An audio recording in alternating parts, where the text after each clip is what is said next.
Push the weight and now flex. The live is 1 in the 6. With the runner, boy, you nigga, no question. You will run a motherfucker high stepping. Hey, you never had a big enough weapon. Motherfucker never learned your lesson. I'm an 88 pack nigga. I'm an 88 pack nigga. I mean, day walker, drink blood, fangs out, full moon, motherfucker change like a hoe, nigga. I'm just a nigga from the hood trying to stack a little cheddar for the money.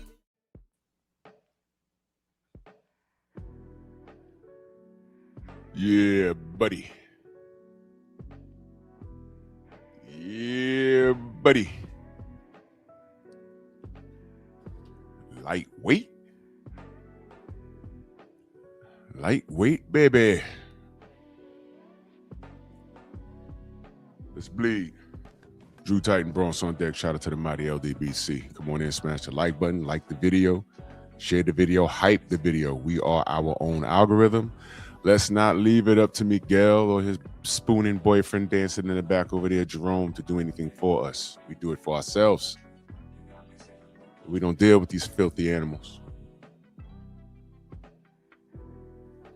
We're going to cook on this because this is ridiculous. It's ridiculous. All right. Let's do this roll call. Hope y'all had a brilliant Christmas for those who celebrate. Hope you got with your family. Said a prayer. Pray to who you worship. And try and make 2026 better than your 2025 was. And if your 2025 was brilliant, make your 2026 more brilliant. I pray for those who accept it. Todd Swindle, Michael Fleming, Columbia, Rod Neal, Sensei, Stormy B-Man, Eric Myers, Dirt Gang Boss. Vince, what up, Vince? Ern Jordan, Ratchet since 91. Robert Singleton, Waffles, Coach B Hudson in the building. Tay-Tay, morning. Marcus Walls, Dion next up. Steve L, the Mac in the building. 88 Sports Talk, always supporting. Salute. Jermaine Jubilee with the suplex. Salute, brother. NBA D Nice. Yeah, my memes always mean something. There's a lot of thought that goes into this. A lot of thought. Big Joe Townsend. Salute. Well, let's get to this. Let's get to this smoke right here. Poms versus pound for pound. Popularity versus reality. Popularity versus reality. Popularity versus reality.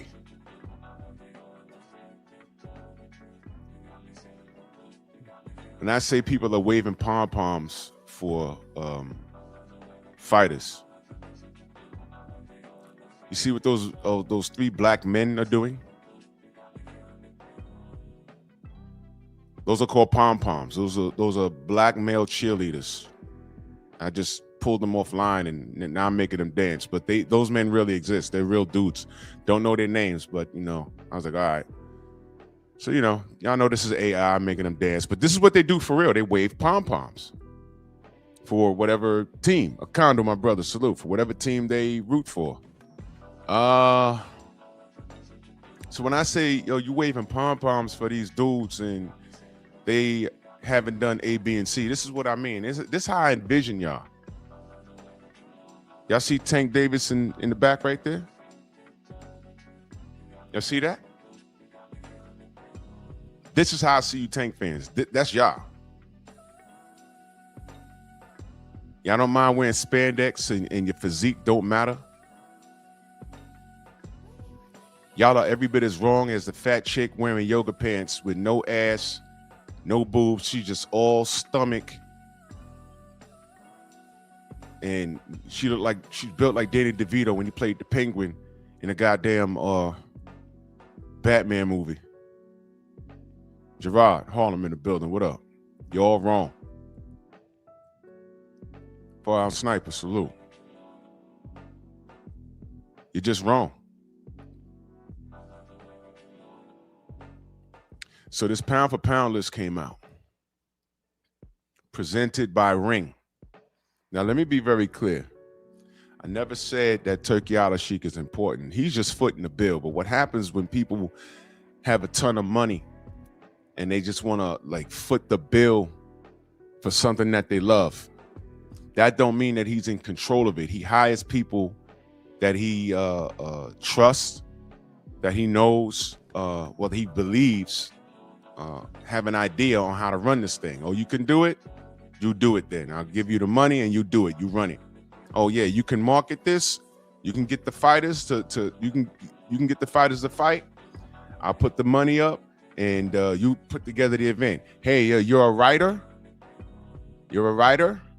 Okay, I'm gonna put you on because you have a resume.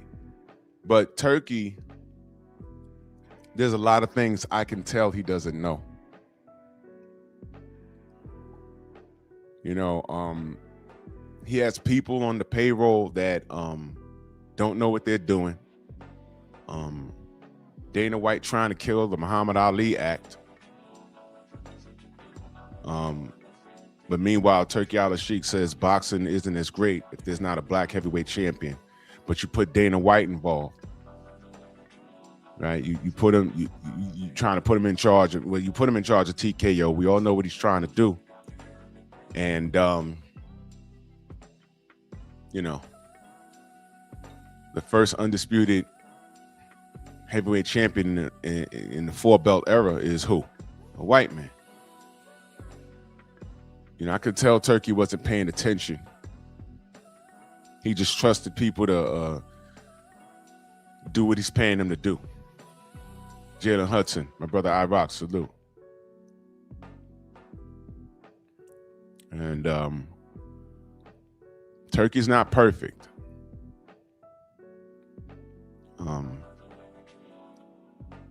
So we're gonna go to these Ring Magazine rankings. Now, I have a top eight fighters, pound for pound, and I put them here. I did. We could agree to disagree, and that's fine. But you notice I ain't say top 10? Because I purposely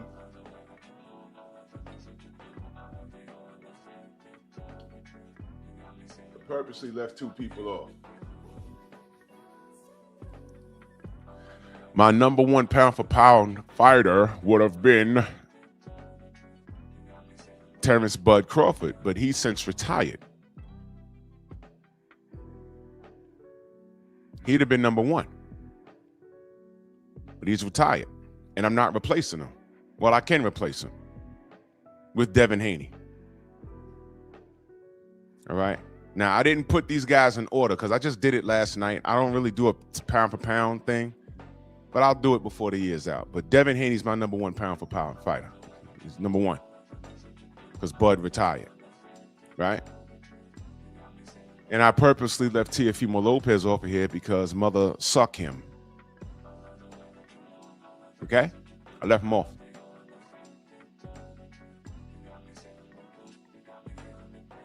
So, and no, after Devin, this is no particular order because I didn't put it in no order. Aaron, what up? You see a Shockey Foster there, Bam Rodriguez, Annoying in the Way, Shakur, Bivol, Beterbiev, Benavidez. Now, this is no order past Devin, but Devin's number one. All right. Tank back there with his fans dancing for him back there. He's not even on the list. Canelo's not on the list because he's a drug cheat. So get out of here. So this is my top 8. Now, my problem is this Ring magazine. Nada, what up? This Ring magazine, men's pound for pound. Let me share this with y'all. Now, Allow me to educate the casuals. All right. I'm not exactly sure when they started doing this, but if you're a casual and you're watching me, let me give you an education. You see Usyk there? Usyk is a bad mofo. As of right now, he's probably the best boxer in the world. I have no beef with that, you know, him having that label. None at all. At all. Here's my problem, though. He's a heavyweight champion of the world. He's unbeaten. Brother Reef, salute. Now, HMC, salute. Brandon, what up? Now, here's the issue. Here's what y'all don't know as casuals. The heavyweight champion of the world is not supposed to be on a pound-for-pound list. What does pound-for-pound mean? Pound-for-pound means skill set. BVO, salute. Skill set. If some guy at 135, skill for skill, was the same weight as a heavyweight champion, he could compete, or if not, probably beat the heavyweight champion in the world. But genetics says he's only 135 pounds. So he can't help that. These are grown men. Some people stop growing at 5'4". Some people stop growing at 6 feet, 6'2", 6'4". You can't help that. Okay? So that's what we're talking about here. Heavyweights are not supposed to be on a pound-for-pound list. The pound-for-pound list was created for Sugar Ray Robinson. He stopped growing at a certain height and weight.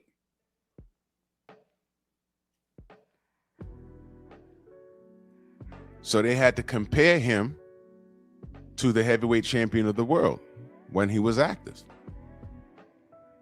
So that was created because of that. And I get it.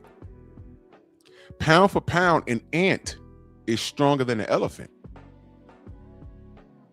Listen to what I just said.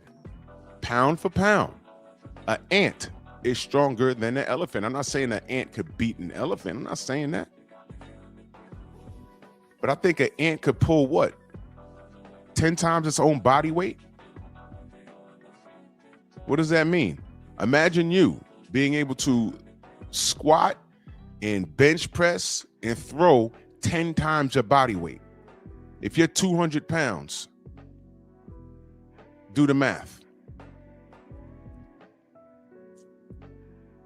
You're bench pressing like what, 1,000 pounds or something crazy like that? I'm not a mathematician.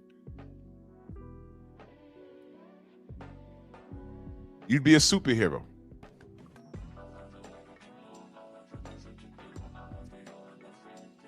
So if an elephant could pull 10 times its own body weight, that elephant would like probably take over the world or something. Mansa Musa, my brother, salute. So that's what the pound for pound list means. Heavyweights are not supposed to be there. That's why I don't have Usyk on this in this meme right here. Okay? So let's go through their list. And this is in order. Annoying in the way is at number 2. Shut the hell up. Right there, they're wrong. Right there, they're wrong. Shut your mouth, shut your face, get out of life. That's why I named them annoying in the way.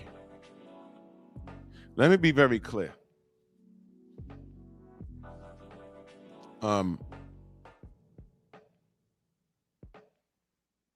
He's shown flaws in the ring. We're talking about skill set. I've seen him get dropped, right? I've seen a lot of flaws in this game. I'm very biased because I know the schmuck move that he pulled in Japan with Nonito with the gloves. I know that for a fact.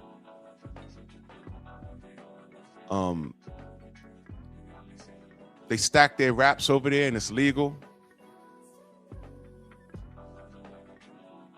And they love putting anything that's non-black on a pedestal. And you see it in this list.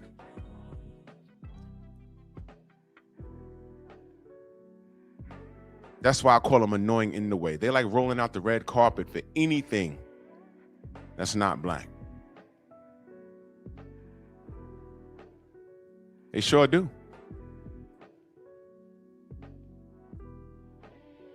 So they have him there at number 2.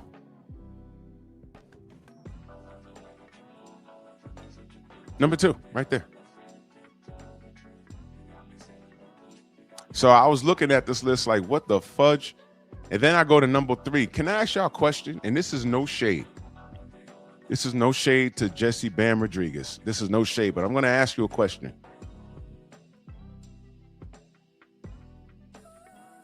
But let's just get to the smoke. Let's get to the smoke. You see Devin all the way down there at number 9?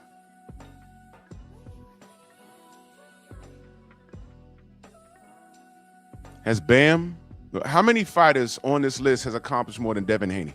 Let's just do that.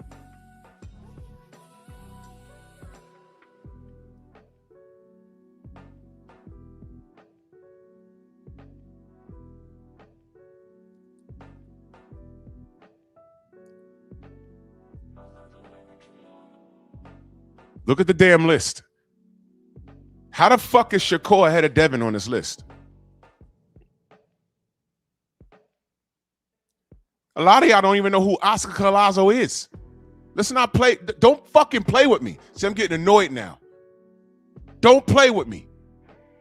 Y'all don't even know who the fuck Oscar Collazo is. Stop it.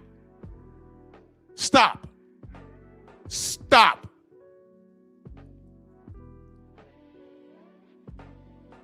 How the fuck is Shakur at number 7 and Devin number 9? What determines this list? Don't tell me it's accolades. It's more than that. Popularity versus reality. Popularity versus reality. I'm going to say it again. Popularity versus reality.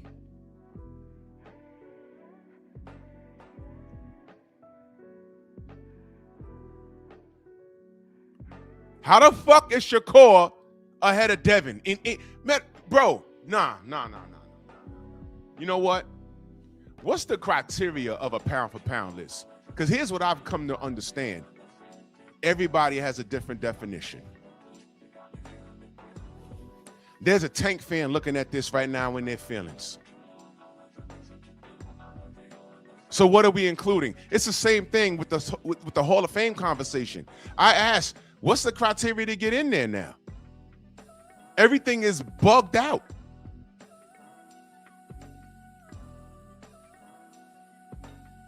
I'm not going to have a conversation with the casual about a pound for pound list or a Hall of Fame inductee when they don't even know the criteria on how to score a boxing match. You don't even know.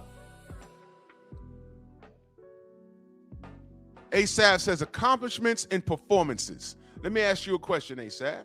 And I'm not picking on you. I just have a question. He says accomplishments and performances. Would you include the fights that the fighter could not get because the contemporary said no? Would you include that? I personally would.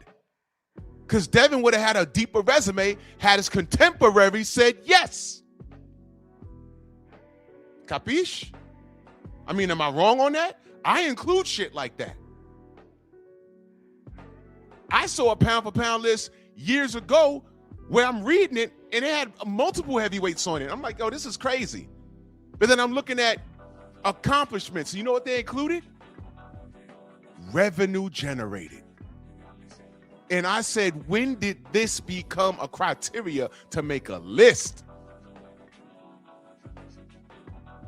He says no, because it's leaning on what ifs. Right. And because you said that, that's why Devin's at 9 and Shakur's at 7 on this list? Because you do know they could afford at 135 and that was Shakur's fault. You do know that. And again, How is Jesse Bam Rodriguez number 3 on this list and Devin's all the way down there at 9? How? Accomplishments? When does Bam become undisputed? When? When? And I'm not picking on Bam.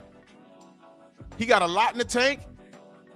I think if he stays steady, he's Hall of Fame bound. Yes. I put him on my list. Yes. But number 3 on this list? How? How?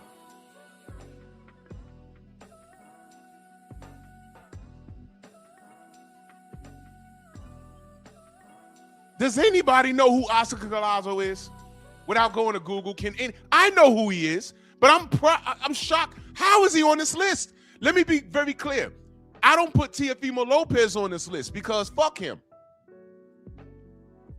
But how is Teofimo not on this list and this dude is? How? How? Who made this list?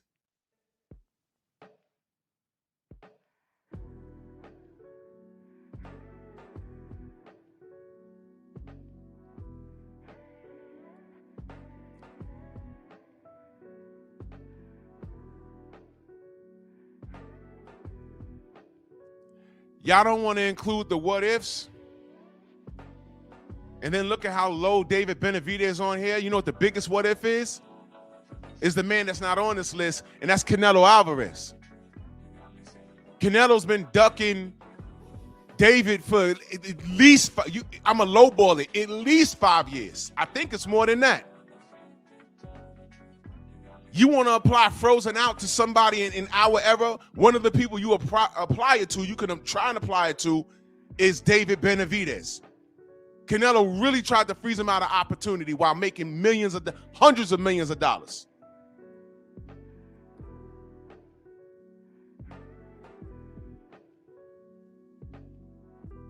And nobody held Canelo accountable.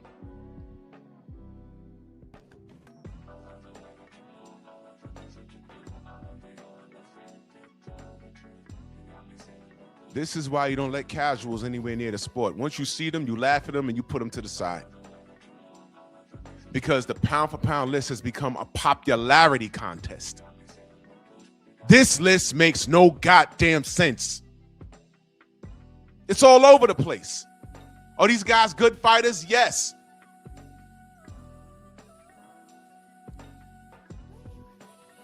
The only great fighter I see here is Devin and David Benavidez.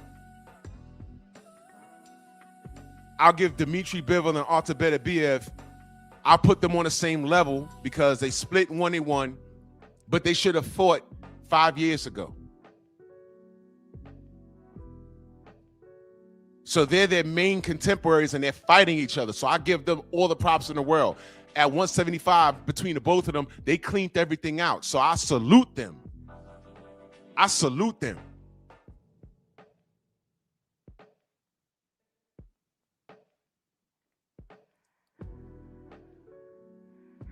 Give me four major fights that Junto Nakatani had. Give it to me and tell me why this guy's badass. Y'all don't know. Y'all don't know. Oh, well, Inui is his contemporary. Fine. Let them fight. But neither one of these jerks have done what Devin Haney's done. And since we want to add things to it, my God, we all know what Devin Haney went through. Devin Haney's fighting multiple battles. He's fighting the media. He's fighting casuals. He's fighting Shakur fans and Tank fans. No, I'm sorry. Let me be clear. He's ignoring y'all asses because all I see is the work. He ain't fighting y'all because he tried to fight y'all mans and y'all man said no.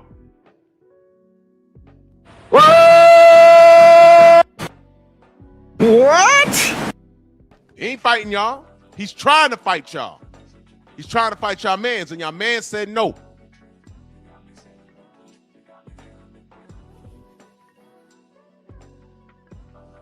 He's getting attacked by casuals.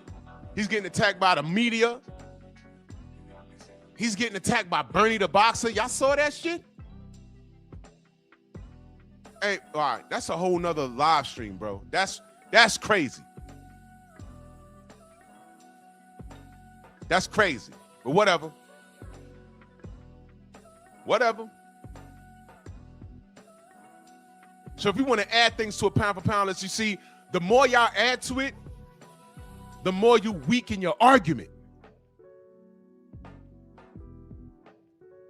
I just want to compare skill set and a bit of the resume.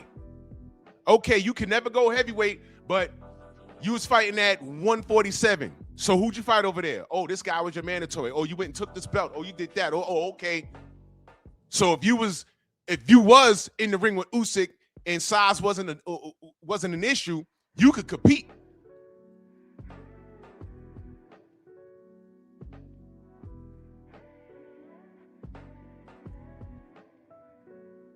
And those lighter weights, there'll be like 2 or 3 pounds separating the division, man.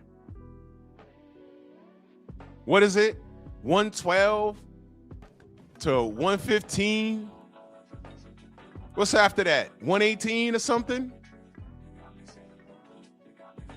Those guys are just one breakfast away from jumping weight divisions, man. Please. That's why I really don't care about those lower weights, because it's so easy to go up and down. Once you get to 126, it's a little different.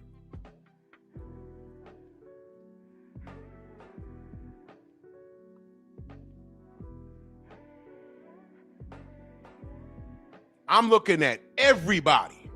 I'm looking at the road traveled. I did a video about 2 years ago. It's called Devin Haney, Pure Work. All I see is the work. I don't care what you got to say about him. I don't care about your opinion about him or what you think what fighter would do to him. All I ever said was, yo, you think this guy could beat him? They're in the same weight class. Why aren't they fighting? Bill. No. Devin wanted to smoke. Your man is the A side. Or Bill done sat down and had lunch or brunch with Bob Arum and trying to get one more fight before he left Top Rank with Shakur. Y'all have all been cross-checked. You know what I've heard from y'all? Devin too big. And then y'all try and shame him. He ain't got no chin. Well, if he's too big, it shouldn't matter about his chin. What kind of argument are you trying to have? And at the end of the day, you know what happened? They ain't fight, and it wasn't Devin's fault. So since y'all want to add criteria, right? Let's add it. How many fights Devin could have had? He ain't fight Tank, that was Tank's fault. He ain't fight Shakur, that was Shakur's fault. He ain't fight Tio, that was his fault. The fights that he did have, he won. And the one speed bump he had, he was cheated. And it was proven. And y'all still said he had pillowfish. Y'all still say he had a glass jaw. Y'all still say Austrian didn't matter. You put your foot in your mouth there because when he was drug-free against Rolly, what happened? Devin still wanted that smoke, and what happened? I have my hand broke. Ryan said my hand broke. Oh, this era's 4 kings. Ryan's a 4 king? How? How many belts he hold? Uh-oh.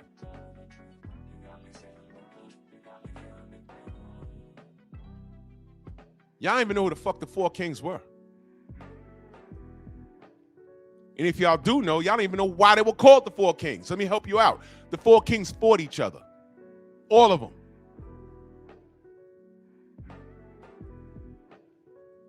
Did Shakur fight Tank? Did Tank fight Tio? Shakur is about to fight Tio now. Did Devin fight any of those guys? Why? No, they didn't. He didn't. Why? Because they all ducked him. All of them ducked him. All of them. I don't care what you say, they all ducked him. Stop talking to me about business and contracts and dates. Fuck that. They all ducked him. All of them. I'm not hearing, I don't care how you try and spin it. I've heard it all. Well, Devin was supposed to, hey, boo-boo. Devin was supposed to, he lied. He said he was keeping his belt until the end of the year. He dumped the belts like the second week in December. The year was over.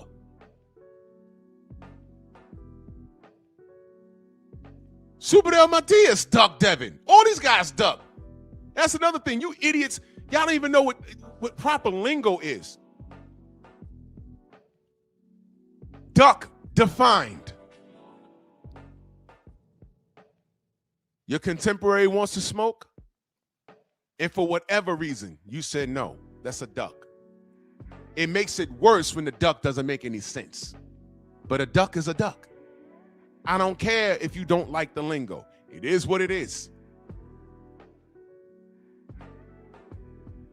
The facts are not here for you to like them. It's real. And to have Devin Haney number 9 on this bullshit list, that's blasphemous. Because I'm going to hit you in the head with something else. You ready? Hope you're paying attention. Now, I already told you I don't include Usyk on this list, right? I already told you that, right? You ready? Who's been the highest paid on these events on this list? Whoa! What the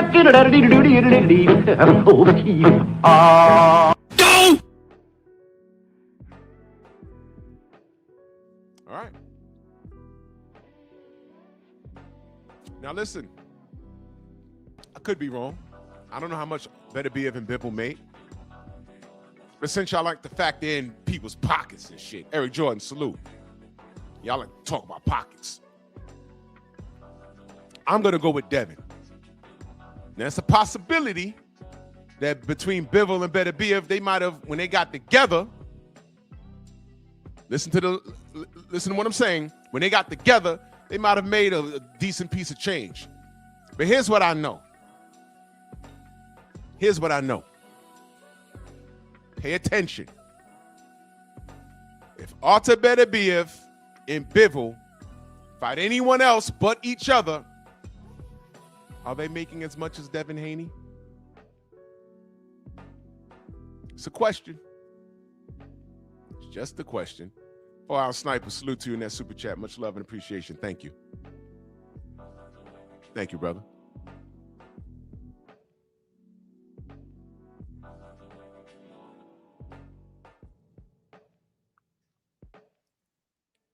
Devin laughing all the way to the bank. And all I see is the work. And this is why I have him number 1 pound for pound. Because I'm factoring in, since y'all want to add stuff, let's add it. All the contemporaries he could have fought, he couldn't fight him. He wanted to fight him, he couldn't because the contemporaries didn't want to fight. Even right now, Shakur, who says, yo, I'm so nice with this. You want to put a catch weight on Devin? Brother, how?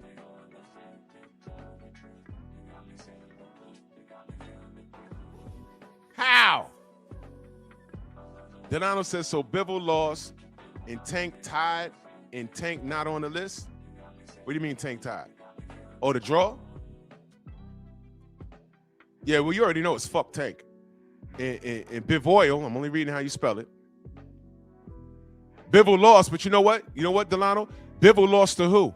His contemporary. His number 1 contemporary. He done fought twice already, and he's about to fight him a 3rd time. K-Rod, salute. So absolutely both of them belong on this list because they're fighting each other. The one time Tank, we didn't even know that Lamont Roach was his contemporary until we watched the fight. All right, cool. So he fought to a draw. Cool. Run it back. We're getting a guy in Eastside Cruz that he beat already. Huh?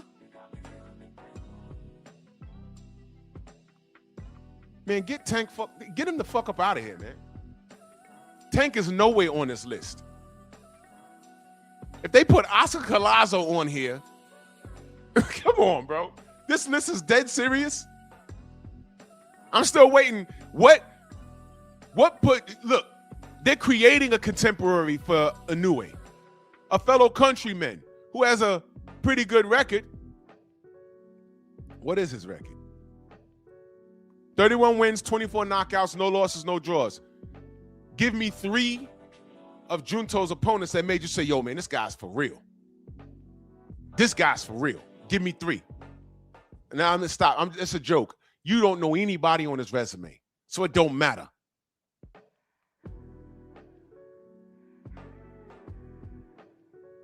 He might be nice for Japan. At least with the Nui, we saw him flatline Cool Boy Steph. So we can say, oh, okay. Okay, whatever. Fine.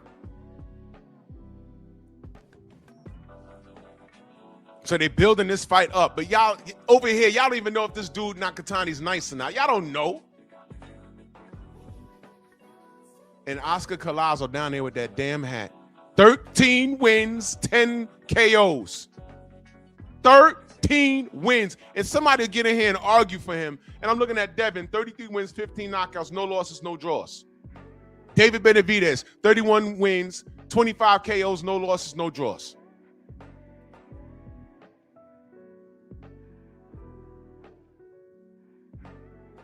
Davis out there destroying people.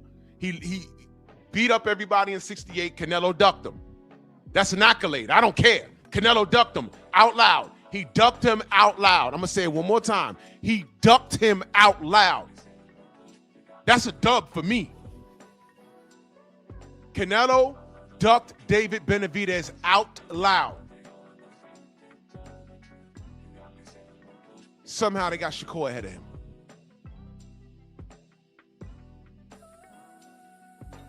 Let's add more to the. Let's add more to the criteria. Have you ever seen David Benavidez in a boring fight? Uh-oh.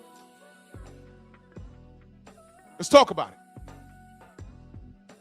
I've never seen David in a boring fight. He's mauling people. He is very fan friendly. He is absolutely fan friendly. Every time Shakur fight, everyone's, oh, you know, he's boring. I don't like boxing. I'm like, yo, don't do that to him. He's a master boxer. Don't do that to Shakur. Don't do that. They do it anyway. Don't listen to my dumb ass. They do it anyway. And somehow, he's ahead of Benavidez. Benavidez is running into burning buildings. He tried to fight Canelo. Then he goes to 75 and fights Bodstick. He's fighting names at 75 and he's about to go to cruiserweight. He's not waiting on nobody. Huh? Shakur's just now fighting a contemporary. He was supposed to fight Tank. He was supposed to get aggressive with it. He was supposed to fight Loma. He was supposed to fight Devin. He told Devin, I know my worth. Huh? What? Okay, so Edwin De Los Santos, you made more money there? You took that fight out of principle and they ripped you for your performance in that fight. I hope it worked out for you. Don't fuck around and lose it to Teofimo Lopez, bro. That's all I'm going to say. Don't do that, because I'm going to get on here and do what I always do. Tell the truth. Yeah, Brother Reef, for all of that, put Jao Patai on this list somewhere. He's another dude he's running people over. That dude is a murderer. He ain't on the list, but I keep looking at Oscar Collazo. Y'all can't even tell me who he is. What's his victory with 13 wins and 10 knockouts? Who did he beat that made you say, hey, man, you know, this guy right here? Woo-wee, this guy? Y'all don't know.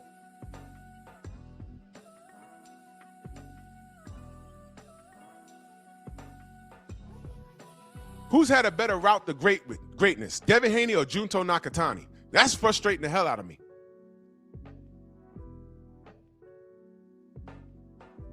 Bam is too high on this list, man. Bivol and Beterbiev, they both need to be on the pound-for-pound list. They actually help each other's case because I factor in fighting your contemporaries.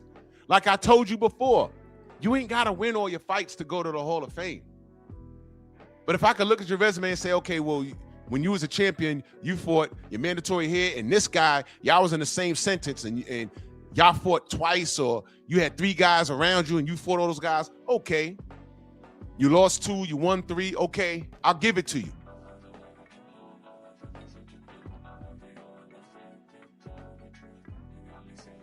A casual, you ask him, you say, man, who's Oscar Collazo? You're going to get a blank stare. They're going to start tap dancing and shucking and jiving. But when you ask someone a question, they don't answer it, let them talk. Let them talk. Let them talk. And then when they're done shucking and jiving, get back on task. I asked you who's Oscar Collazo. I let you talk for 3 straight minutes. But I asked you, who is Luis Collazo, and you have not answered me. And it's an open book exam. Go to BoxRec. Look at the resume and tell me who you recognize, and then get back to me. And that's my problem. These dudes, what the gentleman call them at these booger weights, I really don't be paying attention until you get to 126. Let me look up I'm gonna show y'all. Well, actually, I'll tell you. I'm going to boxing scene right now. Official rankings. Fuck out of here. I'm going all the way down. We're at strawweight, 105. You don't know anybody at 105. Stop lying. And by the way, Oscar Collazo is the WBO and the WBA champion at 105. Did you know that? Y'all didn't even know what weight class he fought in. Yo, listen, can I ask y'all a question, man? What grown-ass man is 105 pounds?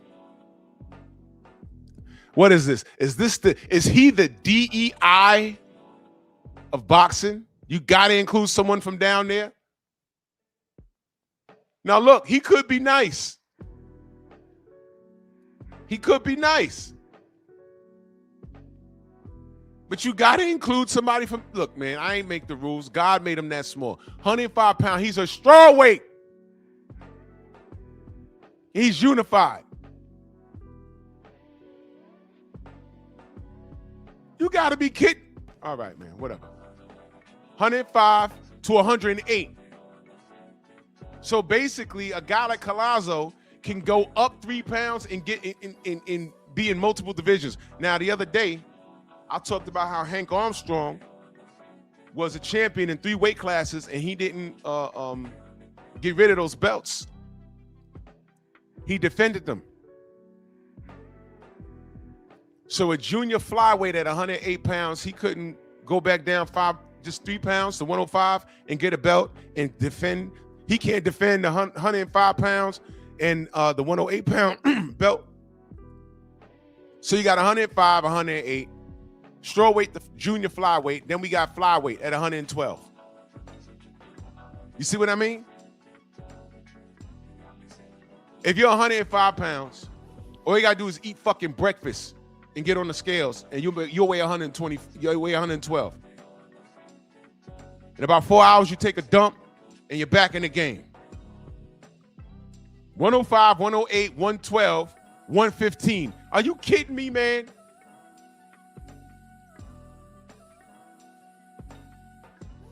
And now we're in Jesse Bam Rodriguez territory.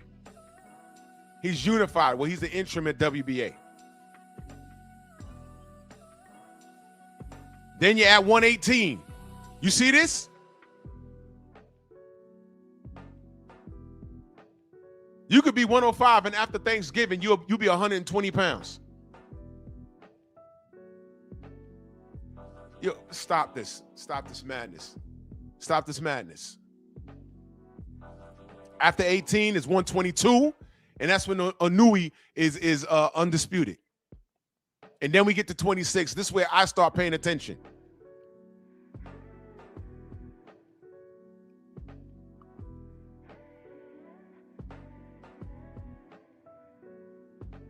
This is wild work. There's a dude in the WBO ranked number 15 named Tyrone butt gig. I'm sorry, dude. I'm sorry. I know school was hell for you. It's all right. That's why you're a boxer. Xavier, what up? Exactly. Canelo voice. Who is that guy?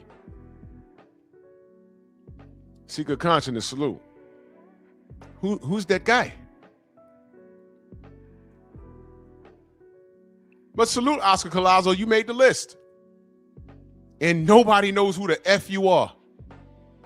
Meanwhile, he's ranked right below Devin Haney. How? He's 2 slots below David Benavidez. How? How is Shakur ahead of Devin and David? How? How? Now is Shakur on the list? In my list?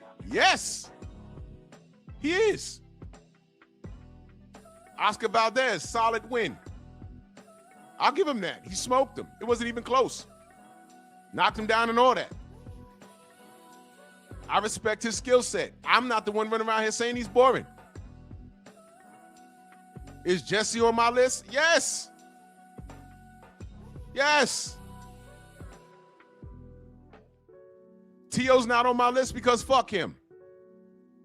Buzz not on my list because he's retired. Guess what? Anui's on my list. He is. See, there he is. I have him there. That's my 8 right there. But I also have Oshaki Foster on my list. Since we're adding shit, I add in people's roads to where they are now. I respect the road travel. I do. Let's put this in order right now. Let's put it in order right now. Because I got Devin at number 1. I got Devin at number 1. Number 2 is David Benavidez. Agree or disagree? Agree or disagree? Let's put it in order right now. 1, Debo.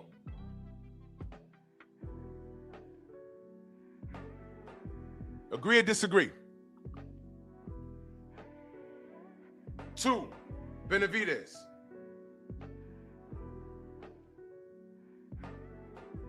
Agree or disagree?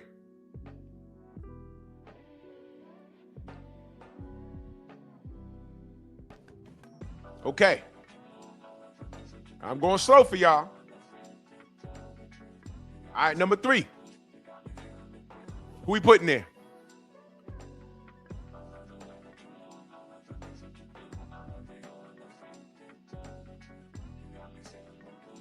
You want to put a Nui there?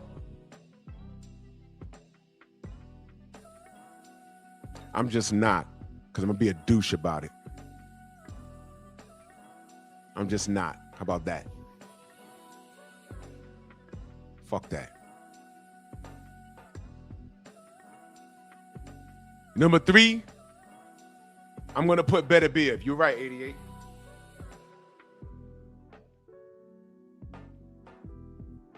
So then if I'm putting him at 3, I'm going to put Bivol at 4.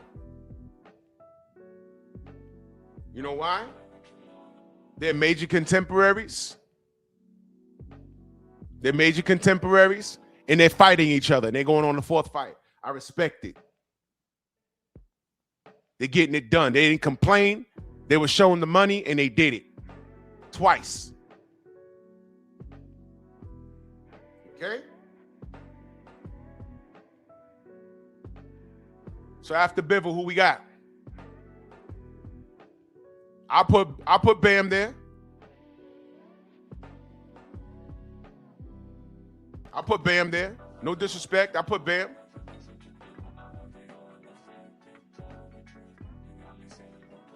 Then I'll put Oshaki.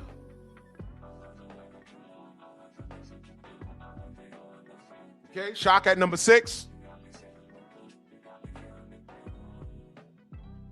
Then I'll put Shakur.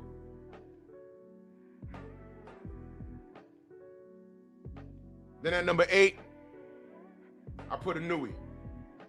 Because fuck him. He made the list. Just be glad he made my list. Now remember, it's a top 8, not a top 10. Because Bud retired. Because Bud would have been number 1, and then Devin would have been 2. But Bud retired fairly recently, so I got Devin number 1. And Canelo, I'm not putting drug cheats on my list.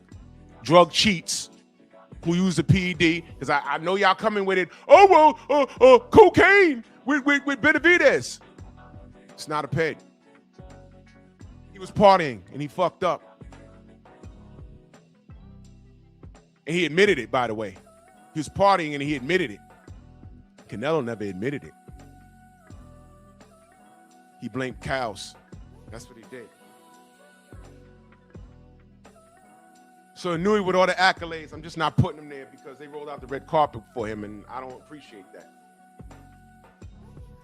They're making a big deal out of this dude, and you played games with, you lost my brother's gloves in Japan, Nonito. I know what you did, bro.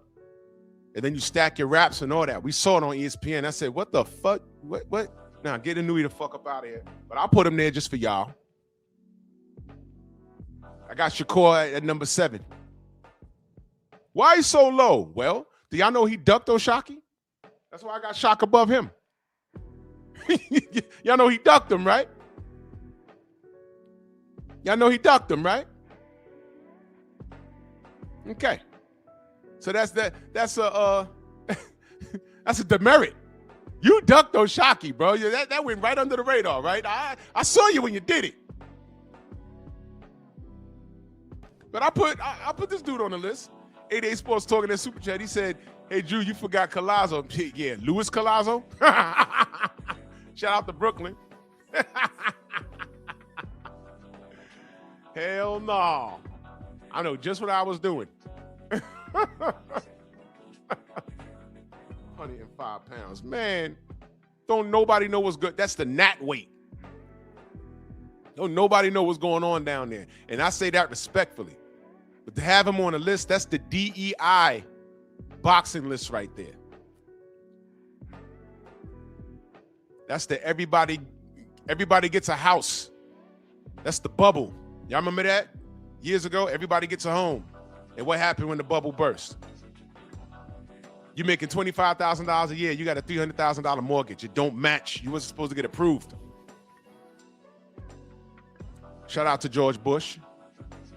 Single-handedly fucked us up, but whatever. Yeah, so that's why I got Shaq ahead of Shakur. He ducked. Delano says, your first 5, okay, the last 3 is terrible. Don't care. Because fuck Inui, he's lucky I'm on here. He's lucky he's on here.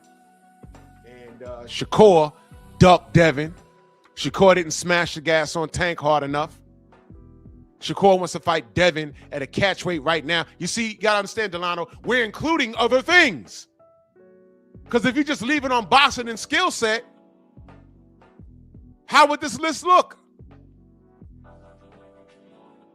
The original pound-for-pound list is, if this guy was the heavyweight champion size, could he compete with the heavyweight champion? That's what it used to be. Y'all dudes started adding all this extra shit. It went all the way up to money generated. I'm like, wait a minute, that's not what this used to be.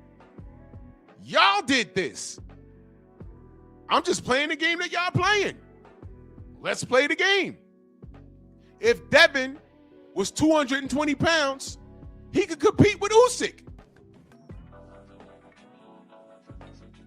If Bam was 147 pounds, he could compete with Devin.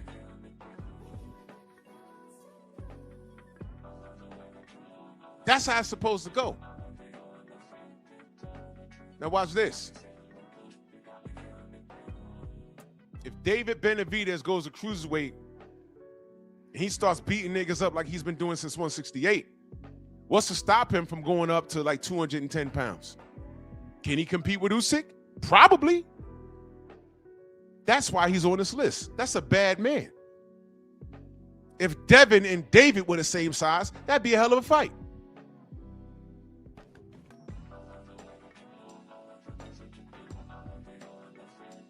See what happens when y'all add shit? Oh, Jermaine's asking, okay. He says, I know Bud destroyed them, but why are Canelo and Spence not on the list? Because Spence hasn't been active since he lost to Bud, and Canelo's a drug cheat. I don't put drug cheats on my list. You know, I don't put drug cheats on my list. Fuck that. And he lied about it too. Nah, I don't respect it. I don't respect it. If Tank fought one of his contemporaries, I might have put him on the list. But he didn't. This dumbass nigga fights a guy he pulled up on 130 pounds and then fought to a draw, then tried to duck that, fight Jake Paul and leave the sport. He couldn't get out of his own way. He messed that up himself. And now he's talking about when my knee get better, I'm going to come back and I'm going to fight Isaac Cruz. You're still not fighting Lamont Roach. Remember Get It Back in Blood? Remember that? That's why Tank's in the back watching his boys dance right there. That's why he's back there watching his boys dance. Those are his fans, waving pom-poms. And guess what? He still don't like them. Tank will never make a list unless he fights his contemporaries. And now, if he fights his contemporaries, he got to win now. Now he got to win. I'm not just saying, okay, well, he fought him. No. He don't get that courtesy no more. Now he got to fight and win. That's why he's not on the list. And if y'all haven't noticed, don't get mad at me. He ain't on this list either. Okay? So I'm talking about Annoying in the Way and Nakatani and Oscar Collazo. They didn't factor in Tank either. Okay? I just explained it. Beterbiev and Bivol, they're interchangeable. Depends on who wins the third match. If Beterbiev wins, he's up 2 on Bivol. Then I'll switch their spots. But Beterbiev, I think he had the highest KO ratio in boxing.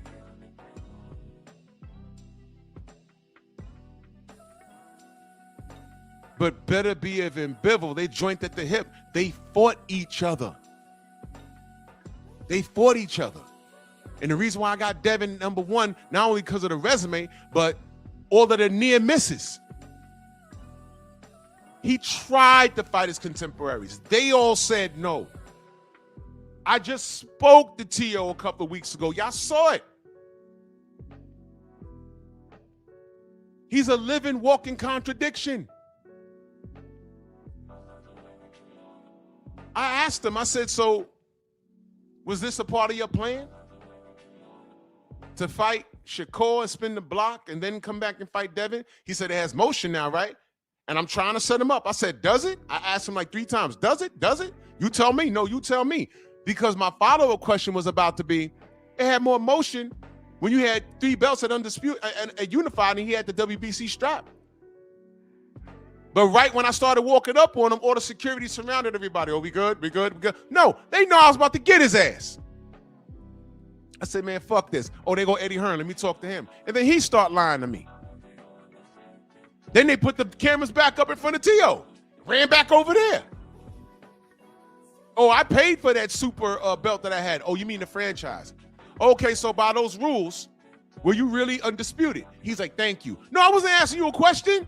And then when I came back, he's like, thank you, pointing at me, thank you, thank you. And I was like, wait, hold on. And then they close it up again.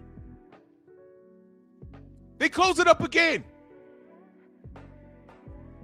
Jeff, what up? Because I was about to get him. There was your motion right there.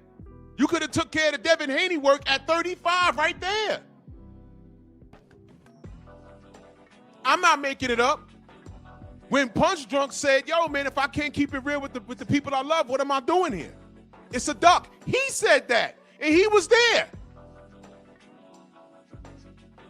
So he knows what it is. You see, it comes to the point where you have to say, yo, look,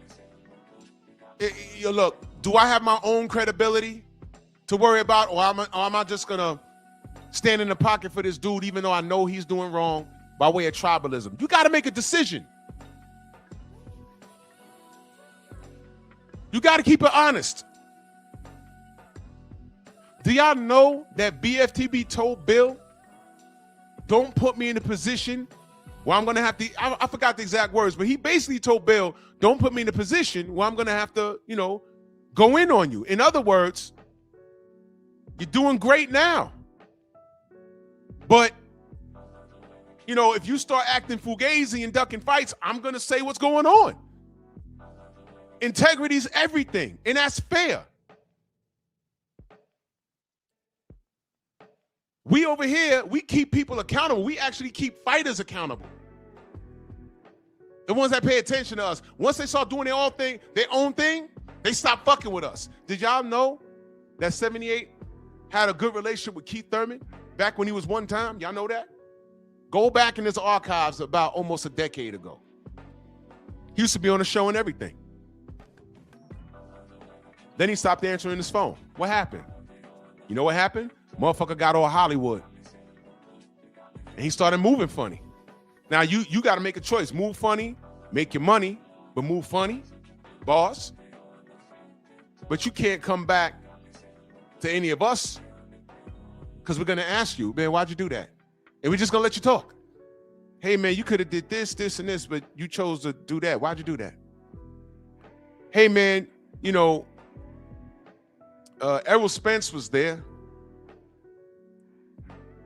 but your arm hurt. You had a car accident. But then Manny Pacquiao came, and you just jumped up and you was ready to fight. What happened? You think he wanted to go explain that on 78's airwaves? You see what I'm talking about?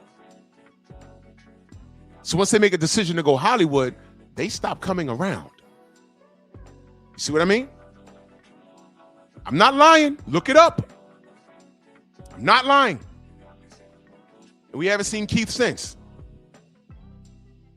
A lot of y'all are new. Y'all don't know these things. Not lying on him. That happened.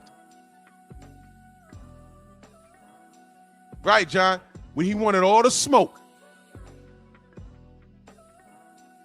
Started moving funny. Then he disappeared. Brother went and got married and he's slap boxing in India. Fight Errol Spence. Oh, my arm broke. Here come Manny Pacquiao. He's ready to fight. And then what happened? He fucked around and lost that fight. See what I mean? These guys get in their own way.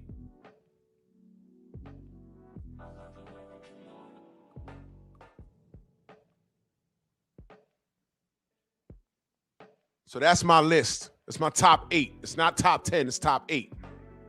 Devin, Benavidez, Beterbiev, Bivol, Bam. Try saying that 3 times fast. Shakur, Inouye. But Debo Dev is number 1. Yeah, I remember that. Kenny Porter said that he had no accident. I remember that. Crazy stuff. That's my top 8. Popularity versus reality. This list right here is reality. It's reality. But if you want to wave pom-poms and everything else, motherfuckers they put Tank on there 5 times. They'll do something stupid like leave Devin off. They don't even consider old Shockey Foster. And by the way, I saw Blue Bloods video. Man, Tank ain't fight. He'll never fight O'Shaquie Foster. Tank will never fight anybody that'll punch him back. That Lamont Roach thing, he got out of that shit and he was like, whew, I got a draw. You know what? I ain't doing that again. Oh, come on, Drew. He definitely, he'll beat Lamont in the rematch. All right, when's the rematch? Oh, because because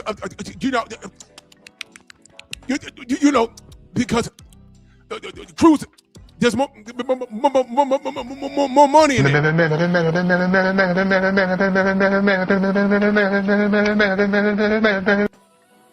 You same niggas will say, well, Drew, you're black, right? Okay. So there's more money in fighting Isaac Cruz. So you're undermining the black dollar with Lamont Roach. You're undermining the black dollar with him fighting Lamont Roach. And here's the funny part. Other than you niggas waving pom-poms for a dude that don't even like you. Here's the funny part.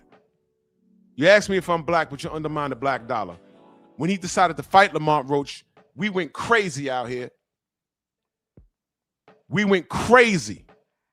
He was like, yo, why are you fighting this dude at 130? The casuals didn't even know who the fuck Lamont Roach was. They was like, oh, wait, he was down at 130. Oh, he lost to Jamel Herring. Why is Tank bringing him up to 135 to fight him? Remember what the Tank fans told us? Leave him alone. That's his brother from the DMV. Did they not say that? Did they not tell us that? I'm like, yo, y'all had to research that.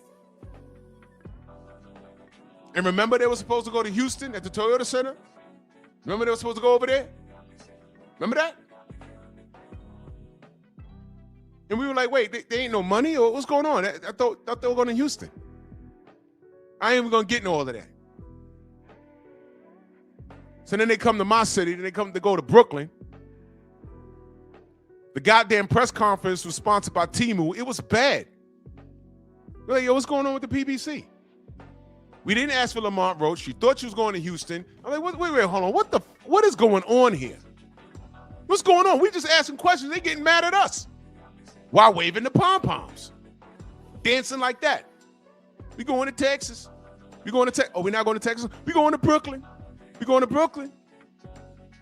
Leave him alone. Let the black man get money. But here's the weird shit.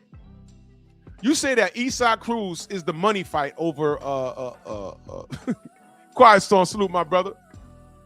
You say that Eastside Cruz is the money fight over Lamont because he's Mexican. But then you niggas will get right on here and then say, oh, well, you black? Why you always coming at Tank? You black? You undermining the black dollar. Y'all told us to leave Tank alone, and he wants to break bread with his DMV brother. Leave him alone. And I said, you know what? Fine. Let y'all have that. He fights the man to a draw, and now there's more intrigue in the rematch. Tank done took a knee and everything. There's more intrigue in the rematch.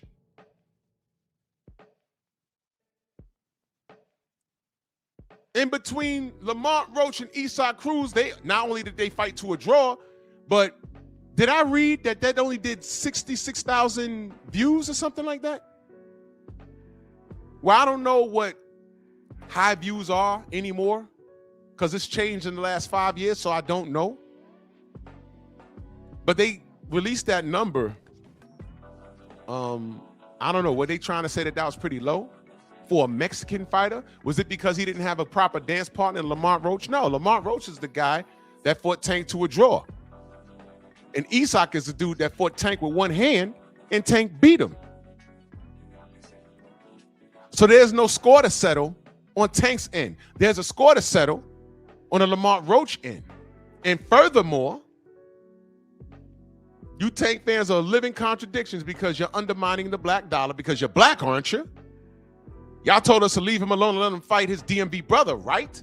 So run it back. You see, you're running it back because you want that lick back. You want to lick Tank's back. I know you do. But you want that lick back because you think that Tank's going to win.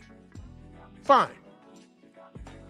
But you're okay with him not getting that lick back because there's a larger percentage of you that don't want to see this dude lose. See, you already beat Eastside Cruz with one hand. With one hand. And at the end of that fight, he went to his locker room and said, a new star is born. That's what he did. And somebody from Tank's team was talking to that team in Spanish. I saw it. And I said, well, that's interesting. And salute to Eastside Cruz. I love his story. I say that all the time. And Tank blessed him and then said a new star is born. And salute to him, but that dude is a one-dimensional fighter. Lamont Roach fought him in a more exciting manner than Tank did.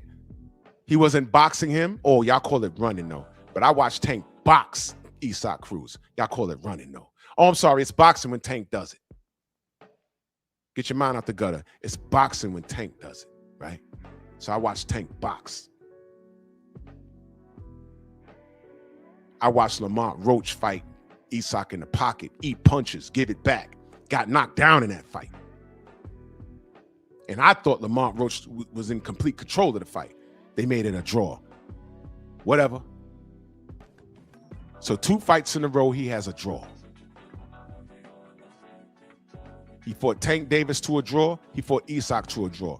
Lamont is with all the shits. It's abundantly clear. He's a lot better than we thought at a heavier weight. And by the way, both of them fought at 140. I thought Tank was too small for 140. Whoa! You see, he makes y'all look stupid daily. Lost with real Baltimore in the building. Real Baltimore. Accurate salute. Stop me when I'm lying. Stop me when this doesn't make any sense to you. Stop me. Thank you, Hancock. Cruz was the one that was on the back foot. We ain't never seen that before. We seen him get outboxed in the pocket. Lamont was in the high guard walking him down. I said, look at him walking him down now. Guys with Isak Cruz's style, when they start going backwards, it's never good. Remember what Ricky had? He looked real good on offense. When you put him on the back foot, he was confused. And he lost. But isn't Tank the star? Tank a star. Remember that? Isn't Tank Davis the star? He's the star. So it shouldn't matter who Tank fights. He's going to get his money. He's going to get his views because people pay to see Tank. So why y'all Tank fans telling us there's more money in the Cruz fight? You're saying the Mexican audience, the Latino audience would love to see that rematch over Lamont? You're black, right? That's what these Tank fans say to me, right? You're black, right? Why are you undermining the black dollar? Why don't you magically don't want to break bread with your Baltimore or DMV brother? This is the shit y'all told us. No, to you, Isak Cruz is safe because you beat him already. Well, I'm going to tell you something. Keith Thurman thought that Manny Pacquiao was washed up. But he said, this is a money fight. I can make more money fighting and beating Manny Pacquiao than with my brother, Errol Spence. And what happened? He got in there with Manny. And I'm like, God, he's bigger than Manny. And this is one time, so, Manny's going to be in there with a dog. And Manny just sat there, smiling and Manny's just saying, oh, he don't know. He doesn't, I'm about to fuck him up. Dropped his ass, didn't he? Him in the body so hard, Keith literally had his back turned and was running from Manny Pacquiao. Y'all remember that? Now, I will say this. When you watch the fight, no, don't watch the highlights. Watch the fight. The fight was a lot closer than people will tell you. But watch the fight. It was very close. But Keith got dropped. And then at one point in the fight, Manny hit him in the body, and Keith cringed, and he was literally running with his back turned from Manny. I said, oh, my God. I said, you see? He's going to lose the drama of the fight because they're going to remember that.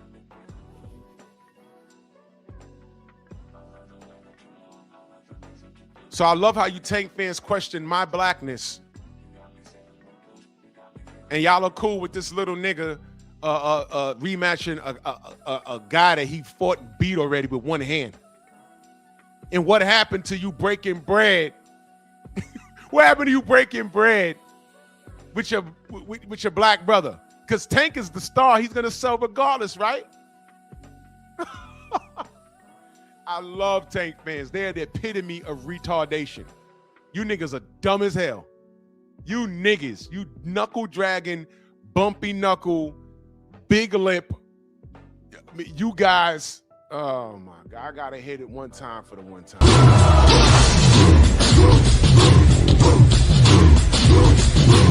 Yeah, go on!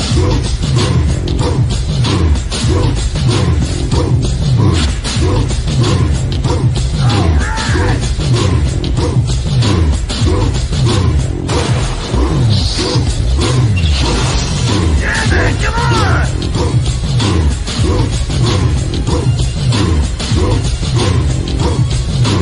Yeah, man, come on!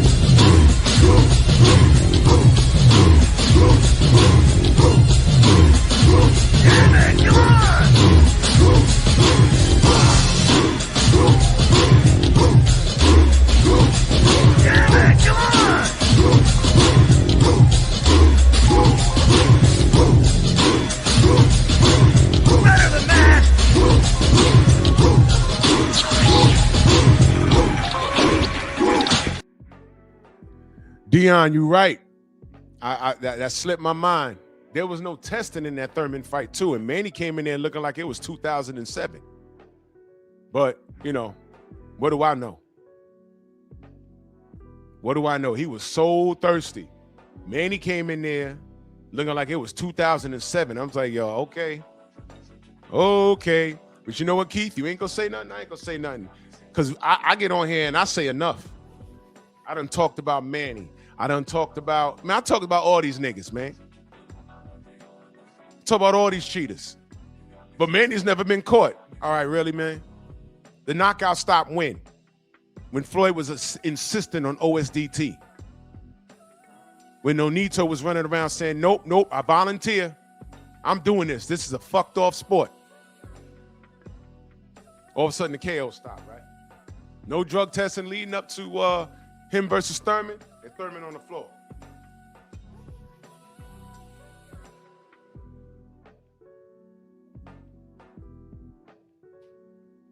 Cut the book, man. I'm so sick. Whatever, but I don't know what I'm talking about. So it's cool. It's cool.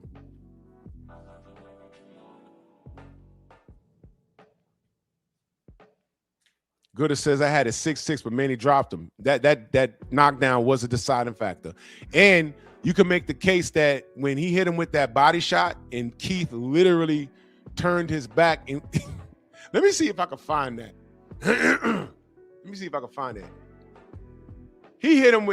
Manny hit him with a body shot, and that crap hurt him so bad. That crap hurt him so bad, he literally turned his back. Hold on.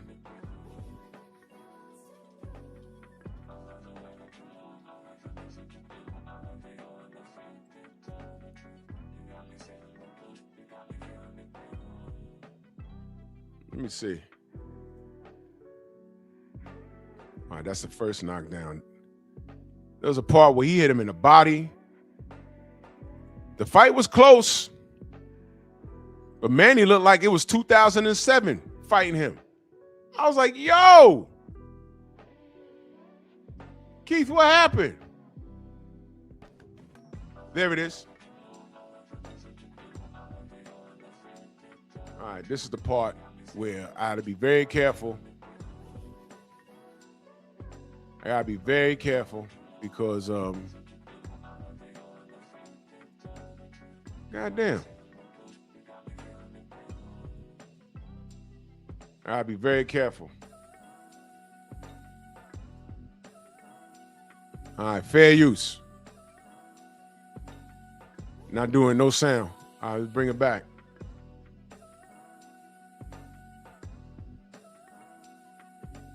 Boom. A body shot to the ribs. And by the way, Keith is weak to the body. He's another guy that's weak to the body.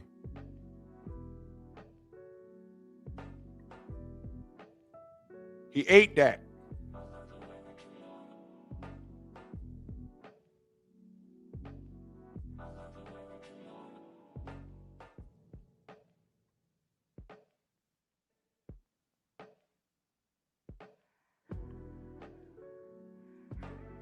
All right, they're not sure. They're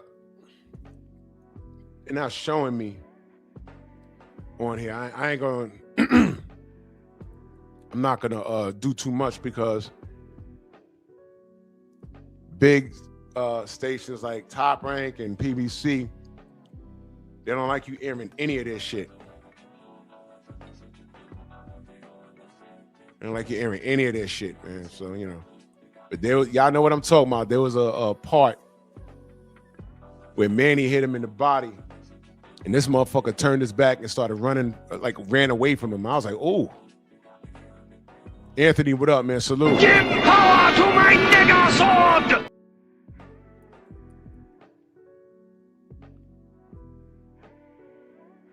But here's the deal, to get back on topic. Popularity versus reality. The reality is, my top 8 is official. That's the reality. There's only two spots that are interchangeable, and it's based off of who wins between Better Biev and Bivol in their rubber match.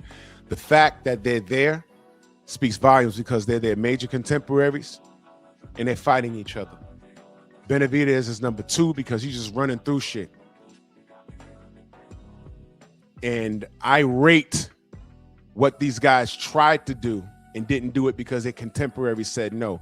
And that's one of the major reasons why I have Devin as number 1. Debo Dev is number 1.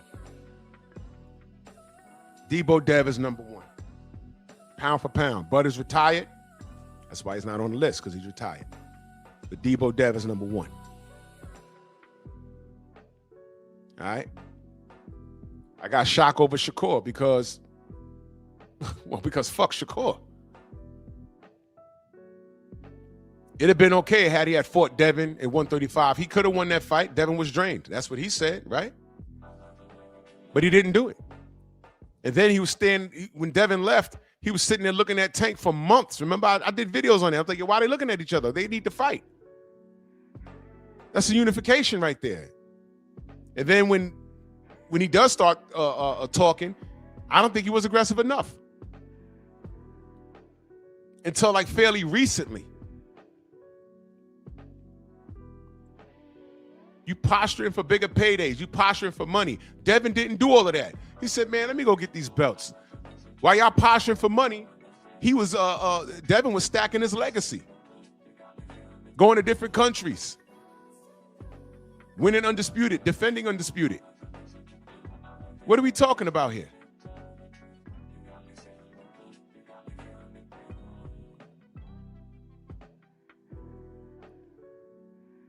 Sometimes I say cats be doing too much, but these guys aren't doing enough.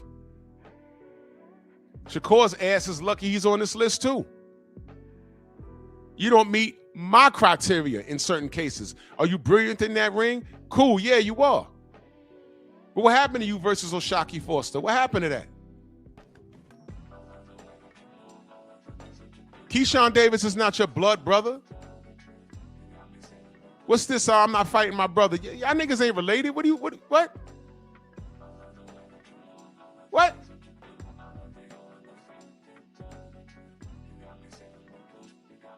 Kendrick Lamar said, yeah, I'm cool with all y'all, but bar for bar, I'll bust your ass. That's hip hop right there. I respect it. And Drake, he got quiet real fast, didn't he? Battle over. He killed him. And that's the end of that. It wasn't personal, it was business. You my mans, but I will body you. There it is. These dudes ain't paying your bills. In fact, they're in your way. All that's non-smoke for Keyshawn. Non-smoke. Talked all that shit about Devin, but when the space and opportunity was there, what'd you do? After sending bottle service at a pool party, you just wanted niggas to look at you. Devin's out here conquering shit. Going to Australia 2 times, something you'd have never did. Winning undisputed and defending it on foreign soil, something you'd have never did. Fight Lomachenko, something you didn't even think of doing. Devin did it.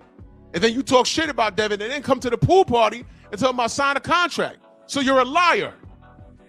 Y'all asking me why he's even on this? Why is he so low on my list? I'm telling you. Why I got Shaq ahead of him? I'm telling you. I factor in behavior. You see what happens when you just get away from skill set? And if he was a heavyweight, how would it measure up to Usyk? You see? Let's take a little further. This dumb motherfucker told us that Fury would beat Muhammad Ali. Remember that? I gotta remind you who Shakur is? Delano, I gotta remind you who he is? I gotta remind you who he is? And the shit he said? And the shit that he didn't do? He's lucky he's on the list.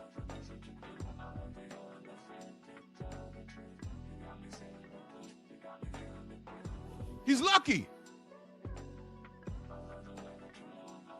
Yeah, Jose, yeah, Drake also lost money. He bet like a ridiculous amount on Jake Paul. See, he don't know shit.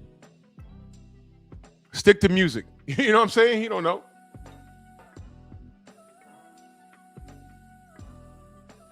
Yeah, Rolly, I think Pac was juicing when he fought AB too. But you know, these dudes, I don't feel sorry for these dudes. If you're not smart enough to get drug testing, then you're an idiot. At this point, at this late in the game, you're an idiot. You're an idiot.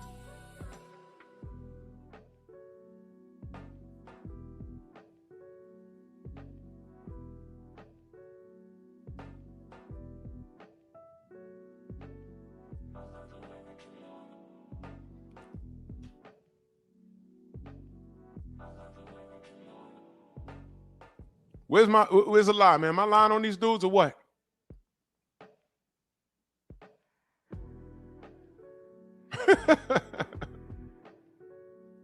We're 88. I mean, look. Casuals don't know shit. Casuals floss their teeth with the pubic hair of their favorite fighter.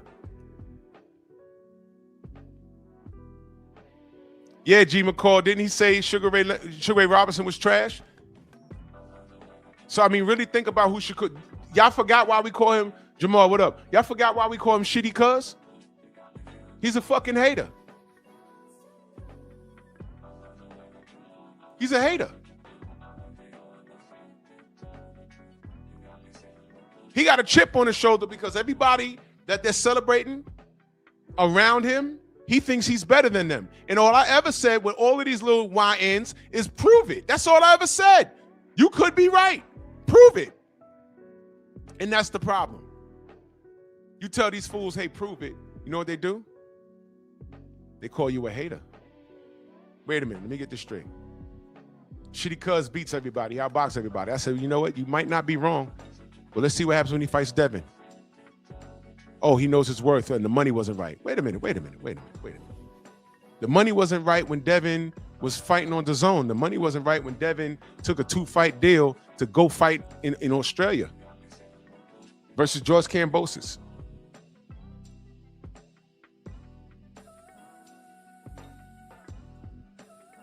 Yeah, Stormy, give me a second. I'm gonna send you it.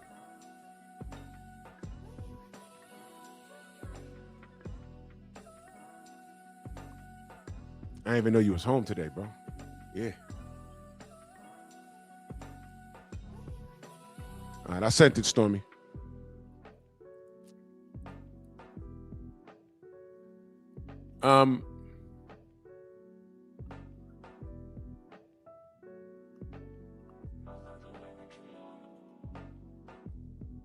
So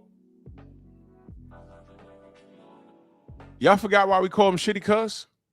His behavior. Now, did you ever hear me say that Shakur can't fight? Did you ever hear me insult his skill set? In fact, you've always heard me defend his skill set. You always heard me, you've heard me say, hey man, why y'all talking about his Edwin De Los Santos performance and not talking about how Edwin couldn't cut off the ring? Y'all, that's what y'all heard me say. After the Zepeda fight, y'all heard me say, hey man, yo look, all right, Shakur, you tried to show you was a dog, you fought in the pocket, you let this guy hit you, you got that off, great. Don't ever do that shit again. Always fight your fight. You heard me say that, right? New Fat Boy salute. You heard me say that, right? You never heard me insult. What you did hear me talk about is his opinion on everything. And what I'm telling y'all Shakur fans, if he loses in the ring, it'll be his own undoing, just like in the Olympics. It'll be his own undoing.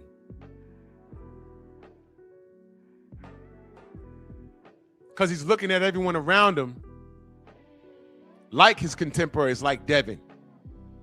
And they're getting all this shine, and in his heart, he feels he deserves it. And all we're saying is get to work. You could have fought Devin drained.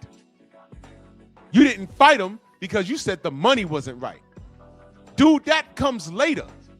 And first of all, has anyone asked him, okay, the money wasn't right. Did you make more fighting Edwin De Los Santos than you made with Devin? Well, no, there was probably $1 million difference. Okay, so let me ask you a question. Well, I'm just throwing that out there. I don't know. Okay, but if that was the case, Devin was drained. It was going to be your first time on pay-per-view, and you was going to get your shot at not only your highest payday, but you was going to get a shot at Undisputed in one fight. I mean, what are we talking about here? There's nothing to say. He did that. Fury's better than Ali. Devin really lost to Loma. Then the next day he says, nah, watch it again. It was really a draw. Then Sugar Ray Robinson is trash. And then recently, a couple of days ago, why y'all didn't tell me that Marvin Hagler was this cold? Wait a minute, young man, you didn't know that? That's what I always say. Who raises these kids? Who raises these kids? Who raises these kids?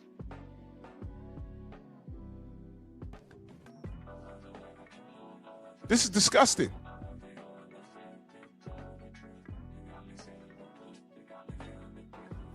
Y'all didn't get mad with the Fury comment? Y'all don't get mad, but I really don't care. Y'all gonna get mad. Y'all gonna get mad, but I really don't care. Yo, look, man. Tyson Fury better than Ali. Tyson Fury better than Ali. And you know who posted that? Some dude that was a notorious LDBC hater. That's where I got the audio from. I said, look at that. I just happened to look at the channel. I said, oh, this guy's an LDBC hater. And I think the title said the LDBC is going to be mad with him. No, nigga. The world got mad at him over that.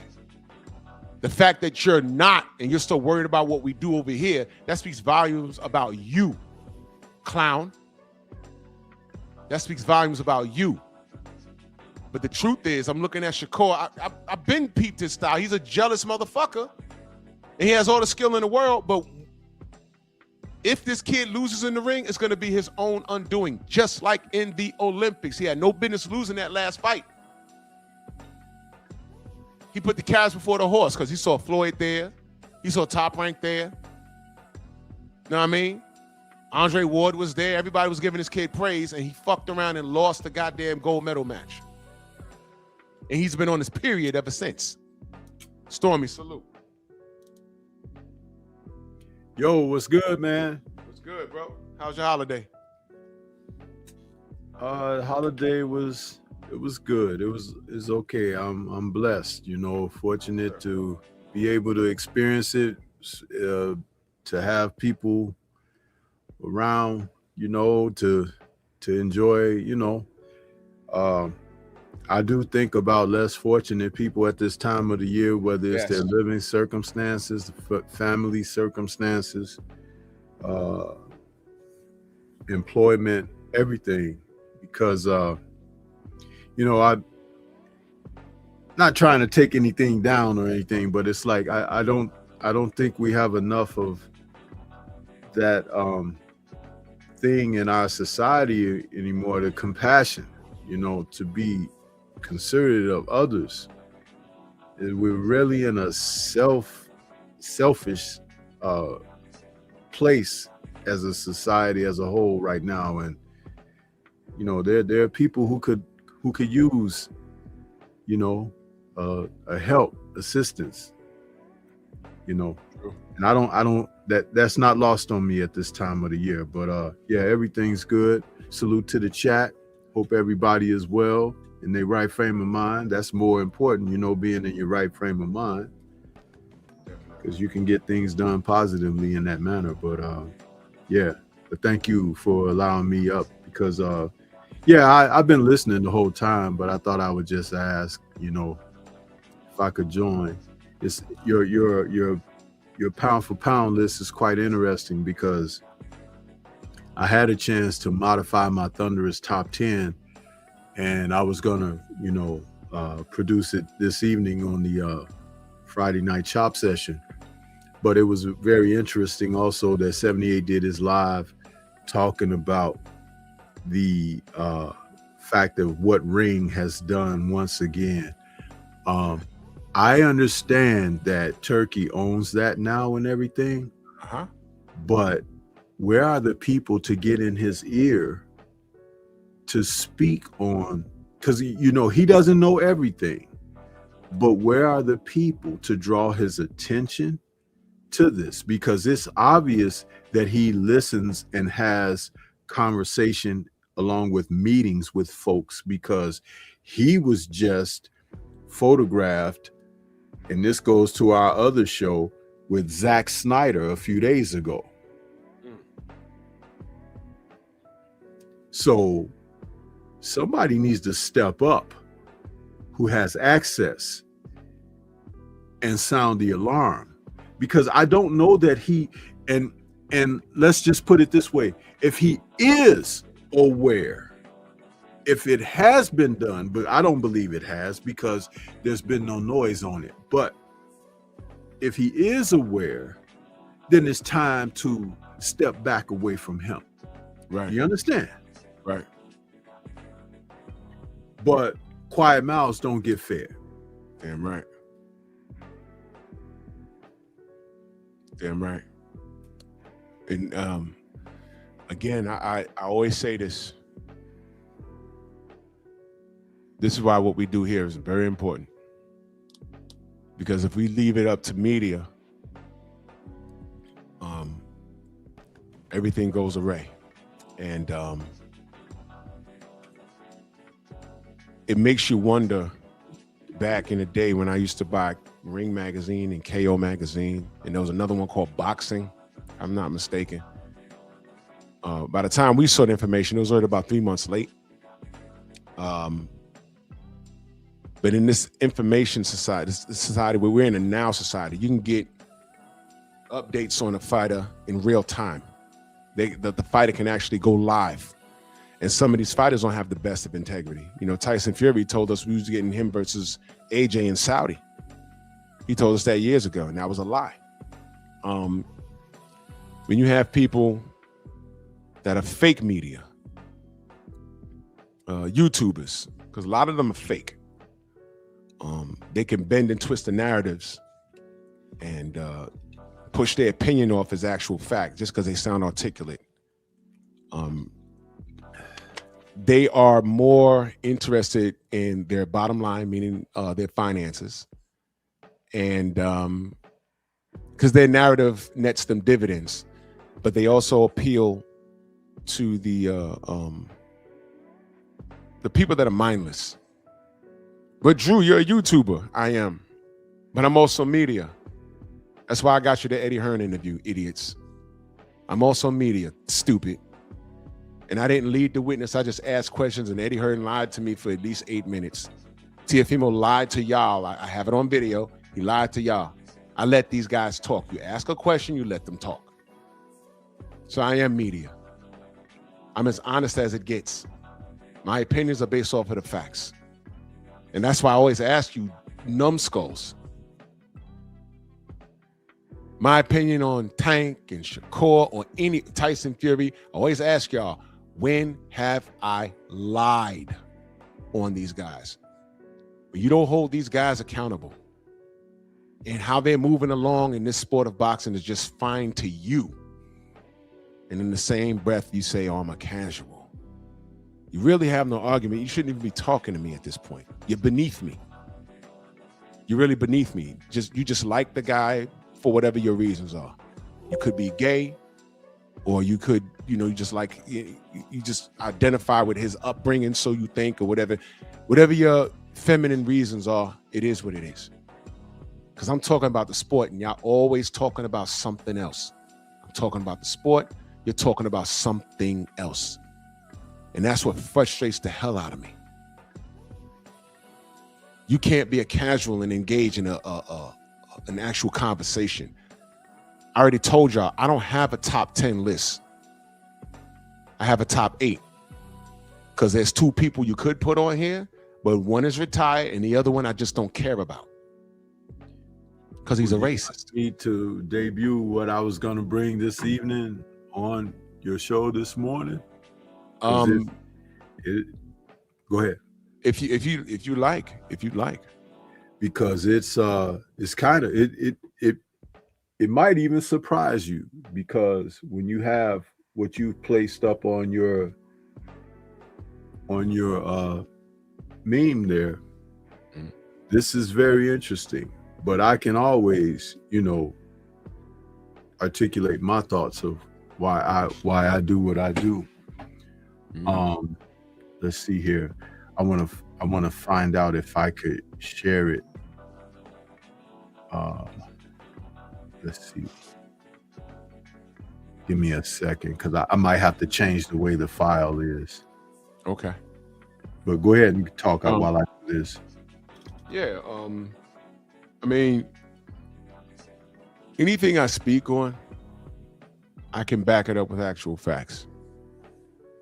And I don't care how emotional you may get when I open up the panel. All of that is irrelevant to me. It's irrelevant. I don't care how emotional you get, how bad you be foaming at the mouth, whatever it is. It's irrelevant to me. I ask these people the same thing. When have I lied on the fighter that you support? I'm not lying on Shakur. He said that. And if y'all didn't know, now you know. He said that Tyson Fury is better than Ali. He said that. He also said that Tyson Fury was going to beat the shit out of Alexander Usyk. And he had to get on there and apologize. Well, he didn't have to do nothing, but he said, I stand myself corrected. Yeah, you did. Shakur is a phenomenal boxer. But this is a testament to what I'm saying. I'll never box on an amateur level or a pro level. I'm sure I can learn some things in the ring from him. But in reference to the history of the sport, he can't tell me anything. Not when, you don't know who Marvin Hagler is and he's from your damn city. How the fuck do you not know that? How do you don't know anything? And what Tank said he don't know who Marvin Hagler is. I mean, these are these kids. These are these kids.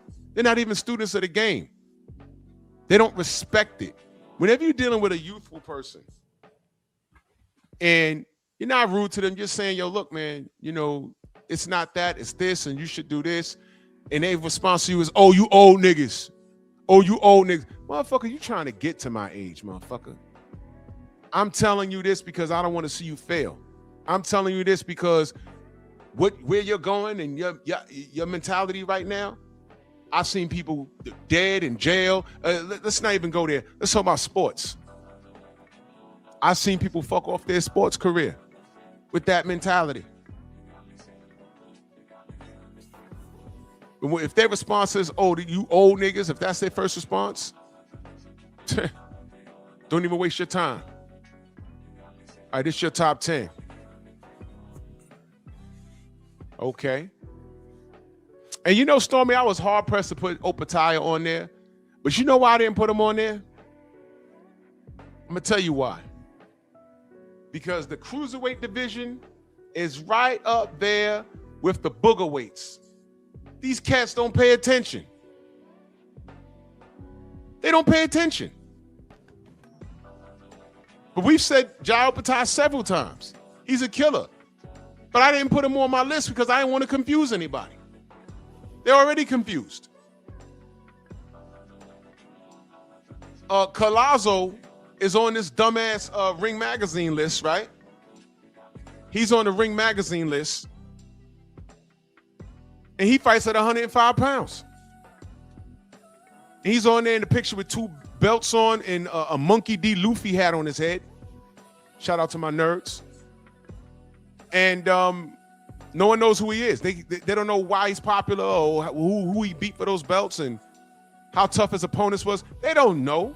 And it's similar to Jai Opataya. I can say, Jai Opataya is a killer. He's next up. They'll be like, well, who he beat? Well, he's the number 1 fighter at cruiserweight. Well, I don't know who he fought.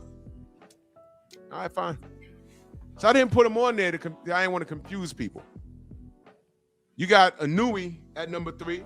I mean, fine. A lot of people do. They have it number 1 in certain spots. I'm just being a douche because I don't want to put him there.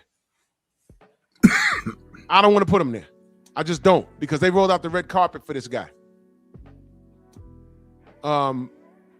You got Shitty Cuz at 4. All right, fine. I got him at 7. I'm not putting him ahead of a shot. You got a Shockey at 10. Popularity-wise, I get it. But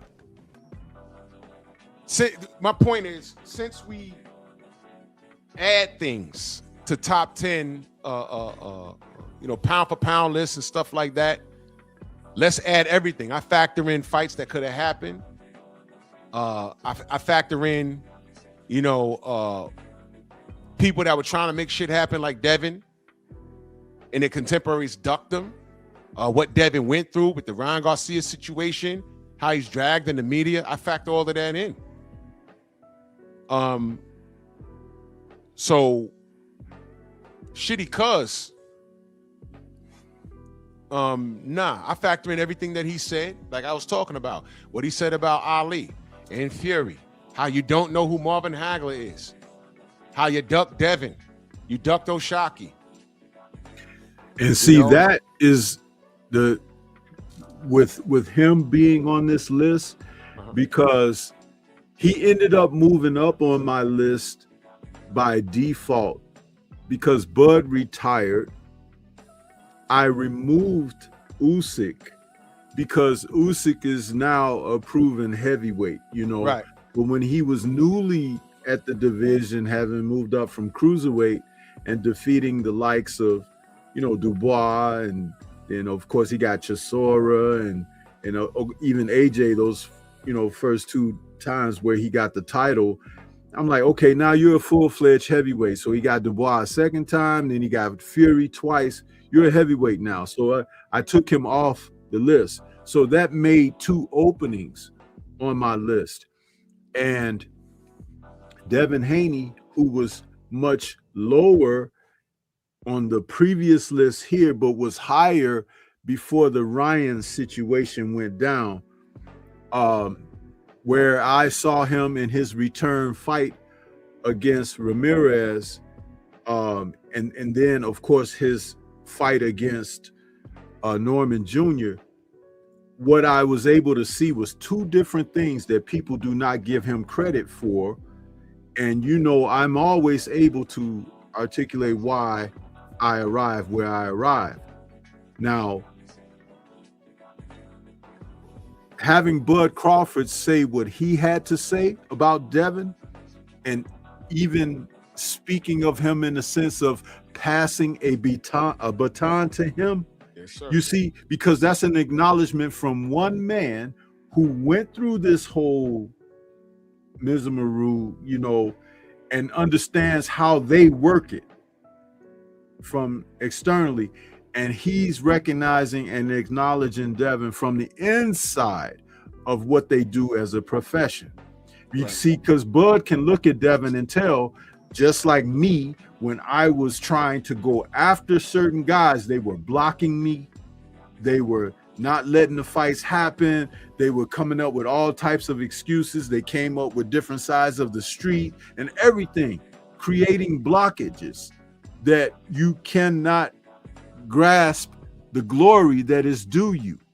And so Devin is going through the exact same thing right now, where we saw, even when you go down to the lower weights, where we saw Guillermo Rigondeaux deal with the same thing, where people were avoiding him, leaving the divisions, dropping titles, everything and anything to avoid getting in the ring where he will be able to show he's better.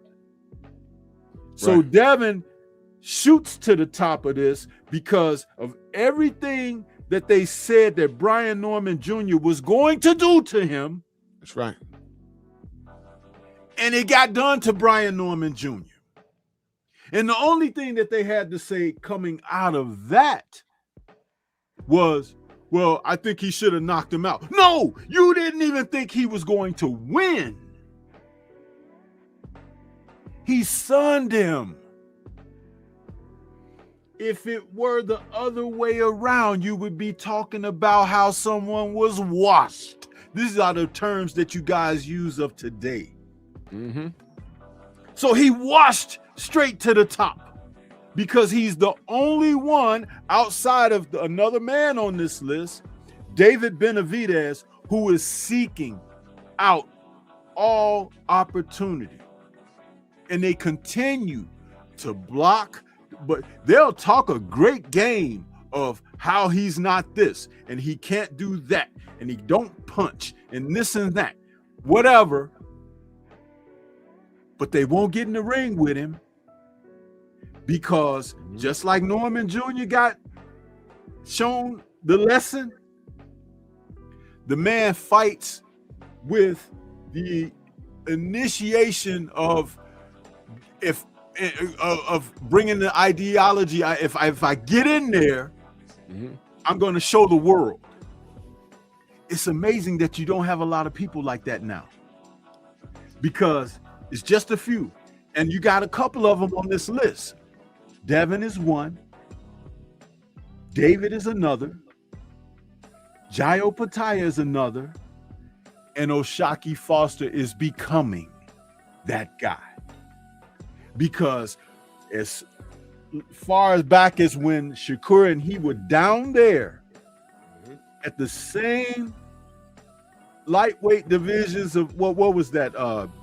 Junior lightweight. And Shakur moved on away from there, featherweight, because he was coming. Shakur is not as smart as he think he is. That's why I said him being where he is, he's kind of by default, because he really hasn't fought anyone to put him on the list at all. But he's there because he's that X factor. He has talent enough to really prove some things, but he don't have the heart to get in the ring with people. So as soon as he gets in there with someone, it's going to be defined. That's when it's going to happen, whether he is or he isn't. Now, Junto, because he's down there just the weight class beneath Inoue, he has been getting it done down there. But remember, we're talking about weight classes where a lot of people don't invest a lot in watching these guys. Yep. His ethnicity has nothing to do with his ability to fight. There's a guy who we know that's in the divisions of boxing that is a pretty good fighter at those lower weight classes, but he's also the kind of guy that we need to see him step up to a higher weight because of his extremities and his advantages, and that's Rafael Espinoza. He's too big for the guys at featherweight. He's just too big. He needs to move up and challenge himself. Just like Fundora needs to get the hell out of 154 and move your punk ass on up and fight somebody. Because God knows that there are no 154 pounders that are 6'3" to challenge. Get out of here. Get your ass up and fight at a better, higher weight where we could really see something. You see? And I say the same thing about Espinoza. He's a good fighter. You see, the one thing you can acknowledge someone being good, but I don't throw the term great around at all. Because there's not enough challenge taken on by the participants to prove greatness. Devin is trying. Jai is trying. You know what I mean? But they're blocking these guys. Jayo Pataya has been calling for the top guys at cruiserweight and around cruiserweight for the past 4 years. They've been avoiding him.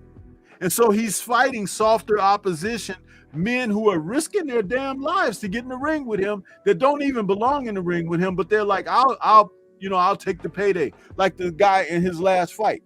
He put the guy in the hospital, the guy had a brain bleed. Yep. But Zerto is supposed to be so damn good, isn't he? Why isn't he fighting? Chris Miller Smith is supposed to be so damn good, isn't he? But he won't get in the ring with him. And Breeders retired. And Lawrence Okoli was so damn scared, he put on 60 or 70 pounds and went on up to heavyweight. Scared. Because he was not bulging at the seams to make cruiserweight. He was lean and a tall 6'6" guy fighting at cruiserweight. You see him now, he looks like a granddad with a granddad bod. Yep. He's avoiding. See, you have to look at what it really is. He Well, picked all right. a guy like that dude, Tay to fight. That guy was, he's not even a freaking sparring partner. And they paid him a fighter's wage to get in there to really basically show a no contest. You know? And it's ridiculous. Okolie is trash. And you don't even hear me say that much about fighters. But he could have cut his teeth and made the grade by fighting Jai Opataya, and he ran away. Because Jai Opataya is the fucking truth. But the reason why I didn't put him on my list, because again, I try and dumb my things down. I'm sure you see the chat, but I'm trying to dumb my shit down because the reasons why motherfuckers are asking why is it a Nui over Haney is the same reason why I can ask, well, name Jai Opataya's last 3 competitors. They don't know, but they'll make an argument for Collazo being number 10 on Ring Magazine's list, and they don't even know who that guy is. You see what I'm saying? Let me read these super chats, and I'm gonna address some more of that. The Rolly in that super chat salute, he says, boxers should be embarrassed that they don't know who the real 4 kings were. Hagler, Hearns, Leonard, and Duran. Man, salute. Hold on, let me get to the other. I saw my brother's Frida's March in that super chat. Salute to you, good brother. And I'm sure you heard me earlier. Salute, Freedom's March. Thank you, brother. Here's the deal. Here's the deal. These lists is the casuals' fault. Because look, a pound for pound list was supposed to mean how does these guys in the lower weight division, how would they match up against the heavyweight champion of the world? That's it. That's it. That's all it is. It was through years, y'all, I'm talking about the casuals, y'all started adding in stupid shit like seat sales, money generated, tattoos, fan base. Y'all added this in. So fine. The reason why I have Devin Haney number 1 is because I factor in the work and his contemporaries that he couldn't get to because the contemporaries ducked. Of course I factor that in. Not only the things that he's done, the things that he's been through, and the contemporaries that moved away from him. Now, I told you on my list, it's 8. It's not 10. It's 8. Benavidez and Bivol are interchangeable. But sorry, but not sorry, I got Benavidez ahead of him. I got Benavidez ahead of him. Because he's literally kicking ass and taking names. And the reason why, since we're factoring in all kinds of shit, Canelo ducked this man out loud and nobody held him accountable. Canelo ducked him out loud. Out loud. Ducked him. And he said, fuck that, I'm going to go to 75. Now it's fuck that, I'm going to go to cruiserweight. He's with the shits. So I put him ahead of Beterbiev and Bivol. They're interchangeable. You know why Beterbiev and Bivol are even on the list? Because they're fighting each other. They're contemporaries. So props to them for that. And Drew, ask yourself this question. Mm-hmm. David Benavidez's most recent outing against Anthony Yard. Do you think that they reached out to other people before Yard stepped up? I believe so. Yeah, they did. Yep. See, again, remember, we talk about this. It can't be one way on one side, but not this way on the other side. Haven't we talked about boxing being a fraternity? Yes. Okay, so behind the scenes, they've put feelers out, they've put offers out, and people are not stepping up to the plate, brother. That's the thing. Just like they're not stepping up against Devin Haney. Why is no one giving Ryan Garcia shit about the broken hand excuse? Yep. He had broken pride and a broken ass after fighting Rolly. Yeah, after leaving that forest. And they could have still fought their rematch, win, lose, or draw, just like Anthony Joshua could have still fought Deontay Wilder, win, lose, or draw, because when Turkey puts the bouts together, they're not contingent on someone losing and then not having an opportunity going forward. That is the play of these old promoters. They use that as a vice to keep fighters trapped. If you have a title, your title is automatically attached to their promotion, where as long as you win and your contract's coming to an end, you're immediately renewed in your contract. This is why Alicia Baumgardner had a problem when she was with Matchroom. Excuse me, not Baumgardner. I actually meant what's her name from Chicago? What's her name?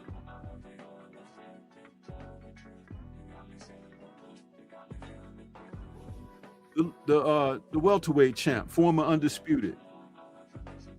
She's from Chicago. Damn, I can't remember her name now. She was with Matchroom, and when she lost her title, you know, my God, the light-skinned girl, the nice-looking light-skinned girl. What the fuck is her name? With the long hair. Damn, I can't remember the girl's name right now. Damn it, her face is in my mind right now. Hold on, let me read this super chat. It'll come to me.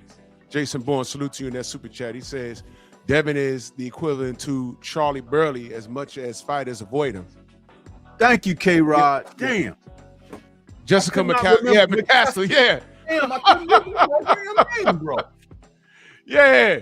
Yeah, but I meant her, not Alicia. Jessica McCaskill, yeah. When she lost her title, they didn't renew her promotion. They dropped her. You notice how you ain't been seeing her fight or anything? Yeah. That was her punishment for losing. That was her punishment for losing.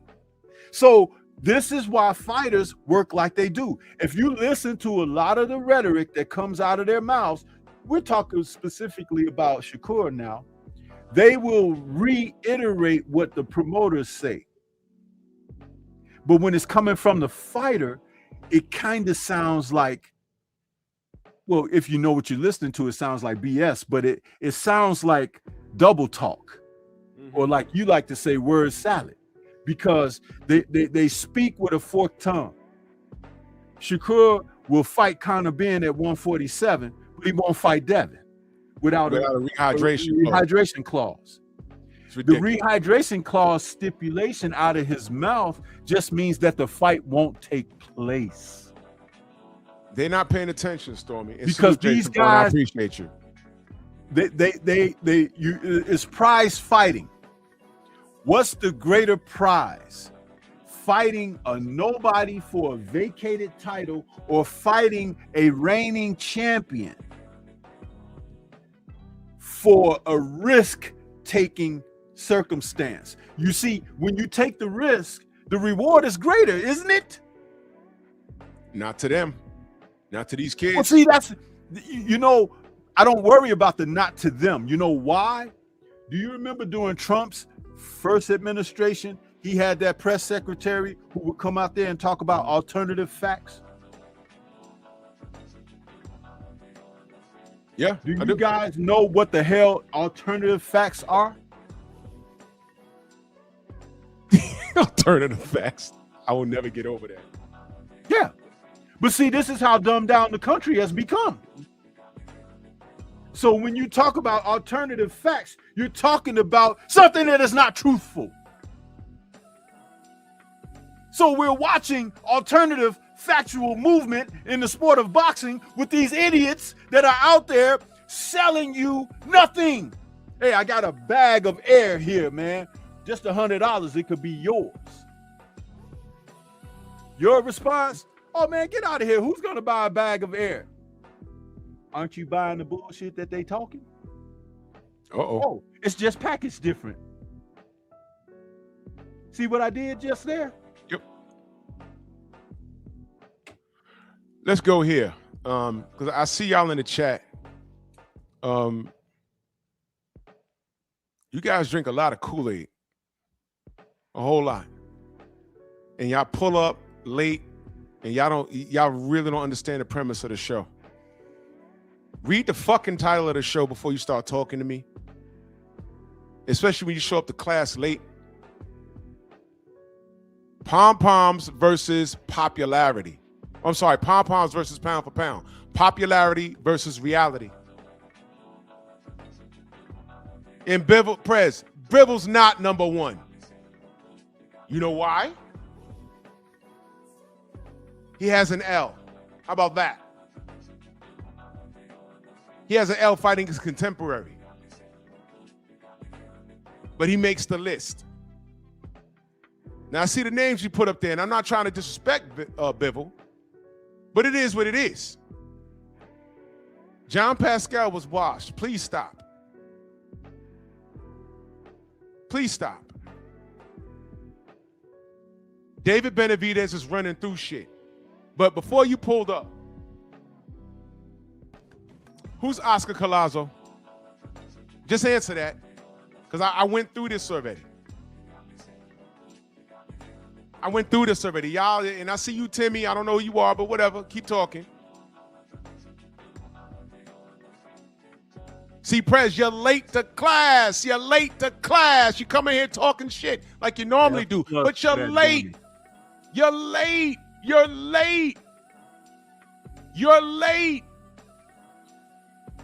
are late.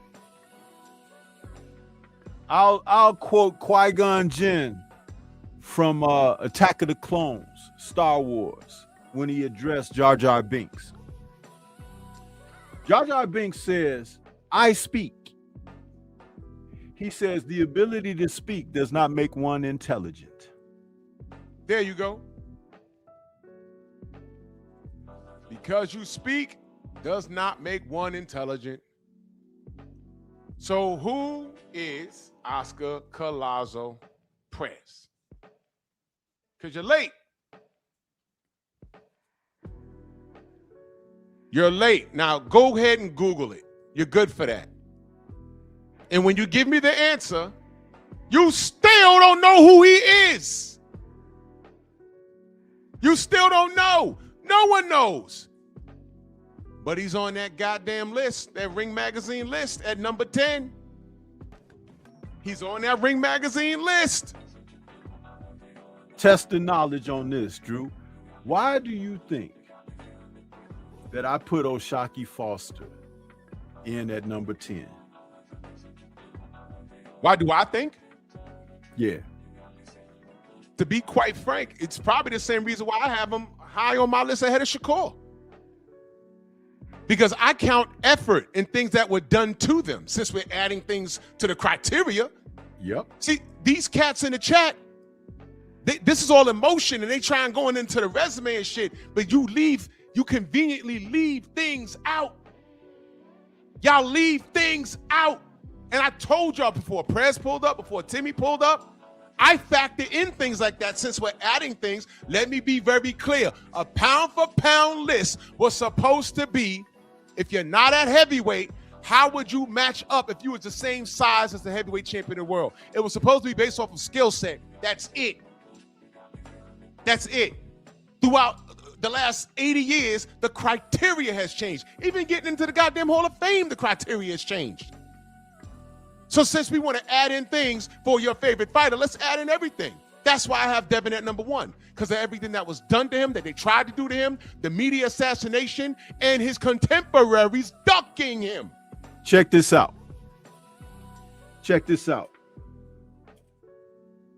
In July of 2019, Jesus Bravo, who was undefeated, he stopped him in 8. It was a 10-round scheduled fight. In March of 2022, Muhammad Yakubov was undefeated. he won a unanimous decision over him. The very next fight, he beat Ray Vargas for the WBC super featherweight title that was vacated by who? Shakur Stevenson. Uh-oh. So he was there, right? Now, the turning point came in October of 2023 when they were in Cancun, Mexico. And they put him in there against Eduardo Hernandez, a fighter who was 34-0 with 32 knockouts. In the ring that was the size of my shoebox, okay? And the guy had never been past 7 rounds.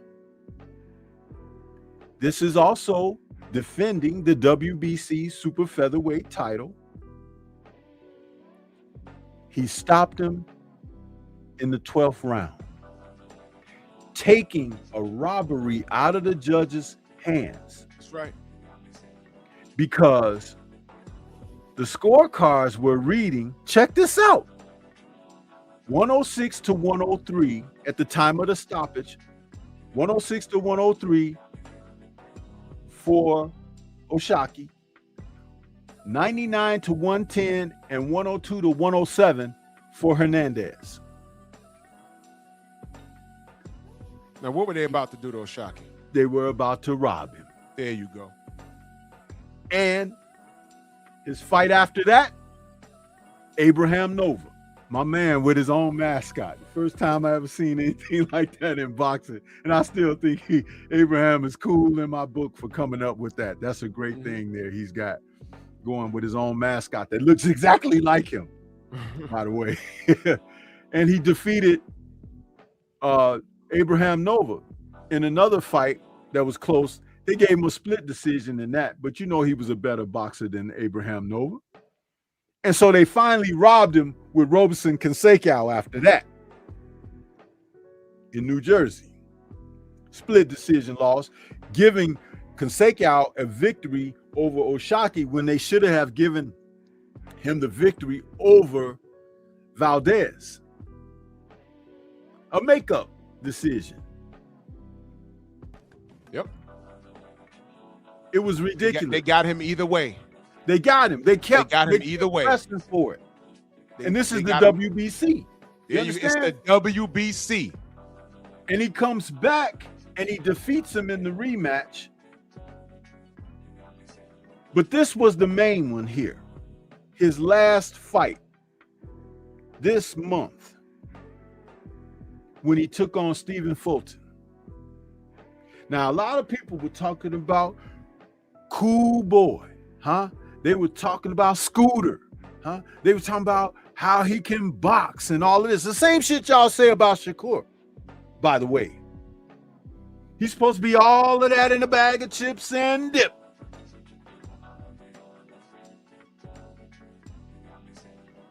One counter right hand midway through the first round changed Cool Boy Scooter's whole mindset for the fight. Stormy, what do we always say? Watch this. Foster beats the shit out of Shakur. No, he don't. Prove me wrong. That's all I'm saying. That's my response. Prove me wrong. Because he'll do it. No, don't tell me what he could have, because they could have fought. Don't tell me what Shakur would have did, because they could have fought. The reason that he does whoop Shakur is because he has something that Devin has. And that's that unshakable confidence in his own abilities. Because don't forget this part. They have sparred before. And he's handed Shakur his ass in the gym. Shakur better not go in there and fuck around and lose to Tio. That's all I'm saying. Because I want him to beat Tio. Don't get it twisted. So me putting Oshaki in at number 10 is because he is showing that thing. And I said this a couple of years ago, Drew. I said the wheel is going to turn away from that Floyd Mayweather type mentality and all of that stuff. You're going to start to see certain fighters who want to step up and prove their wares. Devin has always been that way. Jai Opataya is that way. David Benavidez is that way. Is it no irony that these men are on my Thunderous Top 10 list because they are stepping forward and other people are stepping away from them? You can't see this? They don't want to see I it. said that the wheel would turn. And guess who might be by mid to late next year on this list as well? And I will happily remove someone who doesn't belong, named Dmitry Bivol or Artur or Shakur. Watch Abdullah Mason. Watch that young man. Because he's Let me read the super chat real quick. Enoch Bird says, happy holidays. Prez, agent, diverted the energy from the AJ Live. Now Bivol should be number one. As Coach Hudson says, COINTELPRO boxing fan. Sub to Coach Hudson. Yes, salute. Salute to my brother, Coach Hudson. And I don't know, you might be right. I'm starting to wonder. You might be right. Starting to wonder. You know, the deal is this here, man. No one even, people make up things to put fighters on a pound for pound list. To shut up all the bullshit from these guys out here in the chat. Who has Boots fought in the legacy fight? And he has space and opportunity to have that. He has space and opportunity to have a legacy fight by now. Yeah, with about 3 different fighters. Come on now. And he moved away from it. Come on now. And he can't make the deal with who they are talking about where he is presently, because guess what? He don't want to fight either. He ain't smashing. You guys want to sit up and talk about one-sided. You could love who you love from your city, from your state, and all of that. It don't amount to a hill of beans if the guy don't get in there and just fight. Remember, you can always negotiate terms on a contract for your economic end of things. But if you really want the brass, you got to bring the ass. Prez says Boots arguably ducked Devin. And I just said the reason why I have Devin number one is because Boots isn't the only person that ducked Devin. I factor in the people that could have fought Devin and they didn't fight. It wasn't because of Devin, it was because of them. I'm factoring in the work that Devin missed because of his contemporaries. There's a list. And wait till I do my Brian Norman video, y'all. Wait till I do that video. I'm putting y'all niggas on blast. You guys get so much into your feelings about these fighters that you want to support and everything. I'm going to tell you something. You don't offend me, huh? You offend yourself. You offend your own. You dumb down your own intelligence, because I told you region don't have shit to do with it. Language is important. Language is important. He says, but Devin should fight Boots next. No, Boots should have fought Devin next. Now we're going to get into the A-side thing? No. Language is important. Why does Devin have to do everything? He's done everything.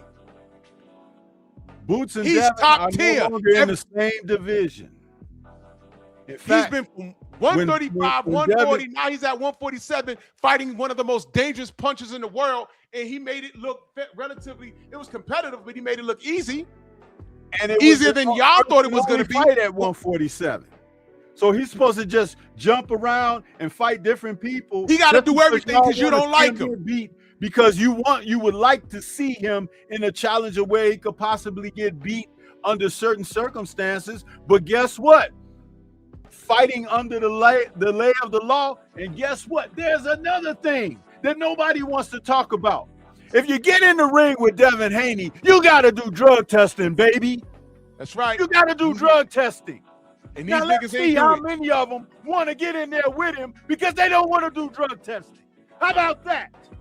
Now that's really pulling the curtain back and pulling your damn pants down and showing your little wee-wee. Huh? That's what that is. Timmy says Boots is 10 times better than Norman. Great. Why didn't Boots fight him? You see how that works? That's my only thing. That's all I say it all the time. You think this guy's better than this guy? Good, they got to fight. But 10 times out of 10, the guy that they're rooting for doesn't fight. The only person that's out there looking actively for the smoke is David Benavidez and Devin Haney. Drew, and I salute Bivol and Beterbiev for fighting each other. You know what I'm saying?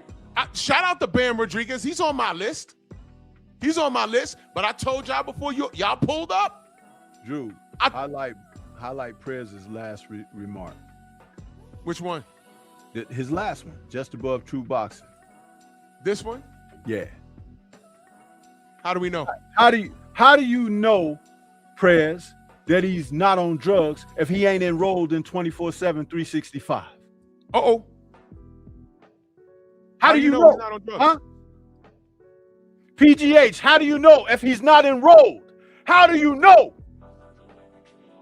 Because a billionth of a gram means that something is in your system that shouldn't be. Banned substances. So if you're clean, you can get on in the ring, but you don't see these guys rushing to do so. You don't. How about it? Don't tell me that, oh, he ain't never tested positive when he ain't enrolled. Manny Pacquiao never tested positive. 24/7, 365. He could pee today. And he's going to pop clean. There is no nonsense, PGH. There is no nonsense because what I'm telling you is facts over feelings. There was a list that Devin put out. The only reason why he got to Brian Norman was because the four people in front of him, or was it five? They said no. Exactly. They said no, and I'm like, why? That they're saying no for multiple reasons, Drew. And why did Tank say no? Why did Shakur say no? Why did Teofimo say no and no thank you to $11 million? What is that? And then he gets to Brian Norman, and Brian Norman says run it. Huh? Run it? So we got all the way to Brian Norman, and he said run it? That's why I'm not going to let y'all niggas do that to Brian Norman. And even still, Brian didn't want to enroll right away. There's that. Yeah, he did eventually, but he didn't want to in this. Why do they not say, okay, let's get it? Why? Listen, I've been watching this long enough to know that there is such a huge percentage of people doing what they shouldn't be doing.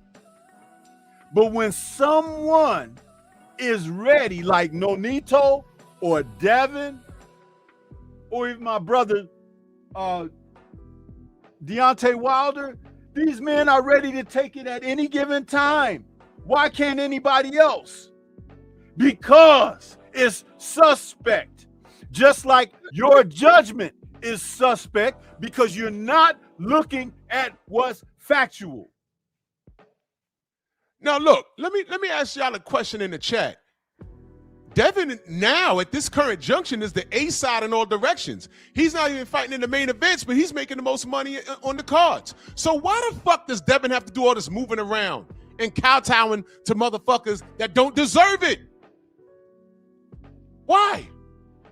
What is this? Oh, Devin got, Devin, Boots said I wanted at 152. He just got to 147. He just got there. Why? And who the fuck is Boots compared to Devin Haney? Seat sales? Money generated? Popularity? Fuck out of here. It's not, there's no comparison. Boots so what Boots was supposed to do, now watch this. Why is it that Miguel Cotto, as a WBO champion at 147, could come in on fight night at 145 because Manny Pacquiao was more popular and he lost? And y'all didn't say a word. Some of y'all wasn't even watching boxing with an articulate eye back then. But what I just said to you is true. I don't want to hear this shit. Boots would make 147 if fucking if Eddie Hearn told him to. Look, man, you have to fight. Look, you're fighting Conor Ben next, but you know you need to come in at 147 on fight night, Boots. I mean, it's going to be your highest payday. I mean, we're going to sell out Wembley, but you have to come in 147 on fight night. I bet your Boots will do it then. I bet your Boots will do it then. Why? Who has popped dirty? Press. I'm glad you said that, but you didn't hear what I just said. Who cares whether you headline? I don't care if Boots. I don't care if Devin was the opening fight. He made $12 million at the last event, and he was the co-main. The co-main. So it don't matter. Boots headlined his last 3 fights, and he has not made what Devin has made. Where's the lie? You see what I mean? And who are the last 3 people that Boots fought in those headlines? Man, come on, man. Who are they? Fuck out of here. Boots is not the A-side to Devin Haney. Bottom line. Bottom line. Stop it. Cut it out. Devin is the A-side in all directions. In all directions. Wherever you want to go with this. Wherever you want to go with this. You think it's slander on somebody because somebody is telling facts. I told you about this alternative fact generation. I told you. That's why I mentioned it earlier. I stand on merit, brother. You stand on foolishness. This is why I work. I'm not lying on Boots. Uisa Lima, Imantas Stanionis, who have been off for a couple of years waiting for Virgil Ortiz. Karen, come on. Yo, those were the last 3 fights. Headlining, Philadelphia, Atlantic City, which is close to Philadelphia. Get out of here. Listen. Y'all could take this as boot slander if you want, but you know what? I got on here and I said, why the fuck is my brother over there fucking with that devil, Eddie Hearn? If I didn't give a shit about Boots, I'd be like, yeah, go and take your ass over there and see what happened. Yeah, okay, I don't care. But what did I say here on my channel? I said Boots is getting lined up by Eddie Hearn. I think they're going to try and put him in there with Conor Ben sooner or later. He's no good. And it's not like he's over there working with Eddie Hearn on a consultant basis where I can fuck with you for a couple of fights and I can get out of there. No, he signed a contract with him. And I said, what are you doing? Just like when Shakur went pro and he signed to Top Rank, didn't we say, yo, what are you doing? Same thing with Boots, because I'm concerned. But we ain't going to switch it up over here. He could have fought Devin. He said 152. Devin said, fuck out of here. I'm about to fight for a world title at 47. I just got here.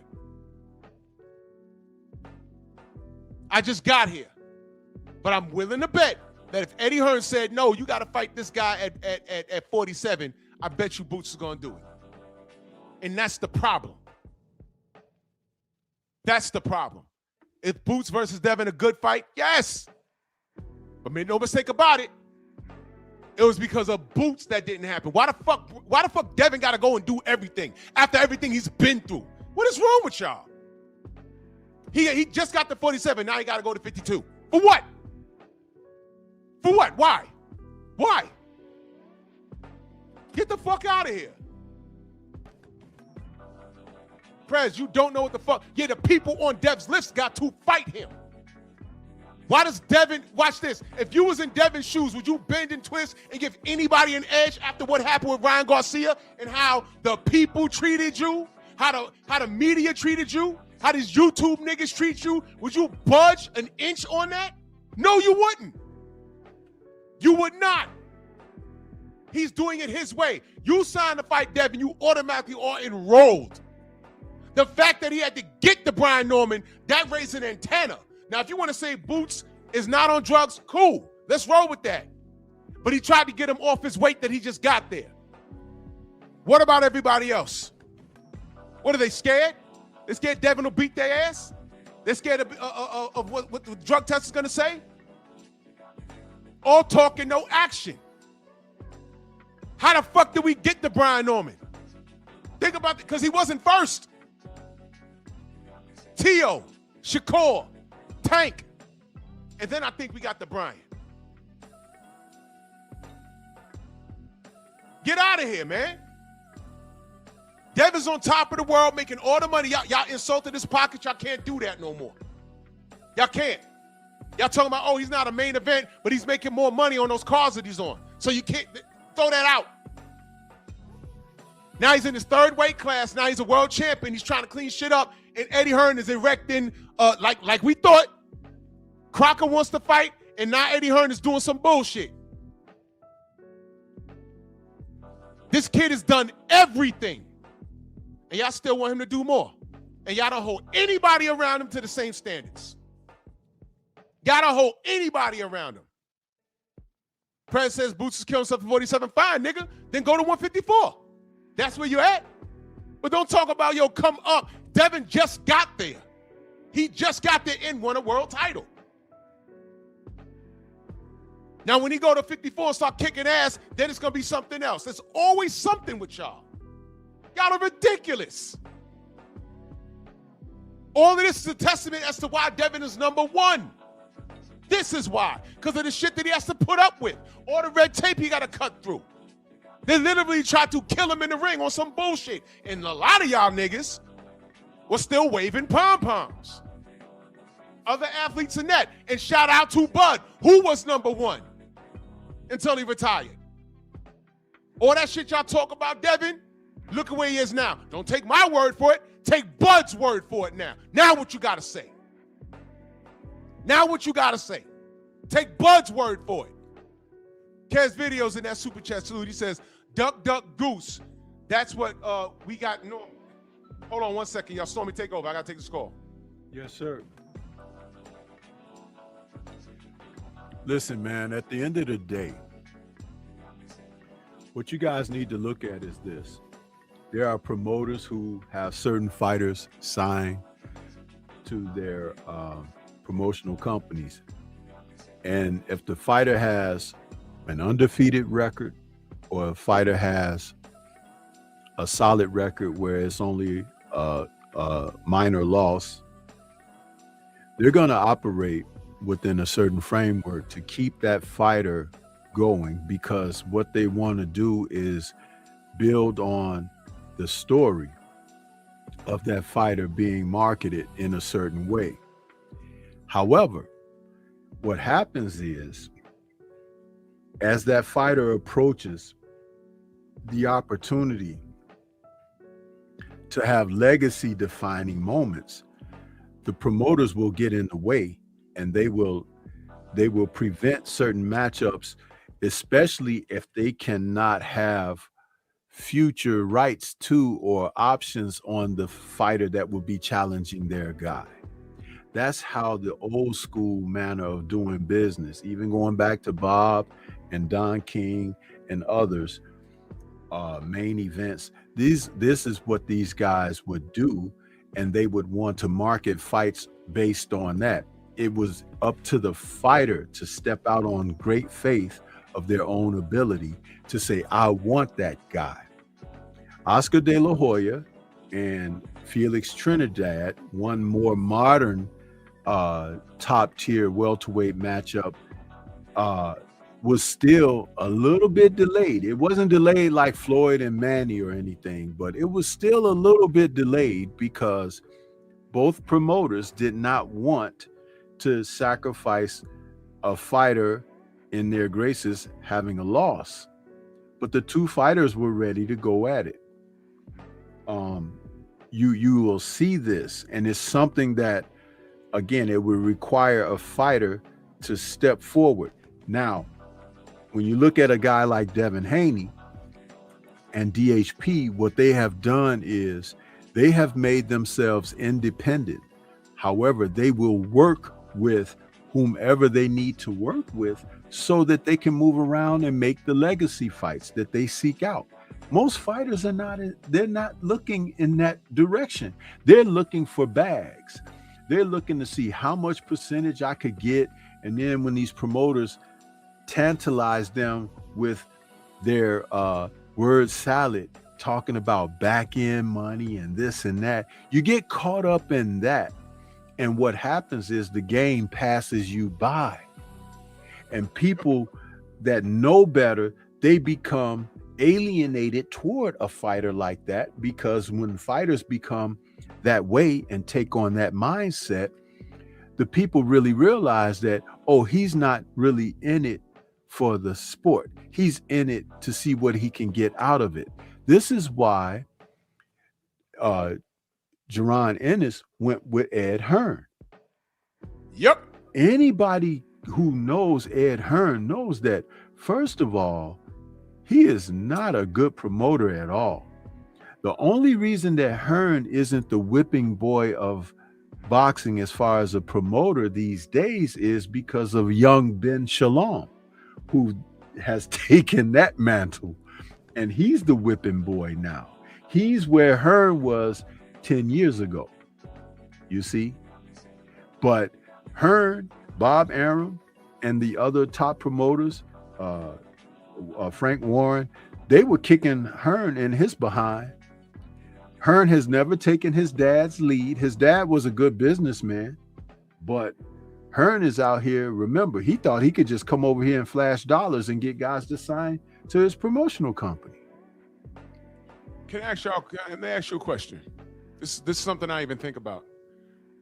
What's the exact date that Devin put out that list? Because I forget. What's the exact date? Does anybody know? Now that I don't know. I don't know the exact date. Okay, so let me ask you another question. What's the exact date that Boots went to 54?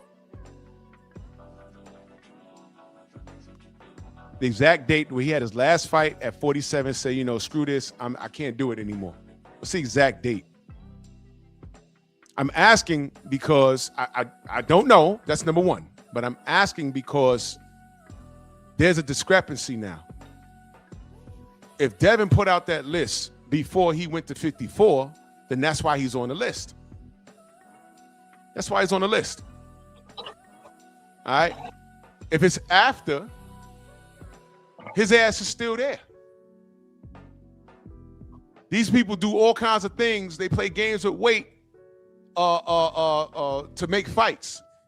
And the reason why I'm not hearing that, oh, come to 52 of the catch rate is number one, because A, Devin already did the weight thing, and look where it got him. And look where it got him with the weight thing. They compromised with Ryan Garcia, and look what this motherfucker did. Okay, that's number one. Number two, Devin was at fucking 135 draining himself for how many years? And still left there undisputed. Y'all was saying he was too big. Y'all were just saying that. See, this is why I don't hear this weight shit. I don't want to hear y'all arguments with that. It was there. Devin just got the 47. It's not like he went to 47 and had 2 or 3 fights. No. He just got there. He says, oh, nah, let's come to 52. No, we're not doing that. We just got here. Well, you ain't removed from the list, but you're going to wait, because I'm going to try and clean up 47. So that's what I'm saying. Devin got to do everything? Now, Prez, you said you just want to see Devin stick to the list. Okay. Let's go to the list. Teofimo Lopez was, I think he was the first person on the list. He ducked 11 milli. His response? Because Devin's style is boring. Not that I can't compete, but don't nobody want to see that. Bullshit. We wanted to see it at 35 for Undisputed, the real Undisputed. And we have audio you saying you're going to make shit harder for Devin Haney because you in the WBO and everybody else is going to make shit hard. We have it on audio. You said that, man. That's why Devin was happy when George Kambosos won, because he knew he'd get an opportunity. So there goes that. Shakur, you could have fought him for Undisputed at 35. You didn't do it. Yeah, it's still on the list. What's going on? Jay Franklin, do me a favor. Turn your camera on real quick. I'll see you backstage, brother. I'll let you up. Just give me a minute. Because, we got a lot of trolls out here. They like to flash dicks and shit, some homo shit. So Shakur, he ain't get it on and popping. What happened there? Okay, shitty cuz. Okay. So we got Tank. Do we even need to go there with Tank? Do we have to go there with Tank? Fuck out of here. Fuck out of here. Then we got the Boots. Boots said come to 52. He's still draining himself. While James left. James, why you leave? I just said to turn on your camera real quick. I got to make sure you are who you are. Then you got Jerron Ennis at 52. He wanted to come to 52. He's like, why would I come to 52? I'm at 47. I'm trying to clean shit up. Oh, I'm 54 now. All right, nigga. You go ahead and do your thing. I'll get to you when I get to you. So Devin was actively going down the list. That shit wasn't his fault. And then we got the Brian Norman Jr., who was a man about it and said, run it. Who's after Brian Norman? I think it was Mario Barrios. Oh, it's Mario Barrios. He got a belt. But magically, he's getting a fight with Ryan Garcia, who's supposed to be fighting Devin. Who's after that? Keyshawn. You running your mouth? Get it popping. Rolly Romero's on there. Why? He got a belt. Conor Ben's on there. 47. So what we doing here? What are we doing? And Ryan Garcia's dead last. So when you talk about you want to fight people on the list, it sounds like everybody on the list, with the exception of Brian Norman Jr., had a bunch of excuses. A bunch of excuses.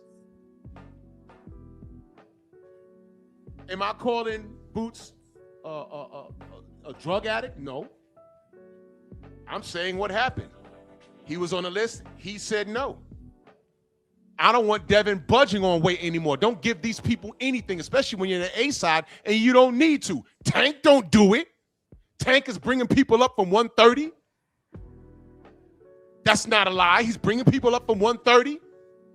He's selectively going to higher weight classes and beating on people. And while he was at 135, he didn't fight his contemporaries. I'm sorry, we didn't know Lamont Roach was a contemporary. All we're asking him to do is run it back with the dude that fought him to a draw, and he don't even want to give you that. He wants to fight the fucking guy that he beat already with one hand at 140. Please don't talk to me about Tank. Please. Fuck out of here. That's why Debo Dev is number one. I think I'm very clear. There's no comparison. Who else has a list? Tank had one and lied to y'all. Now what? Y'all gonna act like he didn't do that shit? Now what? Fuck out of here. I don't care who you root for. That's fine. But what we're not gonna do, we're not gonna airbend the truth. Fuck out of here. We're not doing that. And I know this pound for pound list that the Ring put out is bullshit. Nobody in my chat knows who Oscar Collazo is. He's the DEI of boxing pound for pound lists. They just threw him in. That man fights at 105 pounds. Y'all don't know. And those lighter weight classes, and I'm going to say this because y'all niggas are late. Those lighter weight classes, there's only about 3 pounds that separate them. And those dudes be winning belts from 105 to like 115, right? And they don't even stay in those weight classes to defend them, like Hammer and Hank Armstrong. He had 3 belts and he was defending them. He wasn't relinquishing them. He was defending them at the same time. These guys don't even do that shit. Fuck out of here. Now, Prez, you don't reserve the right to tell me what Devin should be doing. Devin is doing what he needs to do. Because listening to y'all niggas is what got him fucked off in the first place. Because the reality is, once Ryan missed weight, what he was supposed to do, is say, fuck that, man. Fuck that. But Devin's a dog. And look where it got him. And then when we found out the motherfucker cheated, look how y'all treated him. That's why all I see is the work. That's why Debo's number one. He does everything. He does shit that Tank wouldn't do. He does shit that Shakur wouldn't do. He does shit that Tiafimo wouldn't do. Now you want to give Monster Inui, you want to give him this credit? Fine. I'm not putting him anywhere in my top 5. You know why? And I'm talking to you niggas here. Y'all show him more respect than you do Devin. That's why I don't put him high. On purpose. I don't give a fuck how many weight classes he dominated. I don't care. And I think he's on drugs. And he stacks his raps. And he pulled some fuck shit with Onito's gloves when they got to Japan. That's a fact. That's a fact. I believe Devin will beat anybody they put in front of him, but the people on that list don't want to get in front of him. Now. So do you want to talk about all this other bullshit or skill for skill? If any of these guys was truly at heavyweight, could they compete with Usyk? Because you casuals took this conversation over here. I'd rather keep it simple. Skill for skill, if Devin was 220 pounds, could he compete with Usyk? That's what I'd like to talk about. But you knuckle draggers start adding things in like weight drain and seat sales and tattoos and braided hair and girlfriends that lied on Bivol. Nigga, where was you when I spoke about what Bivol's wife did to him? Where was you?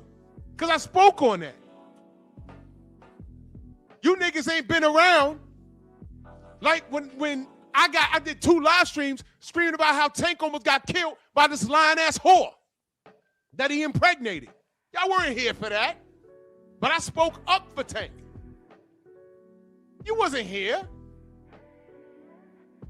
You wasn't here. None of you was here. You wasn't here when I was speaking out of concern for Tank. Yo, young brother, don't do that. Yo, young brother, don't do that. Yo, young brother, you need to take that fight. Yo, and I got tired of that shit. Y'all wasn't here for that. All this talk about Gary Russell. Y'all wasn't here when that coming out the pandemic where that fight was made on YouTube. We did that. The LDBC did that. And who said no? Team Russell said no. Right hand of God, that happened. Right hand of God, that happened. Fuck out of here. Fuck out of here. Y'all pick and choose. So I'm picking and choosing. I'm going to pick and choose. Motherfuck Inui. He's lucky he's on my list. Just like I said, motherfuck Vasily Lomachenko. Already knew what they were doing with that guy. But you niggas will stand in the pocket and defend Inui and look at Devin Haney and laugh and nitpick. Fuck out of here. Get the fuck out of here. Y'all niggas is crazy. Or you're typical. Typical knuckle dragging bullshit. This is what y'all do. This is what you do. Hey, why is Shockey Foster on your list? Why is he not on yours? Because we're going to count work, right? Shockey could have, well, Shakur could have fought Shockey. But there's no popular demand because y'all loved y'all some Shakur, right? That went right under the radar. Not mine's. I looked at it. I said, hey, whoa, what's that? But if y'all not going to hold him accountable, what? Oh, I get it. Shockey's too dark. He's a darky, right? He's a darky. He's a darky. Well, you know, Devin's light skin. Oh, I know. His nose too wide. But he dressed like you youngins, right? You know, he dressed like y'all. You know, he's in touch. Oh, I'm sorry. He's not cute enough. The nose too wide. And he got a father in his life. My bad. My bad. How dare I? How dare I? Bam Rodriguez. Yeah, he's on my list. Oh, he's doing this. He's doing that. Okay, groovy. He hasn't gone through what Devin went through. Fuck out of here. Salute to Bivol and Better Be if they fought each other. They're contemporaries. Something Tank's not doing. Something Shakur is just now doing. just now. And Benavidez is running over shit. He's running over shit. Yeah, exactly. Has Devin Haney praised Inouye? So what? Why are you worried about what Devin thinks about Inouye? Does Inouye praise Dev? Does Inouye speak up about drug testing and shit and what happened with Dev? A lot of these nigga fighters don't do it. Why are you worried about what Devin does? Why are you worried about his personal opinion? All I see is the work. The work, and y'all cut it down. Hey, Devin's doing this, Devin's doing that. Oh, Bam Rodriguez. Devin's doing this, Devin's doing that. Oh, Inouye and Nakatani. Devin's doing this, Devin's doing that. Oh, Oscar Collazo. Y'all niggas need to wake the fuck up. Wake the fuck up. Prez, was Bivol ever cheated? Was Beterbiev ever cheated? Was they ever drugged or anything like that? Ever? Did they ever have a machine of media against them? Because all I saw for both of those men was praise. More for Bivol. Because Beterbiev should have been praised. But how do you market a white Russian Muslim who lives in Canada? How do you market that to the American public? You can't. Which is why there was never any a popular demand for them to fight until Turkey got into the business of boxing. Please, Prez, you're not qualified. You're not qualified. You are not qualified at all. That's why I tell y'all might want to just keep it as far as skill set when it comes to this pound for pound list. Y'all might want to do that. I saw what you typed. I said if everything was on an even playing field, could Devin compete with Usyk? Absolutely he can. What are you talking about? If Devin was a heavyweight, why wouldn't he? Why wouldn't he be able to? Why? Pillow fist? Why? Glass chin? Hey, but Drew, on some real talk, here go the crazy part. If Devin was a heavyweight, he would fight Usyk because he got. You know what I'm saying? Because the nigga don't duck shit. He don't duck shit. He don't duck shit, and that's why a lot of these motherfuckers' favorite fighters ain't on here. That's why Tio's not on here. Mm-hmm. That's why Tank's not on here. Yeah. Press. Usyk got. Daniel Dubois got robbed in Poland fighting Usyk. Nigga, stop it. I saw Usyk lose to a body shot, man. Stop it. That happened. That happened. We all saw it. That shit happened.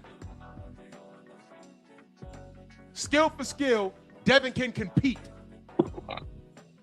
He can compete. I don't know what you're... Man, get the fuck out of here. Y'all niggas is bugging.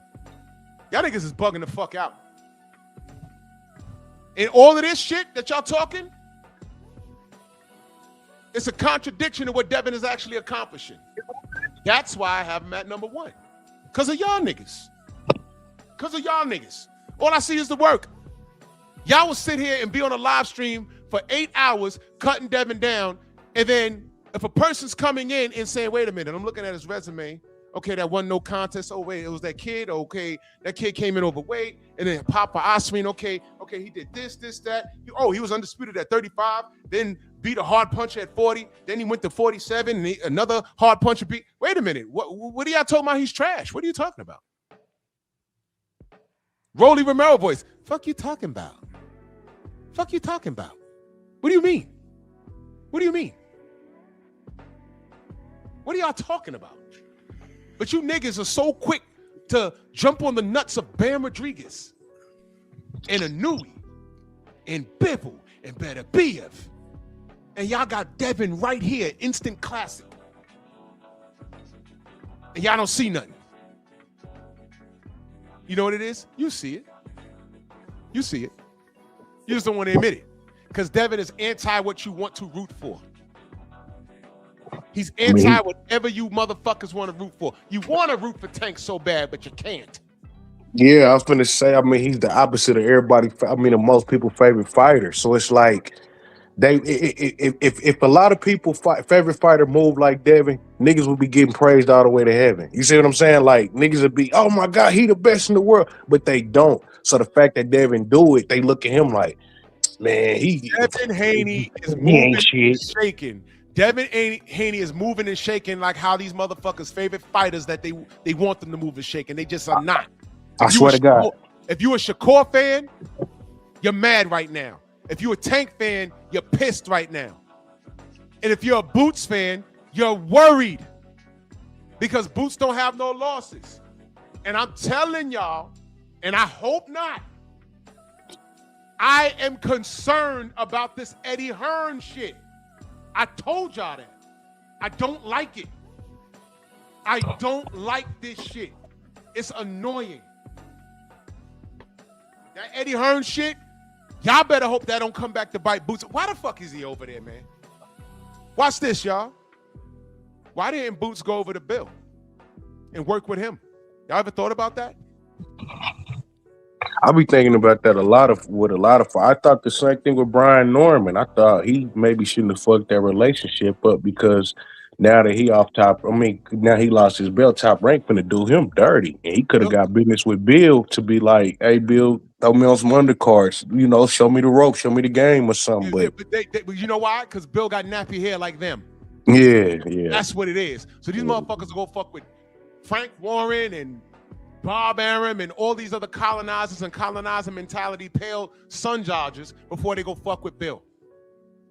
And not seeing the position that Devin is in. Mm-hmm. That's the problem. See, Prez, you're throwing shit at the wall, hoping something will stick. He says, what about Keyshawn? Guess what, nigga? Didn't Keyshawn fuck off his last event? And the only fight that he did have that night was backstage. So please stop talking to me about Keyshawn until Keyshawn get right. I just spoke to Keyshawn Prez. And I told him, I said, young man, we want the best for you.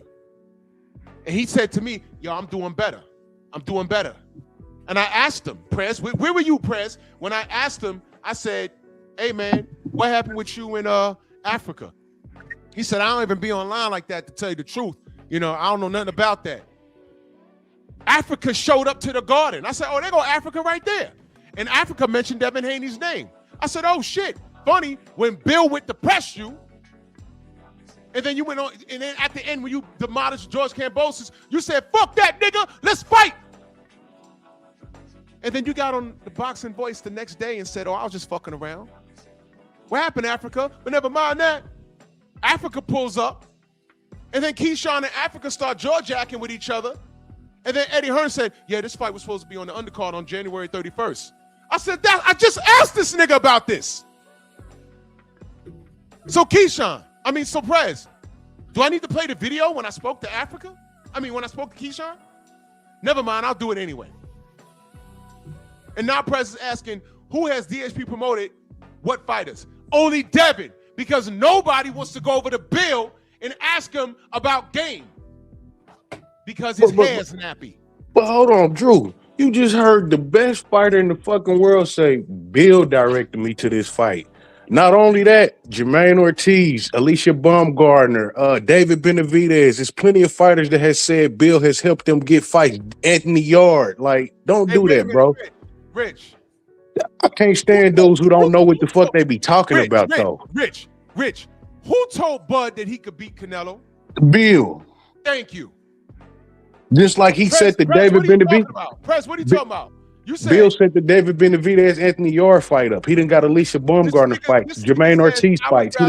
This nigga says I would rather work with Man Down Promotions than fucking DHP. Didn't their fighter leave? What fighter? What fighter are you talking about? What fighter are you talking about? Errol Spence promotes who? Frank Martin, who was rate drained against Tank and got knocked out. There goes that. Who else? Press? All I see is the work. Devin is on top of the world. He's the A-side in every direction. And if you're not working on the conventional standard under Riyadh season, he's the A-side. But if you work with Riyadh season, he's the highest paid, whether he's top tier or not. Who turns more heads, Amari Jones or Frank Martin? And what happened to Frank Martin? Since you want to compare DHP to Man Down. What happened with Frank Martin? He was drained against your man Tank, and Tank slept him. Drained, and I know that for a fact. Yo, Prez, you just a hater, but let me go find this my Keyshawn Davis video. Since you want to ask about him, I mean, shit. Where's that? That's Teofimo Lopez. Oh, here you go. Here we go. Let's do it. Man, to my friend Frank Warren got a name for getting knocked out. You got a name for getting slept, man. I mean, this is right. ridiculous. Come on, bro. man. Y'all dudes is crazy. Look. Gotta excuse the kid. The kid's just a hater. I understand. Yeah, I understand. But you mentioned Keyshawn, right? Prez, did you watch this video? Did you smash my like button? Did you watch this video? Here we go. This is me talking to Keyshawn 2 weeks ago. Keyshawn Davis, man, salute you, good brother. What's next for you, King? Shit. Here with my brother Shakur, man, support him. That's right. That's all I'm doing. Now, I already asked you a second ago, I'm gonna ask you again. What happened with Richards and Hitchens on his end? What you mean, what happened? Like, the word was y'all was supposed to meet up and he declined. So what did you hear about that? His end. I want you to look at his eyes when I ask him that question. What you mean, what happened? Like, Look. the word was y'all was supposed to meet up and he declined it. So what did you hear about that? Well, my honest opinion, bro, I don't even be on social media, bro, so I don't know nothing about I ain't say shit about no social media.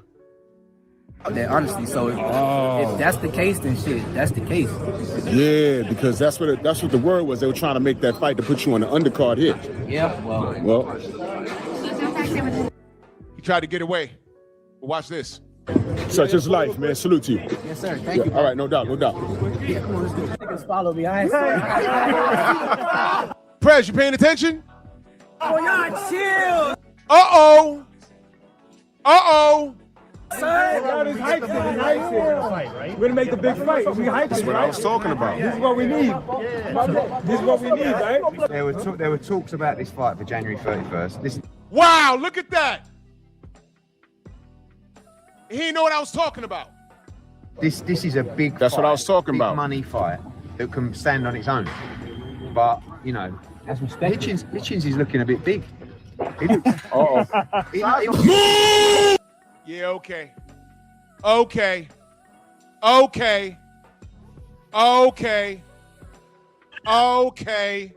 Hey, Drew, is Keyshawn working with Eddie?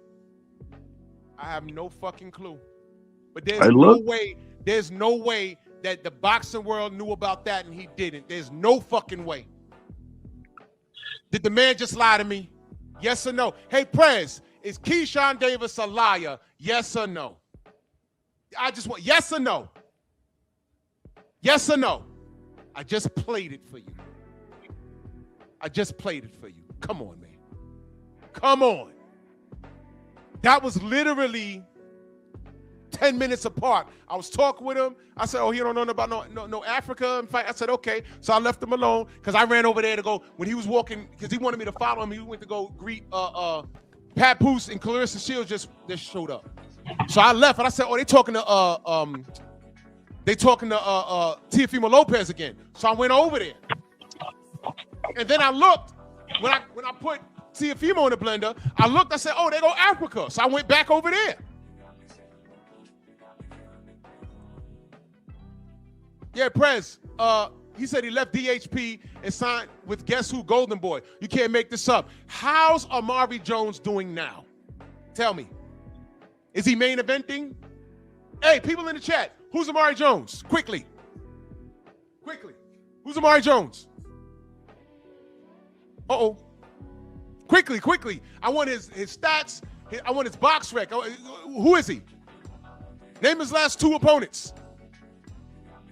And he's over there at Golden Boy? Wow. They don't even prioritize black fighters at Golden Boy. Right. He went over there to Golden Boy. Who's Amari Jones?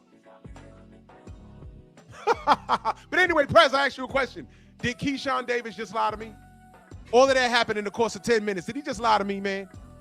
And I just got done talking to Eddie Hearn, who lied to me. So let me get this straight. Keyshawn lied to me. Eddie Hearn lied to me. Teofimo Lopez lied to me. That's why I go to these press conferences. So y'all could see it yourself. I'm not just on YouTube just blowing smoke. I'm showing you. These niggas are liars.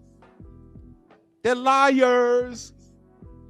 Liar, liar. They're liars. Hey, Prez, you taking too long to type, man. This man, chat, did Keyshawn lie to me, yes or no? Uh-huh. Uh-huh. That's what I thought. That's what I thought. That's what I thought. The kid lied, man. That news was about a week old. But he on social media. Social media found out because it was spoken about. Fuck out of here. Man, get out of here. And fuck Amari. How about that? But these knuckle draggers, Eric Jordan, salute. These knuckle draggers, y'all are conditioned. You see, this is the condition of the niggas. Y'all are sick Negroes. Y'all are conditioned going over to Top Rank, the white man. Going over to Frank Warren at Queensberry, another white man. Eddie Hearn, another white man. All of these guys are liars. But y'all give Bill Haney more bullshit than a little bit. And all I see is Devin Haney doing what he's done. And the reason why DHP don't have a huge stable is because niggas is used to going around fucking with these crackers. Y'all gonna learn. Or Golden Boy, these doodoo chasing Mexicans over there. Y'all never talk about the injustices of the WBO, the WBC, how the FBI they invaded the offices of Top Rank. Y'all don't talk about shit like that. Y'all don't ever talk about shit like that.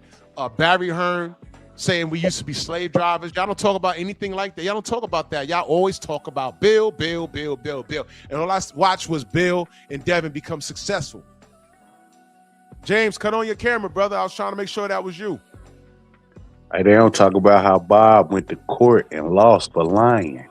He lost for lying, bro. He lost. James, you got to turn your camera on, bro.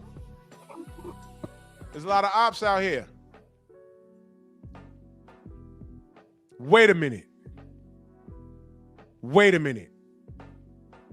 I know who this nigga is. James. Baltimore. Turn your camera on, nigga. I know you've been chomping at the bitch to talk to me. Turn your camera on, though.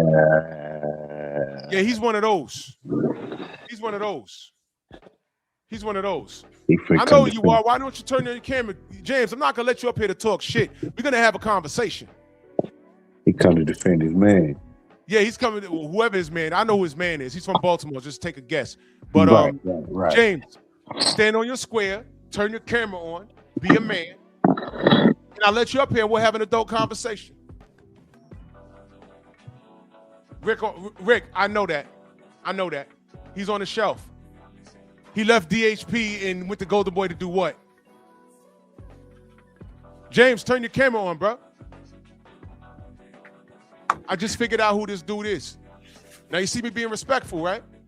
James, please turn your camera on and then you can turn it off. I'll let you up and we can have a conversation. Dude, I know you want to argue. It's not going to work out for you because we're going to talk about facts. I'm asking you to turn your camera on. I don't need to scream and holler and curse at you. I'm not running this kind of panel. I'm not doing that. We're going to have a conversation about the sport. So James, do me a favor, turn your camera on. I will let you up and we can have a conversation. I know you want to talk to me and that's fine. Stop being a coward, young man. Stop being a coward. Turn your camera on, bro. Or you're gonna sit back there. I just figured out who this dude is. He left again. That guy, I was moving and shaking yesterday. I saw him on Trill Will's, 2 days ago on Christmas Eve. He pulled up on Trill Will. And he's a tank glazer. He was saying we need to put some respect on KQKC name. Man, I ain't got to do shit. We made that old crackhead. We made him. We literally made him. And he's an ungrateful piece of shit. And he harbors that, he caters to that crowd. He's an inferior being. He's a turncoat. And the funniest thing that I've ever seen happen to him was when he tried to talk shit about Brian Norman Sr. and Brian spun the block and clicked the link again and gave him the business. And everybody on that live told KQKC that he was wrong. So there's a difference between therapy and going where it's therapeutic. If you want to get that tank feel good, there's places you can go for that, like KQKC, like Knockoff Boxing, like Fanon. Go over there. But those niggas are crazy. You know, you can go to Richie Valens. I mean, look, y'all know who Richie Valens is? I'll show you. This nigga, Southpaw. This is a tweet he put out. I pray Devin die with an avatar of Tank. Look at that shit. I mean, all of that because you a fan of Tank, bro. You really hate, saying, bro. You hate niggas that want to fight him. That's crazy. Yep, these are the dudes that these cats follow. At any point, did you ever hear me say, hey, I hope Tank die? You never heard me say that. You heard me say, I want him to get better. I hope he fights his contemporaries. But niggas like this are saying things like this. This is who you follow, y'all. Hey, Rich, click the link, man. Turn your camera on. You come up, we can have a conversation. You can't talk boxing. I know you can't. I know you can't. You just want to come up here and fuss and cuss and all. We ain't doing that. Let's have a conversation like black men, because I'm black, right? We black, right? We bliggity black, right? You same black men will buff the nuts of Europeans and Asians and Latinos before you recognize what's going on here. All right, James is coming back. Nigga, turn your camera on, bro. James, turn your camera on. Turn your camera on. And I'll let you up here and we could cook. You don't have to leave it on. I just want to see you a real person. Black Preacher Man in that super chat. He says, salute, Big Drew. Some love, you cooking. I'm on the job, Black Preacher Man. Salute to you, good brother. Much love and appreciation. Thank you so much. James, do you comprehend English? I know you do. I heard you speak English. Brother, turn your camera on. Turn it on. Then you could turn it off. And I'll let you up here and I could find out what you want to speak on. James? James?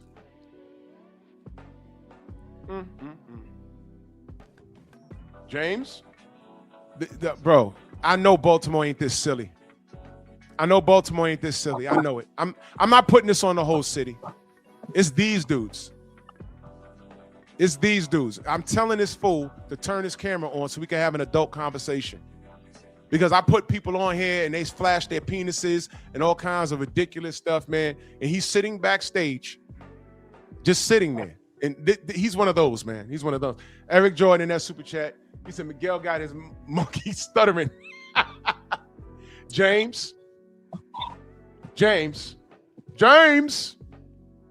Are you one of those?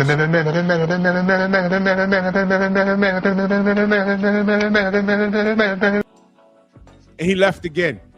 What are you going to tell me, that your camera don't work on your phone? Don't you got one of those throwback Obama phones? Come on, man. I don't want to roast you. I want to hear what you have to say. I heard you on my brother Trill Will's panel, and you got cooked.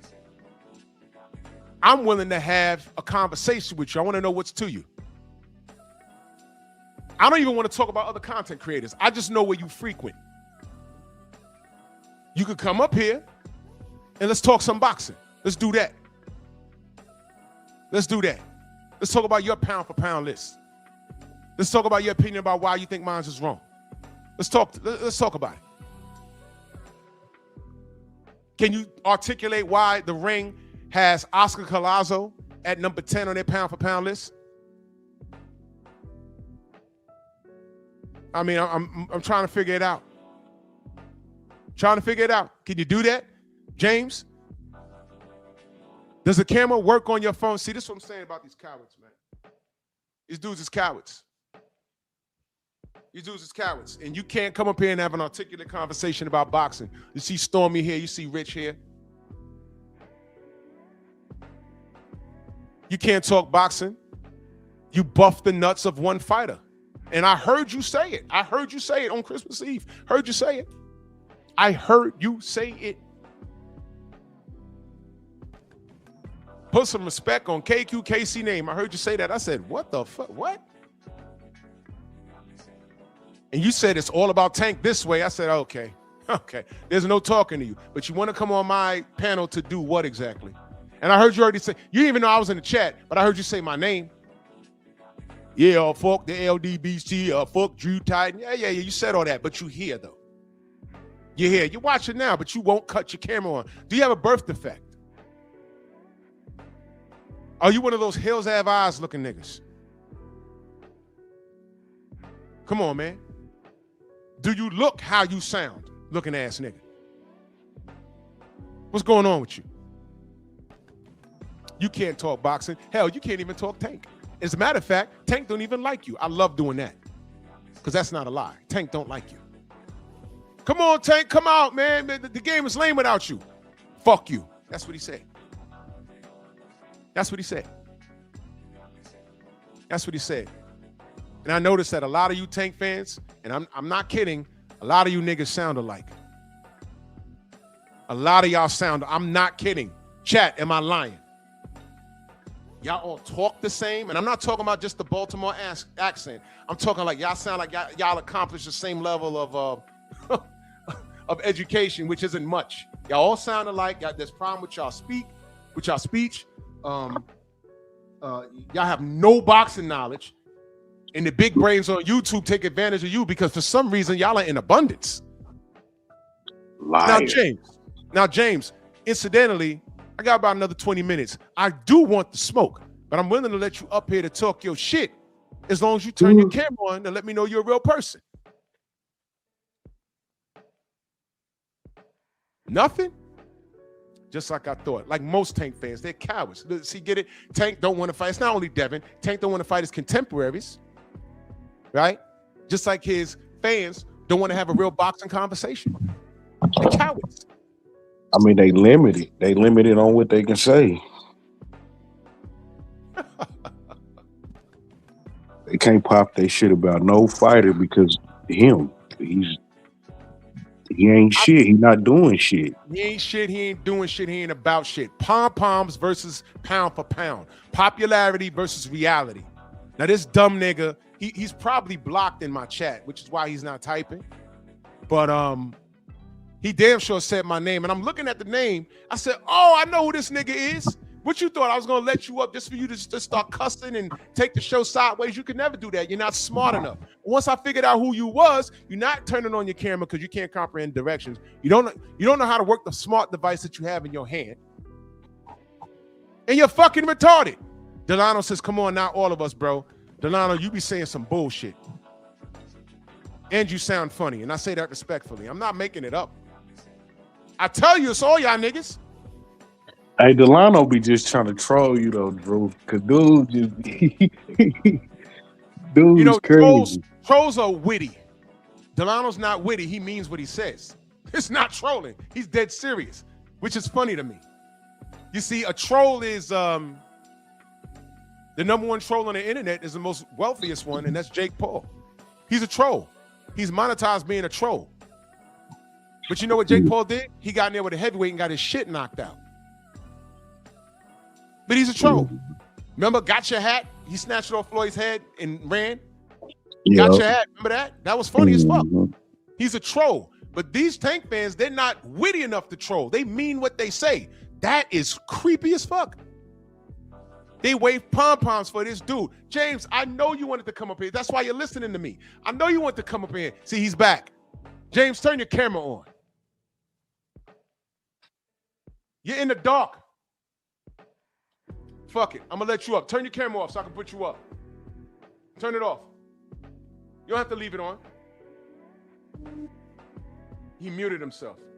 Now he left again. What is wrong with you? Oh, man. What is wrong with you? Try it again, James. I'm just gonna bring you up. Try it again. Try it again. Might have to slow it down for him, Drew. You know. Yeah. I'm gonna let him speak. He's in the dark, like how? Yeah, I don't know how he's in the dark. It's like 1 PM in Baltimore. It's literally 12:54. We're on the east. I don't know why he's in the dark. You remember when Tank did that video in the dark? Mm-hmm. Talking about I just went at niggas because it was cool. They got a little buzz right now in the dark. Mm-hmm. All right, James, what you got?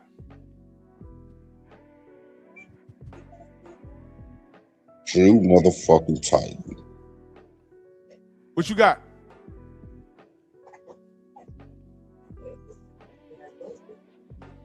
You know what I'm here for. Here? What we talking about? You know what I'm here for. I'm here don't. for all the Devin Glaze and the Tank hate. So what do you want to talk about first? The Devin Glaze or the Tank hate? Let's talk about the Devin Glaze. Let's talk about why you guys go so far to glaze Devin like he's the greatest ever, or the stuff that Devin's doing is like great. He was undisputed in a weak weight class. Oh, wait, whoa, I gotta stop you. Weak way. James, we're having a conversation on my show. Undisputed. And he's trying to do the same thing at 47 in a weak 47 division. He should be at 54. Let's address what you said, James. Let's address what you said. You said he became undisputed at a weak division. That's what you said. Yes or no, James? You just said that, right, James? Come off mute, brother. Yes, the fighters that he beat at 35 were trash. He beat all trash fighters at 35. Trash fighters at 35, yes. Just like he's going to do at 47. He's picking off all the cool James, don't leftovers. You're going to go undisputed fighting. Brother. One leftover that you lost to. Brother, it's really funny. Out talking me is not going to prove you right. I want to address what you said. Now he left. You see what I mean? Okay, so let's address what he said. I didn't mute him at all. He left. Okay, Devin was undisputed at a weak division at 135. Was Tank not at 135 the whole time? Exactly. Okay, so there goes that. I don't have to go any further because he's gone now. He just came in and thought he was doing something. He put a motherfucker behind my name, and then he starts rambling. See, he said something. Okay, James is back. Okay, James, come off mute. Yeah, my bad. I'm back. Okay, now how the hell is 135 weak when Devin became undisputed when Tank was there? Tank was the only name that he could have fought to get himself legitimacy at 35. But we know that he didn't legitimately want that smoke at 35. He does a bunch of fake call-outs. So that's why that fight didn't happen. Because Devin was doing a bunch of fake call-outs. Fake call-outs at 135. Come on, man. And this is what these niggas do. No, because I'm telling the truth. And you guys don't want to hear it. That's not the truth. What these niggas do. I'm asking James a question. Because y'all are the Devin Haney cult over here, and now I put him backstage. James, I'm going to ask you a question. Why didn't Tank Davis fight Devin Haney? Can you answer that? Come off mute. Why didn't Tank Davis fight Devin Haney at 35? Devin Haney was never serious in none of his call-outs. That's why. Says who? Says who? Says who? You can just see it. Who did they ever reach out to try to fight Tank? Legitimately, nobody.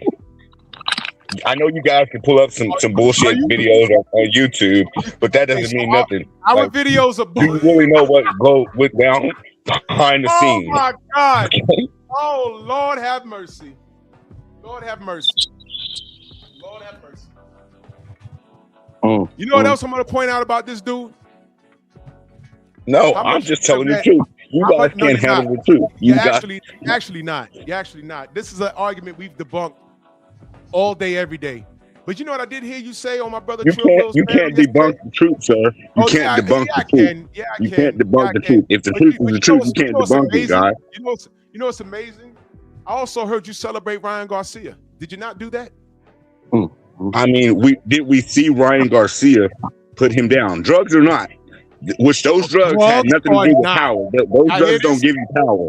Drugs or not? Those drugs don't give you power. But Drew, his favorite fighter had Ryan Garcia tested from the day they signed the fight all the way up to the fight. But he ain't speaking on that. Propaganda. James, Ryan Garcia beat him. That's what it is. But on paper, hey, it's like it never happened. Just like the Tank knockdown. It's not on paper, so it never happened. So I'm not gonna say that Devin Haney has a loss because he doesn't have a loss on paper. Just like Tank doesn't have a knock. Shut the fuck up. God damn, nigga. No, see, y'all don't want to hear the truth. And that's the problem with you guys. Brother, you keep doing talk too much. You keep talking over me. I'm being respectful to you. I'm just telling the truth, sir. I'm being respectful to you. You keep talking over me. I'm going to ask you another question. Can you respond when I ask you a question? Yes or no? Ask the question. I'm going to give you the truth and nothing but the truth. Okay, good. Is Ryan Garcia a cheater? Yes or no? Yes, he's a cheater. Okay. I just asked you yes or no. Okay. So he's a cheater, right? We already established that, bro. We already established that. But we can't act like we didn't see what we see. We can't act like we didn't see that. For a reason, right? There's a ban list for a reason, right? Yes or no? Those drugs didn't help him in the ring, sir. So I know where you're going. So Ryan Garcia is a cheater. Let's just skip to the bullshit. Okay, so I still got a question for you. When Ryan was fighting Tank, what did Tank say about Ryan Garcia? It don't matter because Tank beat him. No. It does matter. Nigga, get the fuck out of here. It don't matter. Nigga's a clown, bro. Get the fuck It's off. fucking anyone talking about him? It don't matter. Get the fuck out of here. Stupid, Don't matter, man. motherfucker. What we talking about? Bro, I hate them niggas though, bro. They be just so fucking stupid for Tank. Maintain, Rich, maintain. James. No, but isn't that true? Tank won, so it doesn't really matter. He knocked him out. He quit, so he stopped. So it doesn't matter. Any of that stuff doesn't matter. Even if Ryan was in there drugged up, guess what? Something that Devin couldn't do. He couldn't beat him drugs. Shut the fuck up. I'm asking this nigga a question and he's being rude on purpose.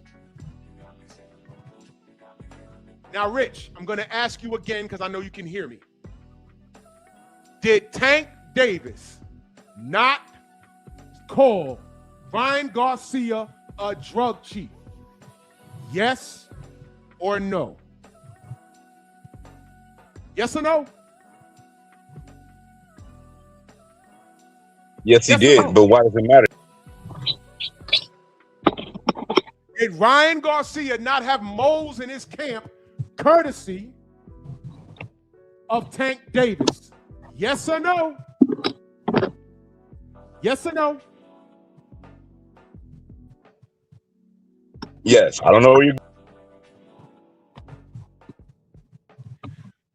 Is there a ban list in boxing in reference to drugs for a reason?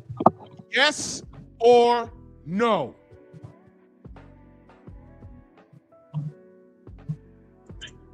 Yes, but the difference. I think you see where we're going here with this. Was Ryan Garcia not drained when he fought Tank Davis? Yes or no? No, he wasn't. My guy beat him. Yes, he was. He was drained. He was drained. Yes, he was. No. Yes, he was. Yes, he was, biatch. Yes, he was absolutely drained. So now, was Ryan Garcia overweight when he fought Devin? Yes or no? Yes or no? Hey, your boy's a pro. Was Ryan Garcia overweight when he fought Devin Haney? Yes or no?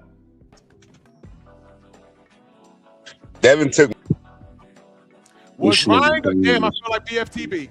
This is why he talks to niggas like this. Was Ryan Garcia overweight when he fought Devin Haney? Yes or no?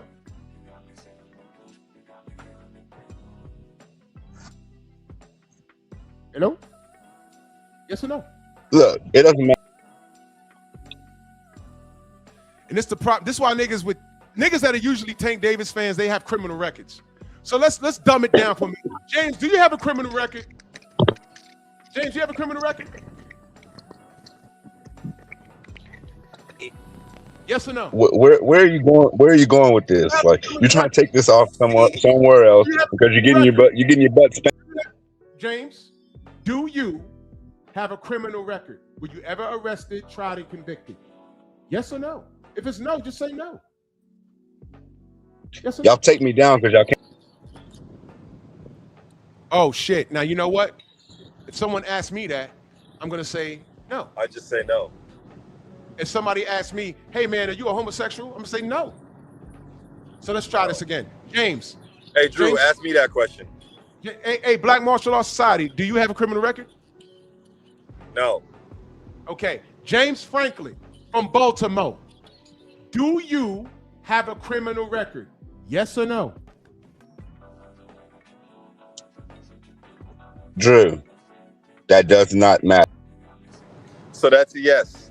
That's a yes. I'll take that as a yes. So I'm talking to a fucking felon, probably. I'm talking to a fucking felon.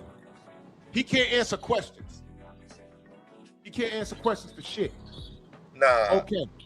So we know Ryan Garcia popped dirty. We know Ryan Garcia was overweight. We know that the New York State Athletic Commission made it a no contest because Ryan's a cheater. And then when he got caught, he tried to lie and say that it was these two different products and he had it tested. And when the products was tested, they had ostarine in it. But then the company said when we got the canisters, they were opened already. So Ryan Garcia was a liar. And then we find out that Ryan Garcia is a racist. James Franklin. James Franklin. Is Ryan Garcia a racist? Yes or no? What is this all? Dude, you came up here to talk to me. We're going to talk. We're going to talk. We're going to talk about what I'm talking about. Because you niggas like to erect this Ryan Garcia in front of Devin, and that don't matter. Because Ryan don't want the smoke right now on a level playing field. And you can't answer questions. Do you have a criminal record? You can't answer that. Is Ryan a cheater? You refuse to answer that. Nigga, just say you wanted to talk to me. Just say that. I don't fuck with Tank, and I've been very, very clear as to why. After supporting him for years. You weren't around when I was supporting this kid. Hey, let me ask you a question. The bitch he punched in the face at the club, should she have kept her right hand up? Yes or no? These things are. How much drugs did you sell on the streets of Baltimore? Give me a weight. How much drugs did you push, gangster, in the streets of Baltimore? Gangster? Hey, I live well, baby. I live well. Yeah, nigga, I be moving weight. Yeah, right. You live well. How much drugs did you sell? How much? Let's dumb the conversation down. How much drugs did you sell, James, in your lifetime? Talk about that. Because you can't talk. No. I'm here to talk about Tank, man. We ain't here to talk about me. We're here to talk about Tank.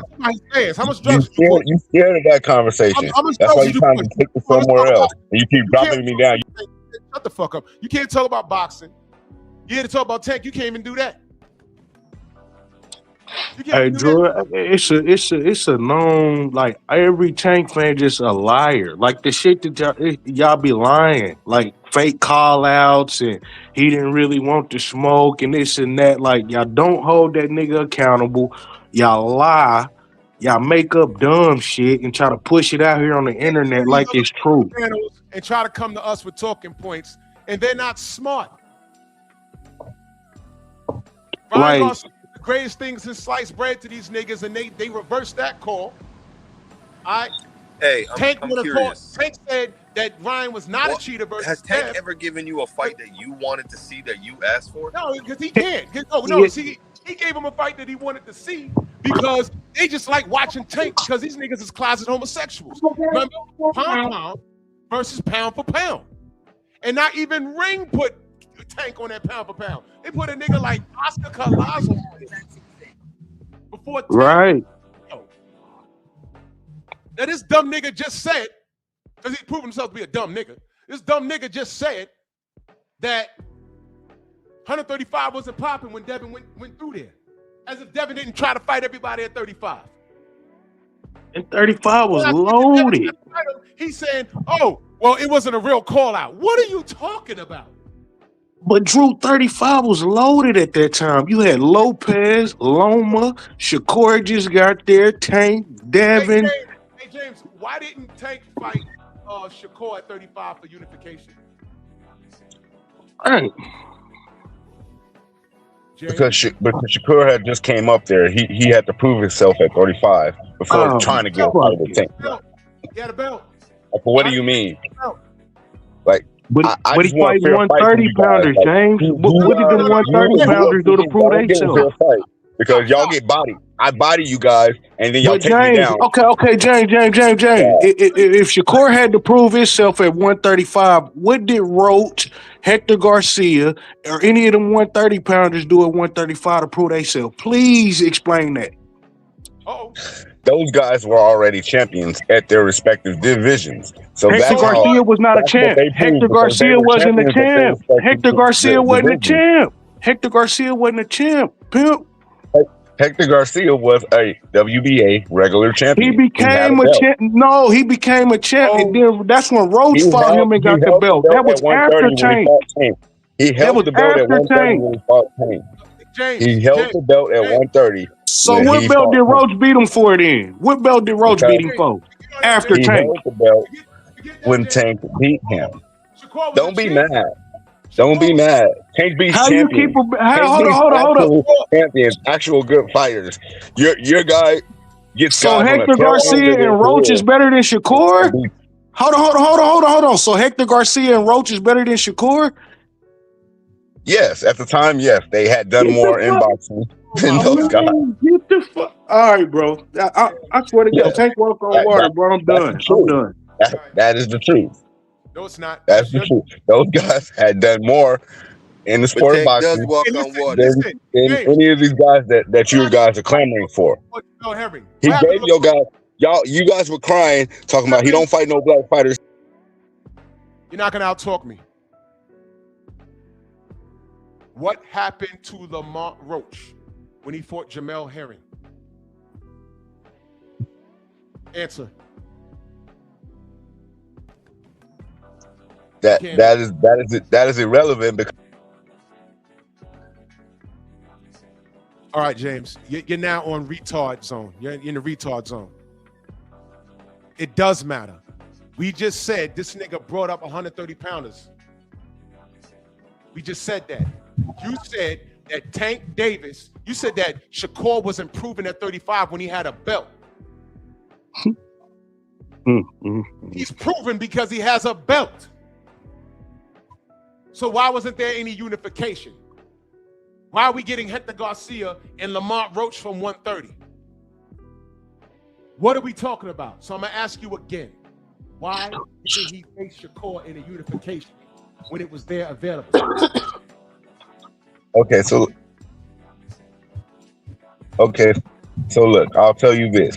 He should have been and fought Shakur already because Shakur was at 30, has been at 35 long enough for him to fight him. That's unexplainable. I'll give you that. No, he's explainable. The Devin thing, I'll tell you this: the Devin thing, Devin never wanted to fight him. Devin knew that as soon as if Tank would ever gave him a chance, he was just going to move up to 140 and fight, and then he was going to move up to 47. How do you know that? So How do you know that? he always knew that Devin is going to move north. He's going to fight north of him. And Tank never had any plans to go past 35. He said that. You're wrong. So you're wrong. That's how we call those call outs fake. You're wrong. He doesn't mean it when he says he wants to You're fight. wrong, and I'm gonna prove it right now. You're wrong. Shakir might really want to fight. You're wrong. Shut up. You're wrong, and I'm gonna prove it right now. You see what happens with these Tank fans, and they get to talking, and just because you're trying to out talk, that don't mean you're right. So I'm gonna explain it to you, James. Hey, bro. Before Devin left, I'm gonna save you your time, dog, because he's wasting your time. No, I know who he is. I know who he is. He done been on my panel. He done been on Bill panel. Just weirding out about Tank. Keep that man off your and keep on with your show, man. He's wasting your time, dog. I know what he is, but now it's my turn. Time, man. Now it's my turn because he been wanting to talk to me. These niggas just want to talk. They like the sound of their own voice. They think they're sexy. All right, they think they look in the mirror and they squish their man boobs together and want a dick to be in between them. Y'all niggas is weird. So let me educate you, James, because you don't want to hear it. Before Devin left to go to 140, he went to Shakur because he already had belted up, and he was giving Shakur an opportunity. Shakur said no. Then he left with 2 weeks left of the year. That WBA strap that Tank has right now is Devin's. Remember the email champion? Remember all of that? And when the WBA said, hey, congratulations, Tank, we're giving this to you. He said, I don't want that shit, but he damn sure has it right now. So all I asked you was, since he was gifted, emailed it to him, right? Why didn't he fight Shakur? And Prez, I see you in the chat. Why didn't Dev go to PBC? Because number one, he didn't need to because he was his own boss. And number two, look at the PBC now lying to Tank about a 7-fight deal. What you mean why he ain't go to the PBC? Look what the PBC's done. The PBC took Canelo Alvarez, gave him a bunch of money, and didn't promise him David Benavidez, and left, and Tank was there the whole time. That's what the PBC has done for black fighters. Where's the lie? Fuck PBC. They've run that course. Now, James, again, everybody could have got the smoke on the way out of 135. Fuck fantasy. Give us the facts. Why didn't Tank fight Shakur for unification? You may speak. Tank, I already answered that question. Because Shakur didn't deserve to fight him at the time because he had just got to the division, hadn't did anything. And Trill Will, I bodied you the other day. This nigga is stupid, man. Dumbest. See, this what I'm saying. These pantyhose wearing Tank fans. These dudes are ridiculous. Yeah, they say the dumbest shit like. All right, let's bounce around, right? All right, James. All right, okay, somebody. All right, James. Your man is trying to fight Isaac Cruz next. Please explain. Isaac deserves the fight at this point. He's been on a little tear. He's got him a belt, and he's done enough to get the fight again. You know, Roach is gonna have to do the same thing. He's gonna have to build himself back up and come back and try to get it again, just like Isaac Cruz is doing. I'm sorry. When you're the cash cow, that's how it works. You got to fall in line, buddy. Okay, great. So and how that's long? what it is. You don't get to tell Tank you're fighting him. Bro, stop doing that shit. Stop talking over me. Damn, man. I'm trying to moderate a show here. How long has Pitbull Cruz been a champion at 140? Do you know? Not even a champion. How long? I don't even care. I know that he's a champion. You gotta care. Because Shakur was champion longer at 135 than Cruz was at 140. So how the fuck does he deserve a fight against Tank and Shakur didn't at 35? Please explain. Because he pulled the same mark ass shit that Devin did. He fought a few fights at 35, and now where is he fighting? He's about to fight Tio for a belt at 40. But those guys are moving north and moving away from Tank. They're not staying there long enough to see the smoke. Did you hear the question? When Tank said that he was gonna fight, these niggas, they failed school. Bro, like, but like Drew, like the shit that they saying, they don't even think before they say it. Like, come on, bro, Cruz. Now, I'm gonna ask you again, James.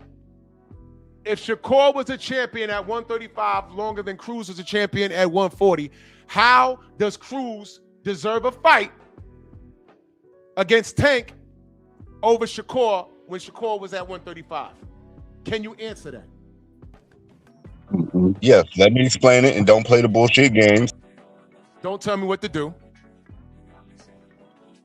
Just answer the question. Don't tell me what to do on my channel. Please don't do that. Now, I've been very respectful to you. I've been asking you very thorough questions, and I haven't gotten thorough answers. You know, like, do you have a criminal record? And, you know, you don't want to answer none of this. But what you are doing is proving my point about these Tank fans. A lot of y'all are criminals. Some of y'all are gay. I'm not putting that on you.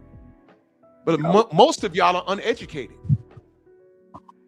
I'm going to ask you again, and I want you to explain it. How does Isaac Cruz deserve a Tank fight at 140 when Shakur was at 135, was a champion longer than him? Plus, that was for unification. That was for unification. One more time. That was for unification. Because Tank ain't got no belt at 140. So what the fuck would he be fighting Isaac Cruz for? But one thing at a time, James. How does Shakur not deserve a fight against Tank at 135 for unification? But Isaac, who's been a champion at 140 for lesser time than Tank was, lesser time than Shakur was at 35. How does Isaac Cruz measure up into this? Explain that. He got an interim belt. Okay, I'm gonna explain it, but when I start giving you the truths of the matter, don't take me down. Now, this is what it is, because Isaac Cruz and him had already fought. They already had like some unsettled business. So for him to spin around, whoa, stop! You done fucked up now. What do you mean unfinished business? Tank beat him. He beat him. Tank beat him. What do you mean? He beat him. Say anything. He beat him. James, there's no unfinished business. He beat him. I said he beat him. Check my work. I said he beat him. He outclassed him with one fucking hand. Salute the Tank. Check my work. He beat him. You know who he didn't beat? Ahmad Roach. Well, go ahead and finish. We're spinning back around on that one because we should have got the knockout if we didn't break our hand. So that's what that's is. Like, you guys might have been satisfied with the way he won, but he's spinning back so he can knock out Isaac Cruz. And then once Lamont Roach works his way back into the fold, Lamont Roach is going to get knocked out in the rematch. So those fights that are set up for Tank. Why can't he knock him out right away? Because Tank is the money man. He already had a hit list, and he's going about that. No, he's going about that. He's knocking off everybody on his hit list. And Shakur and Devin will probably be last because every time it gets close to their time, they run north. They go to a different division. By the time it's time for Tank to fight him, he's going to be at 54 or something. So when is the time? When is the time? When is the time? So Shakur and Devin are liars. That's what you're saying?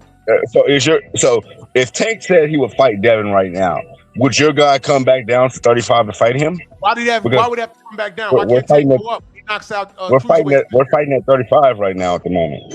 All right. So why are you mentioning Devin's name? Devin just did a fake call out. Bill Henry just did a fake call out a few weeks ago. Devin's too big, right? Devin too big? No, Devin's not too big. All right, so Tank could go to 47. So Tank could go to 47. Not too big for Tank. But So Tank if can you're go to gonna fight, 47. if you're gonna fight Tank, you're gonna fight So Tank Tank on can his go to terms. 47. You don't Yes. get the So contradiction. Tank can go. Stop rambling. So Tank can go to 47. Yes or no? Tank is not going past. You don't know that. The fuck? Devin's not too big. So Tank can go to 47 and fight him. Yes or no? If Tank wants to, but Tank is not going past 40. So you How guys you are bringing- know? Okay, great, good. So we got that. So he pussy. He pussy. All right, now, a while ago, they said 140 was too big. Isak Cruz has a belt at 140. Right? He has a belt at 140, but was it 140 too big for Tank like a year and a half ago? So how the fuck is Tank going to 140? Please explain. Hey, things change on the fly, man. When you the cash cow, you gotta go grab that Things bag. change on the fly. That's what that is. You know what else Tank changed? calls the shots, bro. You know what Tank calls the changed? shots. James Bonds would change. Tank You know what calls else the shots. changed? You know what changed? Tank was also supposed to be retiring in the next couple of days. He's supposed to be retiring at your Cortez Bowles. It says it's not connected. The device not connected. James, Tank was also retiring at the end of 2025. What happened there? Yeah, of course he's a human being. He had a setback. Oh, so he's a human being and he can change his He's a human mind. being. He had a setback. Okay, So I got it. he'll clean up what he has to do in 2026, and he'll get out. Like what you guys follow? So do these men have to run around with wigs to get a fight with Tank because he's only beating up bitches? Do they have to dress in I don't know, drag to get a fight with Tank? I mean, what are we doing here? The fight to make is Lamont Roach, not a guy you beat already, especially at a heavier weight where you guys said he couldn't compete at. Devin ain't got no chin. Devin is pillow fist, but Devin is too big. But Tank still beats Devin, but is Devin going to come back down to 147? But Devin's the weight bully, but Tank is pulling people up and down in weight. He fought 2 130-pounders, right? I'm sorry, he came in like 20 pounds heavier than Leo Santa Cruz, and y'all don't say anything. James, got another question for you. Give me a 3-fight plan in 2026, because he's not retiring in 2025, obviously, because he fucked up his Jake Paul money. He was about to fight a heavyweight. Give me a 3-fight plan in 2026 for Tank. Three names. Look, I can just tell you from what I've heard around the gym in Baltimore, right? That it might not even be Pitbull Cruz next. So you guys might be jumping the gun.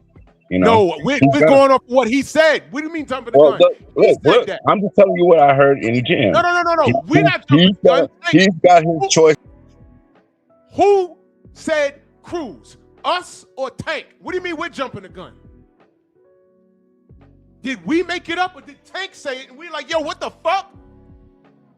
Who's jumping the gun? Us or Tank? Did Tank say it or did I make it up? Who mentioned Isak Cruz? Us or Tank? I don't know where you guys got that from, but I do know He that said it on Twitter. Oh my God, now he's lying. Chat, where did we hear about Isak Cruz and Tank on the rematch? Where did we hear it? Was it not on X? He said it on Twitter after the Lamont Roach and Pitbull fight. He said, I'm getting him next once my knee healed. That fool seen that shit. James, don't put it on us. You know your man said that. But proceed. So look, he has his options down to Lamont Roach, Isak Cruz, and O'Shaquie Foster, who is a champion. And it'll most likely, if Pitbull ducks the smoke and Lamont Roach wants to price himself out of this fight, then it's going to be O'Shaquie Foster who gets knocked out next.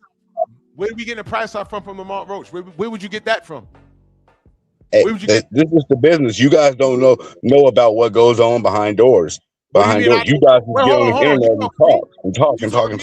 You guys don't know the negotiations. Sometimes fighters price themselves out. They think they're worth more than what they are.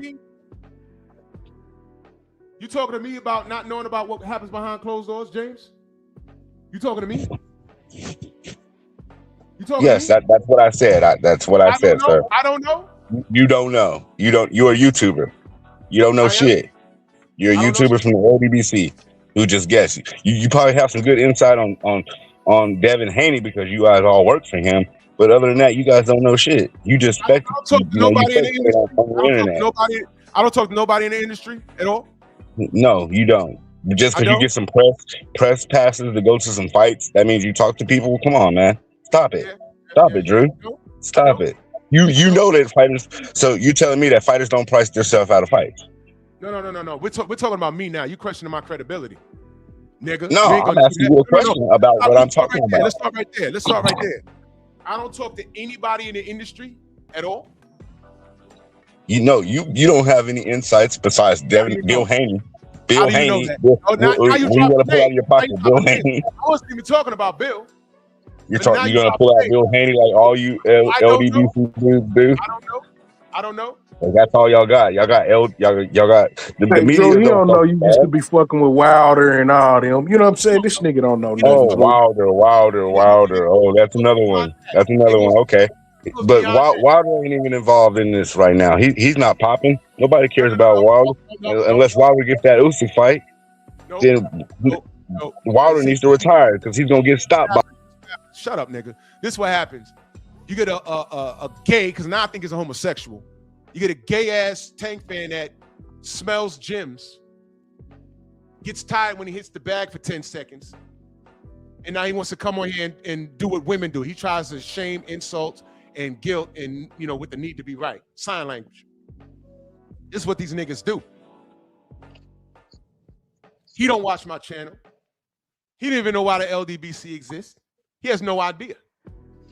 He don't even know that we were Team Tank once upon a time until he started showing his ass. And the problem is, these niggas really want Tank to literally show them his ass because they like little light-skinned niggas like this. James, you can't shame me. You can't even insult me because I know what I know. I can call Roy Jones Jr. on the phone right the fuck now. What you talking about, dude? I can call Michael Nunn on the phone right now. Freddie Pendleton just called me a second ago. I'll call him later. But we're not here to talk about like connections and shit like that. I'm out here in the trenches and you see the channels that James follows, they aren't connected. They don't talk to Tank. You see how that works?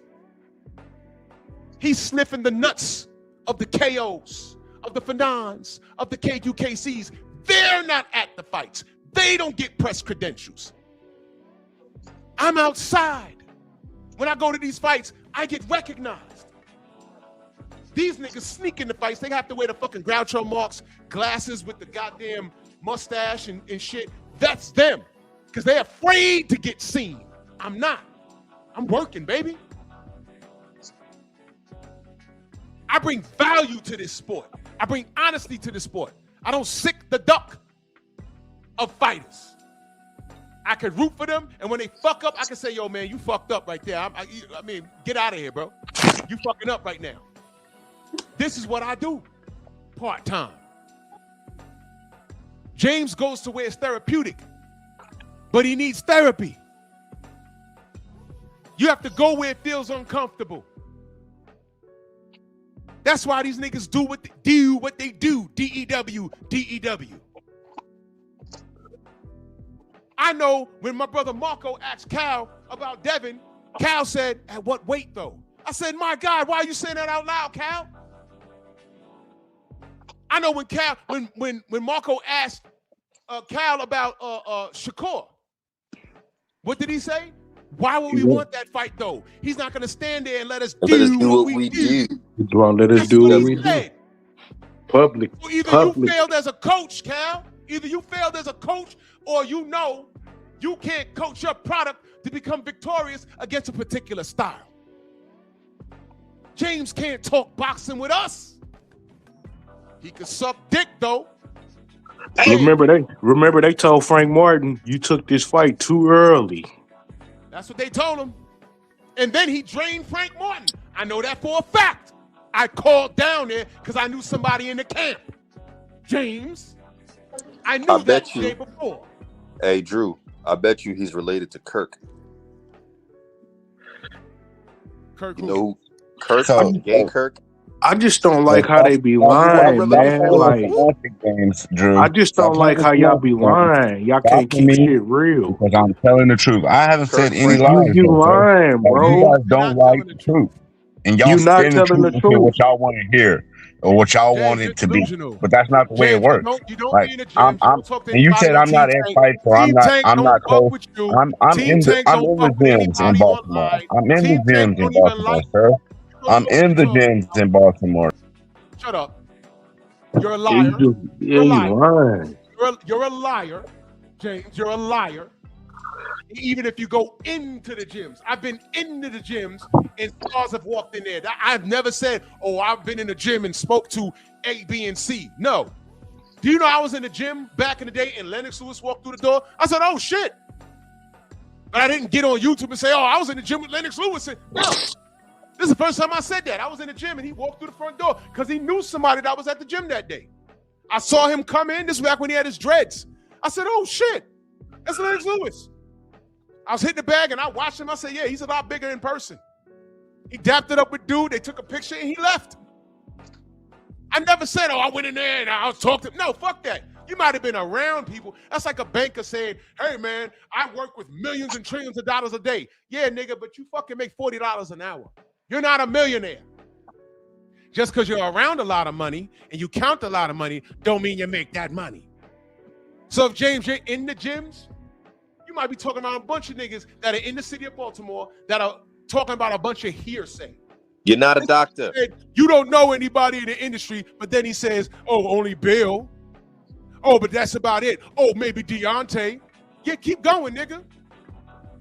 I can call Roy Jones on the phone right now, nigga, who knows shit going on in the pocket, nigga. What are you talking about? You don't know who I know in Golden Boy? You don't know who I know in the Donaires? You don't know who I talk to. You don't even watch my channel, nigga. But see, my thing is this though. You so stuck on Tank that you don't know what else is going on. You going everything based off Tank. Just because the nigga ain't fanned out for Tank, nigga, don't mean that motherfuckers don't know what's going on in boxing. Nigga, Tank ain't just boxing, nigga. Boxing bigger than Tank, nigga. All of those guys are irrelevant that Drew named. So you named Roy Jones for what? He's not in the mix of these boxing negotiations. He doesn't have anything to do with PBC and Tank.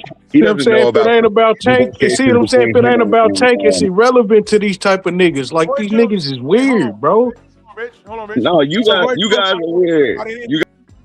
Shut up, nigga. So Roy Jones anybody in the industry, James? Roy Jones Jr. doesn't talk to anybody in the industry. Because every time I turn around, he's at the fights. So you don't talk to anybody in the industry at all? You don't? James, you may speak. So Roy Jones Jr. is not connected. He's not involved. He's not involved in negotiations. That's what I'm telling you, sir. So, yeah, don't try to push up what I'm saying. And you don't have. He's not involved. I just told you what I heard. Roy Jones Jr. could tell you more about Tank and the direction he's going than anybody in the fucking gyms in Baltimore, nigga. What are you talking about? Why do you think I mentioned Roy? Why do you think I mentioned him? There's a lot of inactive fighters. Somebody right now could know Sergio Mora. And Sergio Mora has a deeper ear to the ground than a lot of these YouTubers because he's around and he hears things. It's amazing how you motherfuckers will believe Dan Raphael, Steve Kim, Dougie Fisher, and we have the same access to all these fighters, and you get on my fucking panel and start talking nonsense. Do you hate yourself? Do you hate yourself? I'm talking about me being directly involved with Tank's team. That's what I'm talking about. You're not directly involved. Yeah. Yes. I'm telling you stuff that I've heard directly from the team. Okay. You guys are haters. That's what that is. You can't handle the truth. How do you know I'm lying? How do you know I'm lying, Drew? You didn't even know the man said he was trying to fight Pitbull. You didn't even know that he said he wanted to fight Pitbull. Even if he did say that, I gave you the reason why. I gave you the reason why, but it's not good enough for you. Man, it's not good enough for you. He said it. You didn't even know that Tank said that. He said it. Then you want to talk about his hearsay. He said it. And you don't know it sounds like something he would say because Tank calls the shots. Like I've been telling you, Tank No. He said it. Tank calls the shots. James, he said it. What do you mean hearsay? Okay, we can get past that part, Drew, because Tank calls the shots. That's why he said it. You're part of the team, right? You team Tank? He calls the shots, bud. Hold on. He's just a nigga that live in Baltimore. We finna find out right now, nigga. Give me a minute. He calls the shots, Drew. Watch this shit. And you live in Baltimore. That's it. Don't get mad because your guy will never make that money that he wants to get off of Tank, sir. Now, come on, Drew. What do you got? What do you got over there, Drew? Don't leave me hanging for a long time. I know this ass whooping is embarrassing to you and your people. Devin just got 36 M's without Tank.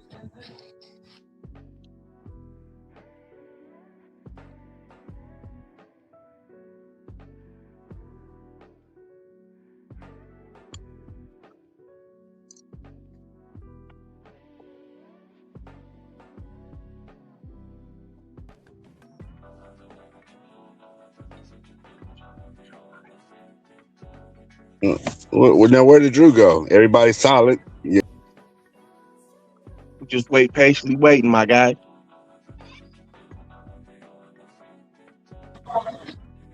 Hey, these niggas be lying for that man. Hey, man, dude, you be lying for Tank. That's what I'm saying. He lying for that man, Tank.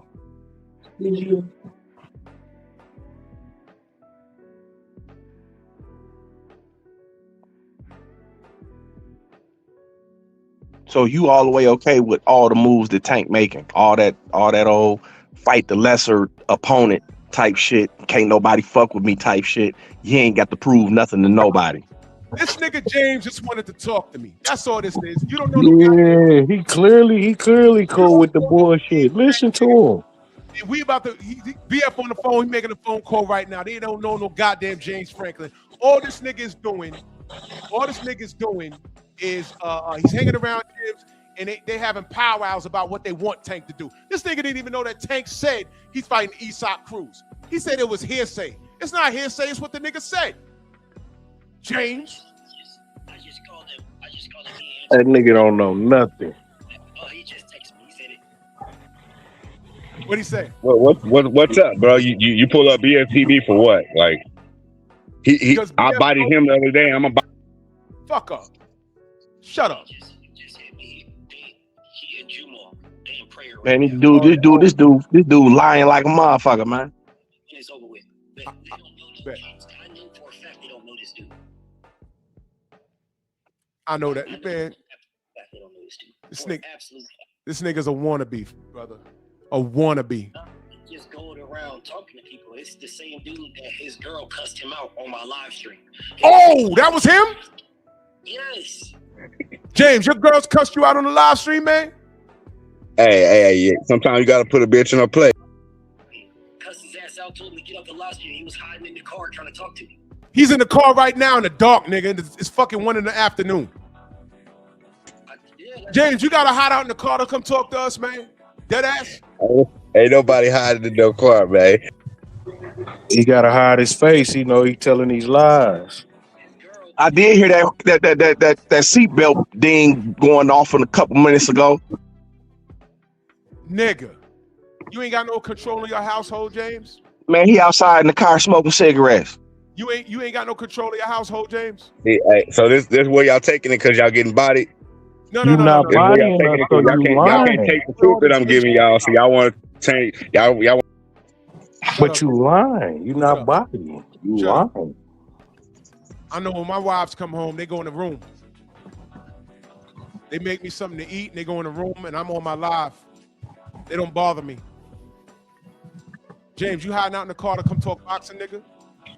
That's what's going on? No, I was. Shut up, nigga. I don't want to hear words you got to say. Well, Team Tank, they don't know you. Feel me? They don't know you. They don't know you. Yeah, you proved that by calling BFTB. What? Okay. Because they know him. As a matter of fact, I met Tank's OG when he was in New York.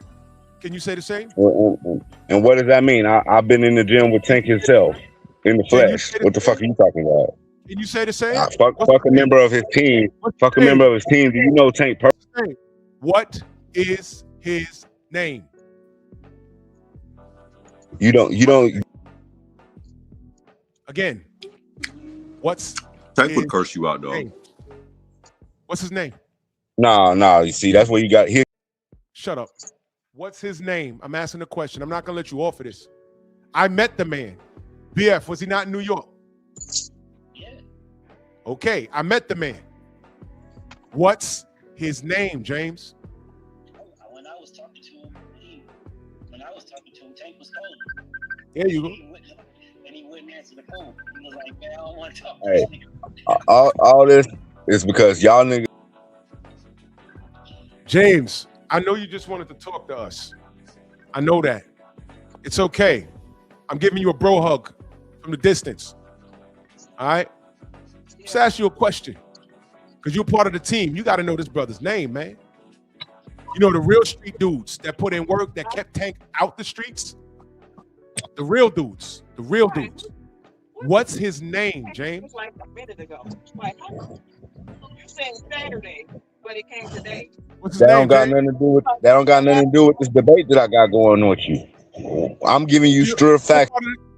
Dummy. Ass disaster. Fuck boy. I'm asking you a question. What is Tank's OG's name? Because you said you was on the team now. You said that. Just give me a name. Nigga, stick to the. Damn. It's got to be the water in Baltimore. Some of the water just hit y'all wrong, man. Some of these niggas in that city is just fucked off. It's crazy. James, it's the day after Christmas. Don't start off the new year like this. This is embarrassing, bro. You said it's all hearsay with what we got. I said we have more access to Team Tank than any of you dudes do, even your YouTube buddies. We have more access. I just told you I met Tank's OG. Met him once.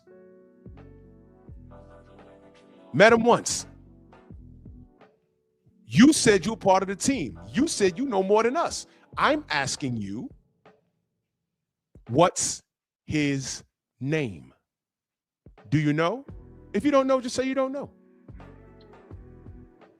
Yeah, you keep sneak dissing my buddy KO and KQ, but y'all can't fuck with none of them. So stop the cap, bro. Stop the cap. Y'all can't. Fuck both of them niggas with a lit player. Fuck both them niggas with a lit flare. I'm talking to your dumbass because you run around following their dumbass. So, dumbass, what's Tank's OG's name? Because KO don't even know. Well, he probably know, but he never met them. As a matter of fact, BF tried to put a word in for them niggas, and they were like, no. They didn't even want to talk to KO. And he's his #1 defense attorney. So I'm asking you, dummy, what's his OG's name? Do you know? Just say no. If you don't know, just say you don't know. Do you know? What does that have to do? Oh my God, nigga. My God. You said you was on the team. Who does he know on the team? You heard that? Some of Tank's team. What does that have to do? Every day, almost. Who do you know on? Realize that. You guys don't realize that, but they be in my live stream almost every day. Who do you know on the team? You heard that, James? Who do you know on the team, man? Drop a name, man. Who do you know on the team? Hey, and BFTB, I'm gonna be there later to get your ass. But body, another body. Dummy. He's one of those niggas that like getting punched in the face. Later. Why wouldn't he be there later? I'm that dude. I expect you to be there like you talk. That's not what I'm asking, though. I'm just curious because my brother's asking me. He and you on right now, but he'll call me back and I'll ask him about you. This nigga lying. James, who do you know on Tank's team, man? It's irrelevant to our debate. You said you know. It's irrelevant to our debate, sir. It's irrelevant to our debate. Okay, so he's a liar. Yeah. All right, no doubt, brother. All right, bro. Appreciate you. Later. All this nigga wanted to do was talk to me, man. All right, now James, what else you want, man? Y'all can't handle the truth, bro. Just take it. Oh my You God. ain't told no truth. You been lying. Oh my God, bro. Contradicting yourself, saying one thing, not realizing. When you floss your teeth, do you imagine this Tank's pubic hair, James? Huh? Look, y'all. Shut up. Now I'm violating him. He won't leave. Now I'm violating. You touch your camera on. Now I know how ugly you are. But now you won't leave. Now I'm disrespectful. Because you've proven yourself to be a hater, and I think you're retarded. And I'm not going to put this all on Baltimore. It's just niggas like you. There's some dumbasses right here in the Bronx. But this nigga is a typical Tank tip washer. Ain't that right? Ain't that right, James? I'm going to make you famous. Quick question, James. Do you suck dicks? James? All this because you getting bodied in the debate. You getting bodied in the debate. You suck dicks. You getting bodied in the debate, You man. suck dicks. I know it hurts. It hurts you. It hurts Trill Will. It hurts BFTV.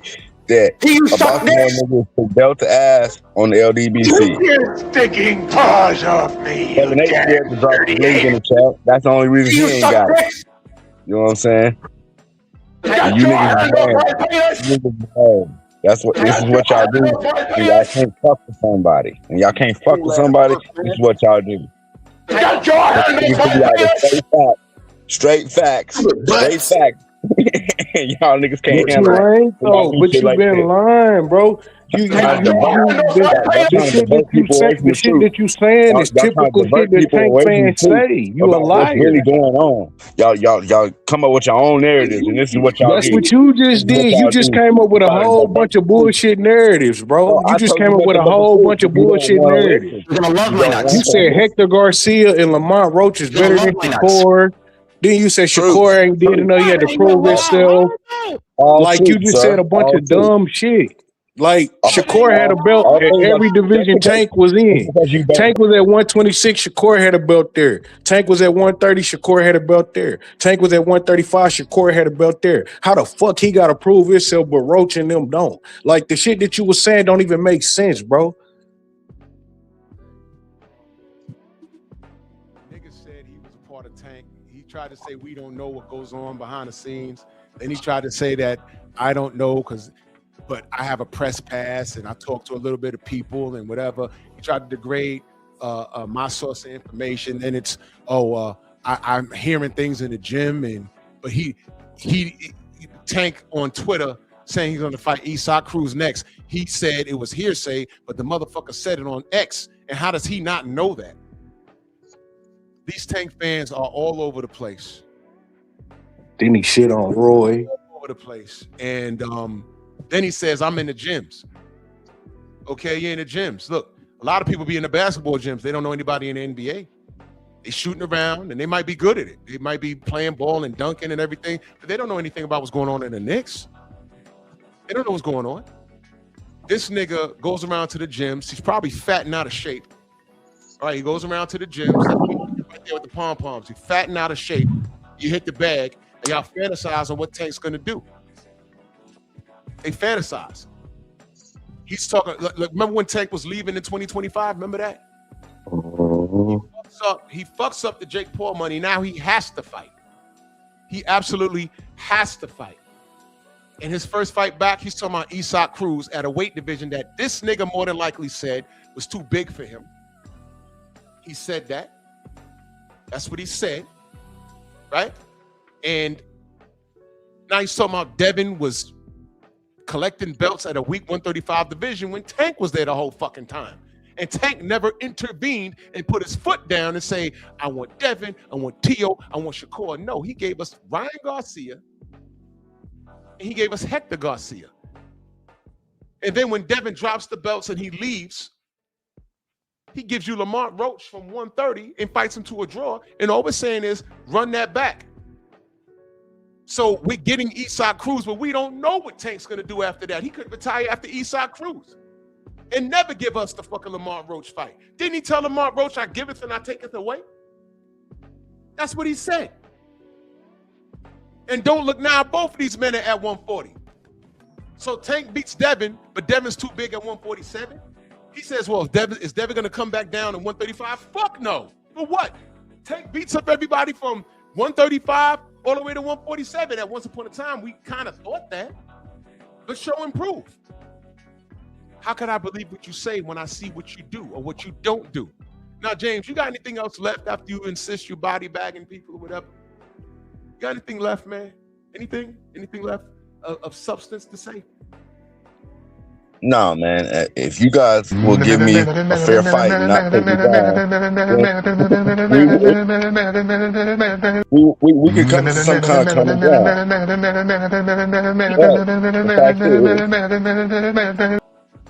What common ground?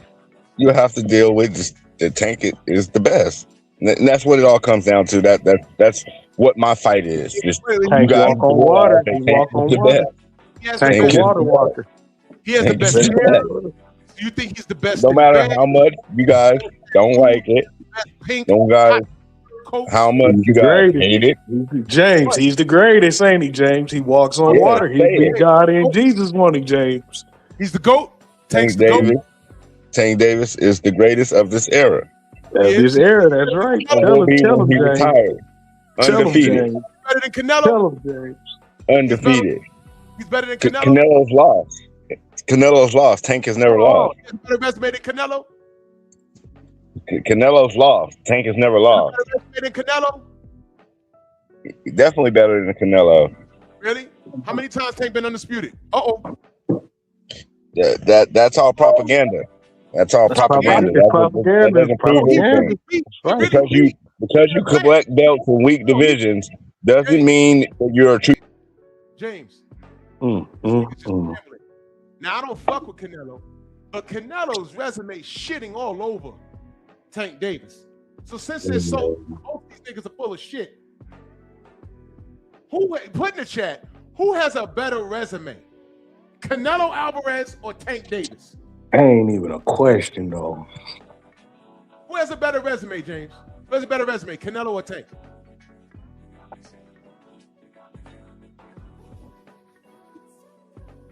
Of course, Tank Davis has the better resume. He's done more in boxing. Canelo could never. He can never add up to Tank. I'm sorry. He's not as talented as Tank. And we've seen this guy lose multiple times. How many times have we seen Tank lose? I've watched Tank lose. You've never seen Tank lose. You're lying, sir. I saw him lose a Lamont Roach. You're lying. And guess what? Lamont Roach. I'm sorry. That was a tie. That fight was ruled a draw. That fight was ruled a draw, sir. Sorry. You want to go through the resume? You want to do it right now? You can do whatever you want to do. It doesn't change the fact that Tank. Always do what I want to do. Always do what I want to do. Before I go any further, James, spell exhibition. Look, none of that is going to change the fact that you got bodied here today. James, say exhibition. James, say exhibition. I want to see something. The only one left. Say exhibition. James, say exhibition. 7-8 when you drop a lead. Say exhibition. Blue, you gotta go on mute. The baby's going crazy on this day after Christmas, brother. Oh, what's up, man? How you doing? Good, brother. I hear the baby going crazy. Hold on, go on mute for me, brother. Go on mute for me, brother. Yes, sir. Hey, Drew. Canelo's 7-8 is my 54. next big. Canelo 54. Just 54 alone. His fights at 54 is better than Tank's whole resume. Exactly. James, name Tank Davis's key fights that Now, makes him so you legendary. guys spent all these years trashing Canelo about his resume. Now y'all want to big him up to try to win a debate. It's crazy work. It's better than Tank's. It's better James. than Tank's. I don't give a James, fuck you're what you lying. talking about. James, you're lying. I trashed some things that Canelo did, but I never once said he's not a Hall of Fame fighter. I never said that. I never said that at all. So I'm going to ask you, name the key fights on Tank's resume that makes him better than Canelo. Name them. The lengths you guys go to try to win a debate is crazy, man. It's crazy. It's crazy. Canelo can never. Yeah, I did this live already. I compared the resume between Tank and Canelo, and I don't fuck with Canelo. I don't fuck with Canelo, but I keep it honest. Let me run down these super chats real quick. Okay. Brandon Shimon, that super chat, he says, notice if non-black fighter fights in a similar style to a black fighter, they are overhyped. It's boxing when they do it. It's boring when we do it. 100%. 100%. Black Preacher Man in that super chat. Salute Big Drew. Some love. You cooking. I'm on the job, good brother. Pleasure for you joining me this live. Eric Jordan, he said Miguel got his monkey stuttering. He says Miguel stuttering, his monkey's 100 mad. He can't clap his cheeks yet. I got you, brother. Brandon, back in that super chat, he says, drugs had everything to do with Ryan's performance. We can't act like we didn't see those 5 failed drug tests, but not to James, because James is anti-Devin, because Devin beat the shit out of Tank when he was 16, and it scared Tank so bad that he knew that Tank would get his ass kicked, because Devin would beat the shit out of fucking Tank right now, today. He knows it. Eric Jordan back in that super chat, he says, Tank Franks need Miguel to approval to sell out, get his ass clapped. These niggas be gay as fuck. Holding a fighter accountable is their kryptonite. Illusion is real. Tank Franks are silly as shit. Eric Jordan's lighting this shit up. He said, thank Miguel for the entertainment. And he's still there. That's my motherfucking, yeah, he knows this, man. Where the fuck is it at? Where's Miguel at? Frank know where Miguel is. I'm sorry, James. You motherfuckers, man, y'all. It's silly as fuck. Miguel! Black Preacher Man said, did Tank win all his fights? No. I know he got served in the gym. Hey, was you there yet? Was you there at the gym that day that Devin beat the shit out of Tank and Bill left the gym with 10 racks? Were you there for that, James? Rhetorical question. Was you there for that? Team Tank, was you there? No, but we do know that. Nope. Not interested. I have one better, Drew, if you don't mind me asking. Go ahead. Why is it that Tank hasn't run back that Lamont Roach fight yet? If he's the best. Let's start there. Because this nigga, he's number one, he's scared. Number one, he's scared, right? He's scared. And number two, his fanatics won't hold him accountable at all, like James Franklin. Observe. James, what fight makes more sense? Isak Cruz or Lamont Roach? Right now, Eastside Cruz makes Are more you sense. kidding me? Oh, hell no. The Mexican fight fans are going to come out. Are They're you going to want to kidding me? Bro, Eastside Cruz. No, hell no. If you can do it. Yes. I'm sorry. You can't make this shit up, people. You cannot make this shit up. Tank don't even like y'all niggas. Niggas be like, yo, Tank. Man, I'm just telling y'all the truth, bro. Y'all can't get mad at me about the truth. Like, Without you. And then Tank says, fuck y'all. Yup. But meanwhile,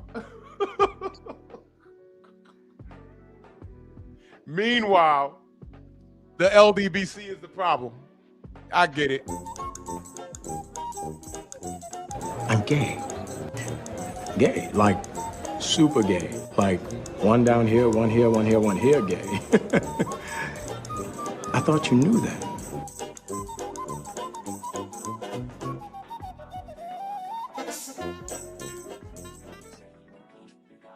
All right, James, you got anything else, man? Anything else, man? Anything else? Any LDBC slander? Any lies about how you're affiliated with Team Tank? Just listen to me, man. Just listen to me, man. This was fun. Other than the fact that you guys couldn't take the truth, and you guys take me down every time I started spinning the truth, and like this, like that. Take it down. You know, like that. James, do you know what you're talking about? No. I know you don't. But go ahead, James. What else, man? What else, man? No, what else? I mean this. Other than you not giving me a fair fight, this was fun bodying you. Go ahead. Keep talking. No. I just want to say that everybody.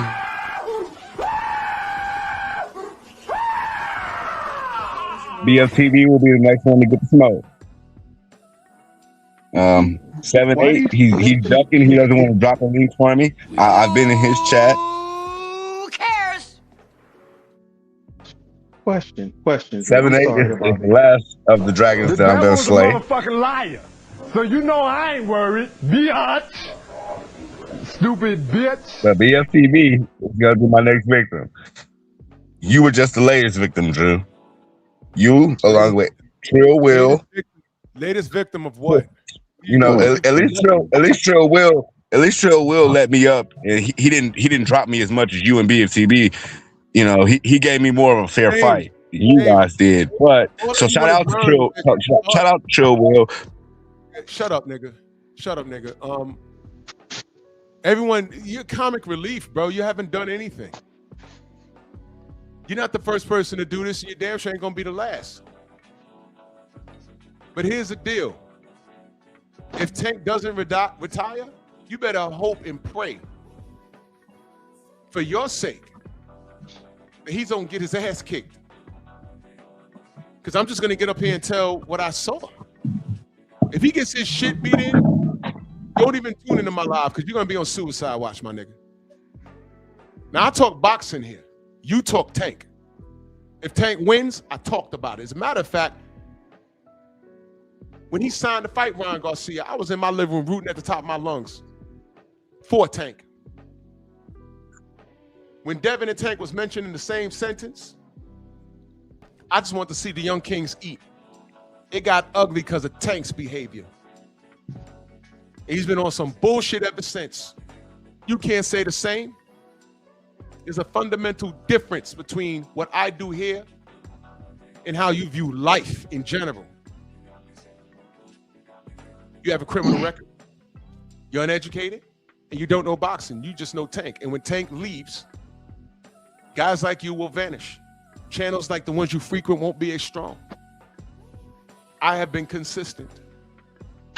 I talk boxing here.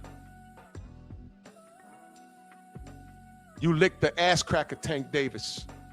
And I know that's normalized to you. But you niggas are homos. So go where it's convenient.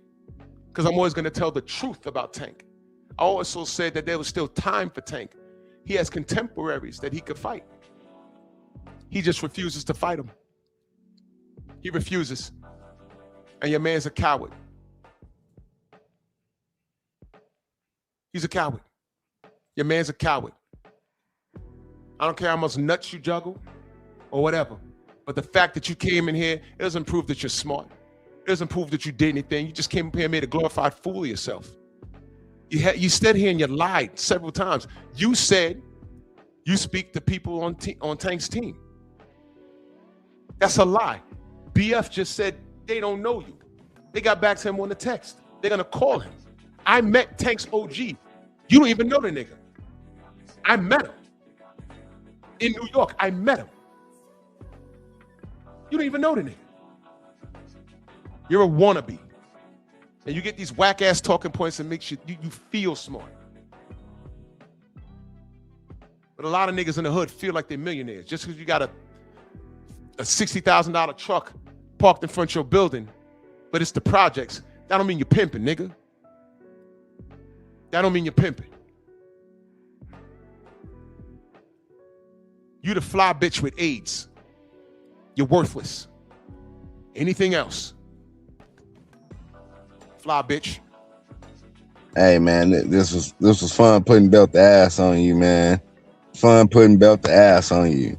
You Devin Haney fans need to know your place in boxing. BFTB, you Yeah, we know our place at the top. We know our place. We know our place. So we know you got an infatuation with me and BF and God knows who else. You said 78, the general. We know you got an infatuation. The thing is, you want to run with us. That's what it is. You want to be connected like us. I know. So once you do this, start your channel and do what everyone else does.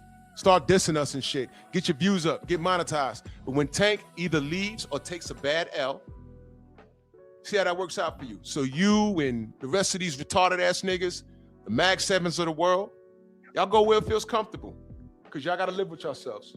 We know what we got with Devin Haney because all I see is the work. And with Tank, all I see is the worthless.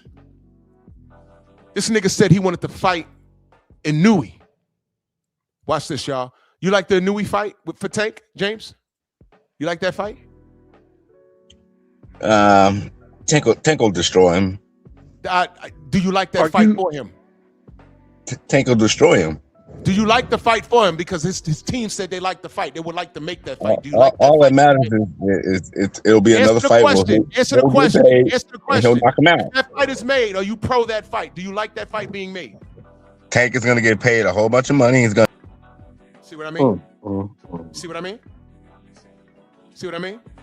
Now, me personally, if Devin said, "Yo, we fighting Inouye next," I'd be on the phone with Bill, be like, "Yo, you're bugging the fuck out, bro. Why? Why would you do that? You know Devin gonna whoop that little nigga ass. What are you doing?" That's me, though. When Jarrell Miller, who comes from my city, fucked up the AJ fight, that was about $8 or $9 million he fucked up. And that's a fight he could have won. When I saw Jarrell Miller, I told y'all the story. I showed y'all the picture. I said, "Bro." He said, I know. I said, "Bro, why would you fuck that up, bro?" "Yo, I'm gonna get right." I said, "All right." We dapped it up. We took a picture. I said, "Come on, man. I was rooting for you, brother." He had a whole pharmacy in his system. That's called accountability. I just asked this idiot, did he like that fight? If they signed that fight, he'd be rooting for this Tank motherfucker at the top of his lungs. Meanwhile, this motherfucker's 126 pounds.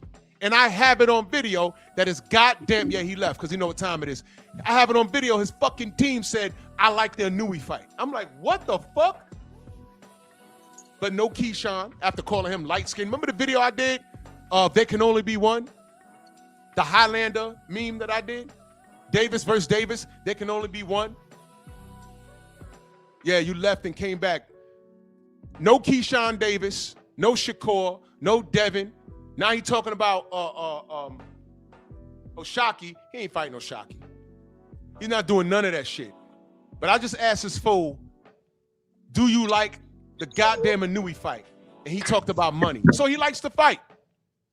He's on Team Tank, but he ain't getting a dime. No, so look. They don't want, no, I don't know. You look, nigga. You look from the sidelines. You came back just for me to put you backstage. So I'm tired of listening to you. You're typical. Tank don't want no smoke with anybody that wants smoke with him. Until he fights Lamont Roach, I'm not interested in shit that he does. If he fucks around and loses to Eastside Cruz, man, don't come to my fucking channel, bro. It's gonna be a marathon stream. I might start drinking that day. Rich, closing thoughts. I honestly hope Cruz don't even entertain the fight with him. I hope Cruz continue doing this thing at 40. I hope they box that nigga in and force him to fight a real fucking fight at 35 or retire. But outside of that, it's people like him that just fucks up boxing, man. Like, come on, man. Tank just walk on water. You know what else, Rich? You know what else, Rich? Esau Cruz, now that I think about it, Esau Cruz is a real one. He's a real one. He went up to 40. He lost to El Rayo, but he fought that motherfucker. He beat the shit out of Rolly. Yeah. He's out here fighting niggas, man. He fought Lamont Roach. I don't think he won it. It's a draw. It's whatever. But he's with the shits. That's a true Mexican warrior. He's with the shits. So salute to Esau Cruz. I like Esau. I think he's a one-dimensional fighter, but he gets in there. Cortez, man, your closing thoughts, good brother. And that's exactly why he gonna fight Pitbull Cruz, is because he's a one-dimensional fighter. Everybody fails to remember that Tank fought that man with one hand, and they get Tank all of his props because he took him to 12 rounds. That's the only thing he holding his hat on, is that he took Tank to those 12 rounds. But had Tank not have hurt his hand, he would have knocked him out, and we wouldn't even remember him like anybody else. That's the only hat to hold on.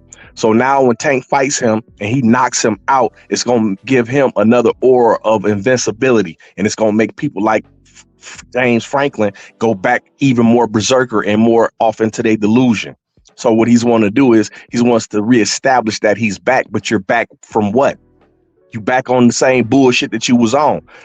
Why wouldn't anybody in their right mind give the fight to the person that you had a draw with? You beat this dude, and you beat this dude easily with one hand. So you already know how easy it's going to be for you to do it with both hands healed. See, he's still avoiding the path of the most resistance. You know what I'm saying? So, and this is what we keep on talking about, and this is what James don't seem to understand. We sick of watching him do that, and we sick of people like James enabling Tank with still coddling that type of behavior. That's some pussy shit. The thing is, they're scared to watch this man lose, so they make up any type of delusional outputs to make it look like we the ones that's crazy. Like, dude, you crazy. Like, dude, your dude got all that work out there. And if he did any of that, even if he fought all of them people and he only lost 2 fights, he would have the same amount of credit that y'all giving him, because we see that he's taking all comers. He just happened to lose. But he ain't, he's so shallow in his ego, and he all on his light skin and shit. So that's how he gonna continue to keep on acting and stuff. You know what I'm saying? Yeah, that whole ass nigga just left. I'm still stuck on him saying that his resume is better than Canelo. Look, I got a lot of problems with what Canelo's done, but I never said he wasn't a Hall of Fame fighter. Fuck that. Blue collar guy, salute, brother. Thank you for your patience, man. Your closing thoughts, man. Nah, you're good. I was just about to eliminate that man's argument because he still has Lamont Roach literally walking around, drinking water. He was supposed to get that man out of there a long time ago. Yep. A draw? Nah, you were supposed to run that back immediately. Like, you were supposed to get him up out of here. And not only that, I think Tank's greatest fights were against his 2 baby moms, the bitch that braided his hair and put the alcohol and grease in his hair, and this last bitch at the club. I think those are his greatest fights. Was there a belt involved? Beat a bitch belt? I think I'm gonna make that. I'm an AI to beat a bitch belt. Give it to Tank. He went undisputed. You were supposed to get, man, you were supposed to press Keyshawn at one of his fights for talking crap about you and then make the fight in Saudi and then get him up out of here. Called him light skin. You said, what up, light skin? He was aggressive in calling him out. There's been mad people aggressive calling Tank out, and Tank ain't fight them. No Keyshawn, no Shakur, no Devin. Tio done called him a fucking monkey. Right, you were supposed to get after all. You were supposed to be shooting slugs in this division. Yeah. James, do you celebrate Christmas? I had a very good Christmas, sir. Good. Wait, say that one more time. I ain't hear you. You there, James? Yeah, we had a very good Christmas. James, do you have a speech impediment? I'm being serious. We had a very good I'm Christmas. asking you, I heard you about Christmas. Do you have a speech impediment? I'm asking for real. No, I ain't got no speech impediment, nigga. Okay. I'm just wondering why you sound like that. What's up? You don't want to answer that question about your criminal record? You don't have a criminal record? Shit, my criminal record don't got nothing to do with putting his belt ass in a boxing debate. Hey, James, let me ask you one question. Since you said Tank resume better than Canelo's, tell me one person on Tank resume that's better than Shane Mosley. He fought Shane Mosley at the end of his career. Stop it. Don't make no difference. It don't make no difference. It don't make no difference. It don't make no Shane difference. Mosley wasn't no good when he beat him. That's a bad. All right. You want to go there? Name somebody better than Floyd on Tank resume. He didn't. Canelo didn't beat Floyd. He lost that fight. So you It don't make no difference. He on the resume. He fought him. He lost. You're trying to big up a fight that he lost. Miguel Cotto. You're trying to big up a fight that he lost. Miguel Cotto. He beat Cotto. What about Cotto? What about Cotto? Who better than Cotto on his resume? Anybody, just name them. Damn. Wait, hold on. You following right now, James? Let me ask you a question, James. Is everybody in the Boxing Hall of Fame undefeated? No. Only the special guys that are undefeated. You know, like Terrence Crawford, he's a special guy. He ended undefeated. Floyd, that's a special guy. And then the next guy we're gonna have undefeated is gonna be Tank. So the fact that you just named Floyd and Terrence Bud Crawford proves that Tank resume ain't fucking with Canelo's. That's 2 Hall of Famers right there. What the fuck is you talking about? Tank is not a Hall of Famer. He has not fought fighters Tank caliber that are right. worthy for the Hall He of ain't Fame. even fought no Hall. At least Canelo fought Hall of Famers and lost. Canelo fought Hall of Famers and your dude ain't even fighting them. Tank retired right now, he would be a Hall of Famer just because of his impact on boxing. You guys don't register the impact on boxing. James, stop talking for a minute. This is the problem with you girl ass niggas. Y'all do this shit. Y'all trying to out talk, slick talk, back talk, and y'all don't listen. Gotta listen to understand. Stop trying to listen to respond. Does Joe Calzaghe belong in the Hall of Fame? Joe Calzaghe, does he belong in the Hall of Fame? Because he's undefeated. If he's in there, he belongs. They wouldn't put him in there if he didn't. He belong. don't probably know who that is, Drew. Oh. I don't know who that is. He don't know who that is. Never mind. He's a Tank fan, bro. He limited with boxing. I know who you're talking about, bro. I know boxing. I know boxing. So he knows. I'm just. So he belongs. I'm just the ultimate Tank fan. James, does he know he belongs there, right? No, yeah, he belongs there. They put him there, didn't they? No. But they put him in the Hall of Fame, right? I'm asking you, would you put him there? Would you put him there? Well, it doesn't matter what I think. I don't. Jesus Christ! I gotta talk slow. He don't know who that is. He just talking. Would you put Joe Calzaghe if you had a vote, and they say thumbs up or thumbs down to Joe Calzaghe? Would James Franklin put Joe Calzaghe in the Boxing Hall of Fame? Yes or no? Yes or no? Yes, I would. Because if the boxing media put him in, then I would. All right, cool. I ain't asked all that. Now I'm going to ask you. You would put him in there. Name his key fights. That says, you know what? This guy's a Hall of Fame fighter. Name the key fights, please. It's an open book exam. You can Google it. I couldn't tell you, bro. I don't follow him like that. I just know he's a Hall of Famer. Come on, James. James, he's a Hall of Famer. He's in the Hall of Fame. You can't take it away from him. You can't take him out the Hall of Fame. You know why you can take it away from him? You know why? You just said Canelo beat an old Mosley, right? Right. You said that. Joe Calzaghe has 2 names on there, and both of them over the hill. Bernard Hopkins and Roy Jones. Roy Jones, exactly. And if it wasn't for those 2, they'd be a little hard pressed to put him in the Hall of Fame. He wouldn't have got in as soon as he did. Okay. He didn't got in. I didn't put him in the Hall of Fame, so that's not my fault. I don't care about that. I don't care. That does not matter to me. I said that Tank is a Hall of Famer. I said that I didn't say nothing about no Joe Calzaghe. Oh my So God! Tank is a Hall of Famer.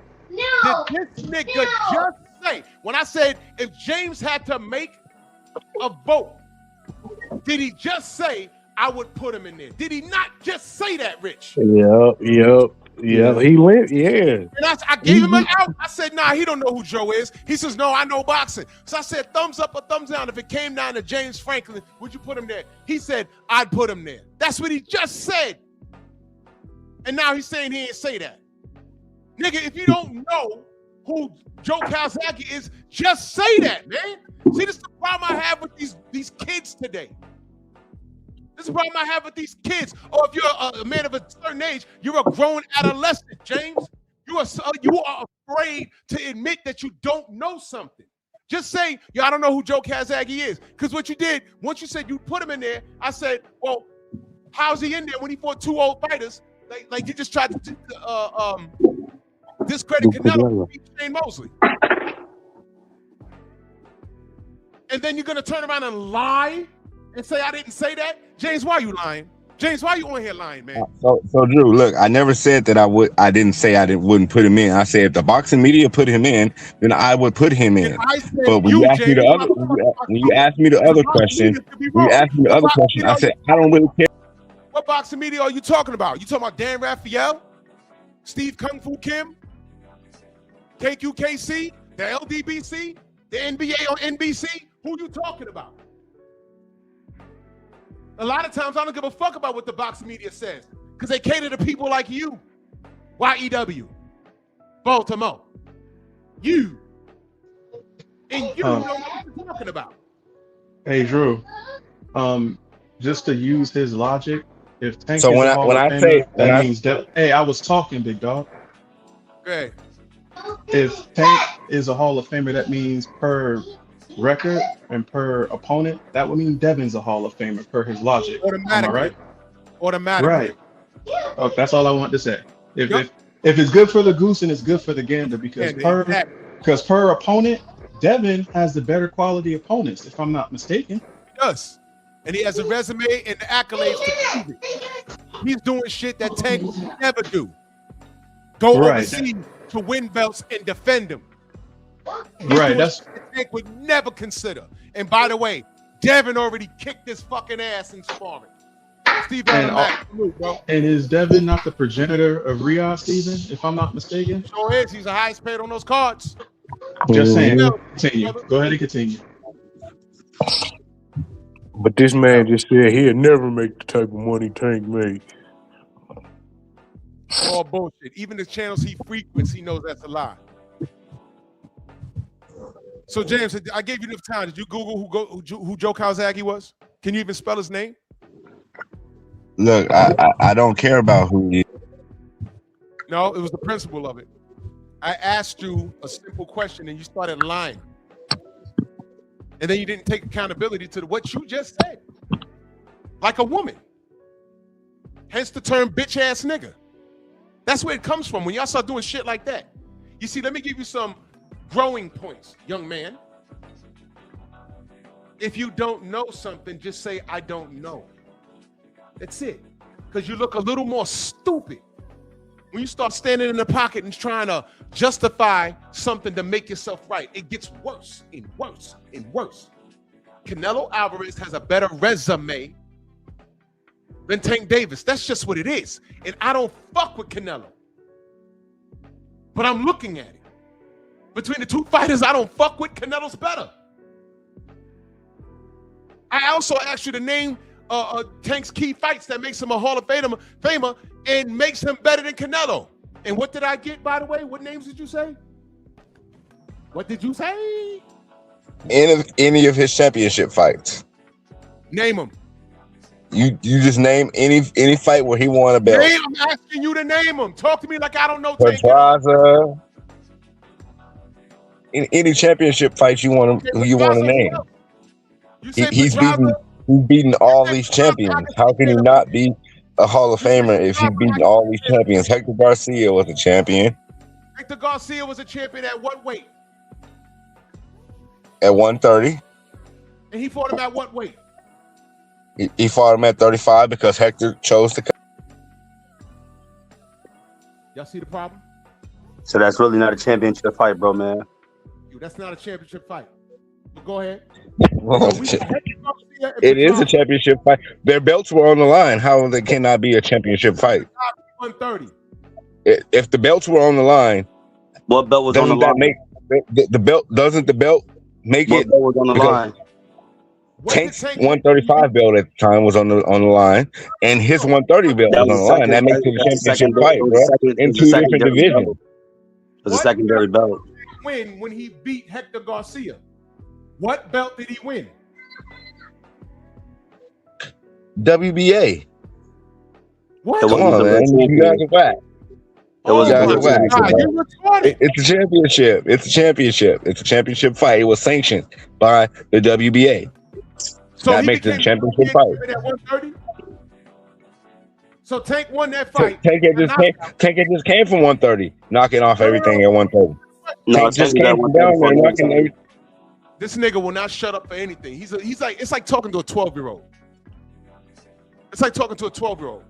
He need to understand Tank pulled everybody from 130 to fight at 135 as well. Okay, so he's saying that Tank beat Hector Garcia for his belt? He didn't. Because Tank was a 135 pounder, not a 130 pounder. That's what I just told this nigga earlier. That's the same thing with Lamar Roach. Lamar Roach was a 130 champion that went up to 135. Right. Maybe we got that part. Maybe we got that part wrong. So we'll just. Ain't we got that part wrong, nigga? We told you this like an hour ago, James. I just told you An that. hour ago. James, they all daring to be great because they coming from 130 to 135. You know what I'm saying? And that's something Tank would never do. Because when you mention Devin, he says he's too big. So, you had two people coming from 130 to fight Tank for his shit, and they lost. Well, one lost, one draw. Go on, tell me. Keep telling me how Canelo's resume is not as good as Tank's. Go on, tell me. They were champions, sir. They were champions. That's what I meant by when I said that. Did this nigga just call me sir? Y'all know how you talking to a girl and she don't like what you got to say, and she be like, "Well, I'm telling you this, sir." Did he really just do that? Hector became champ after. Hold That's on. I'm stuck on that. He just called me sir in a sarcastic manner, like how a woman does. Y'all ever had that happen to you? A woman talking to you and she call you sir?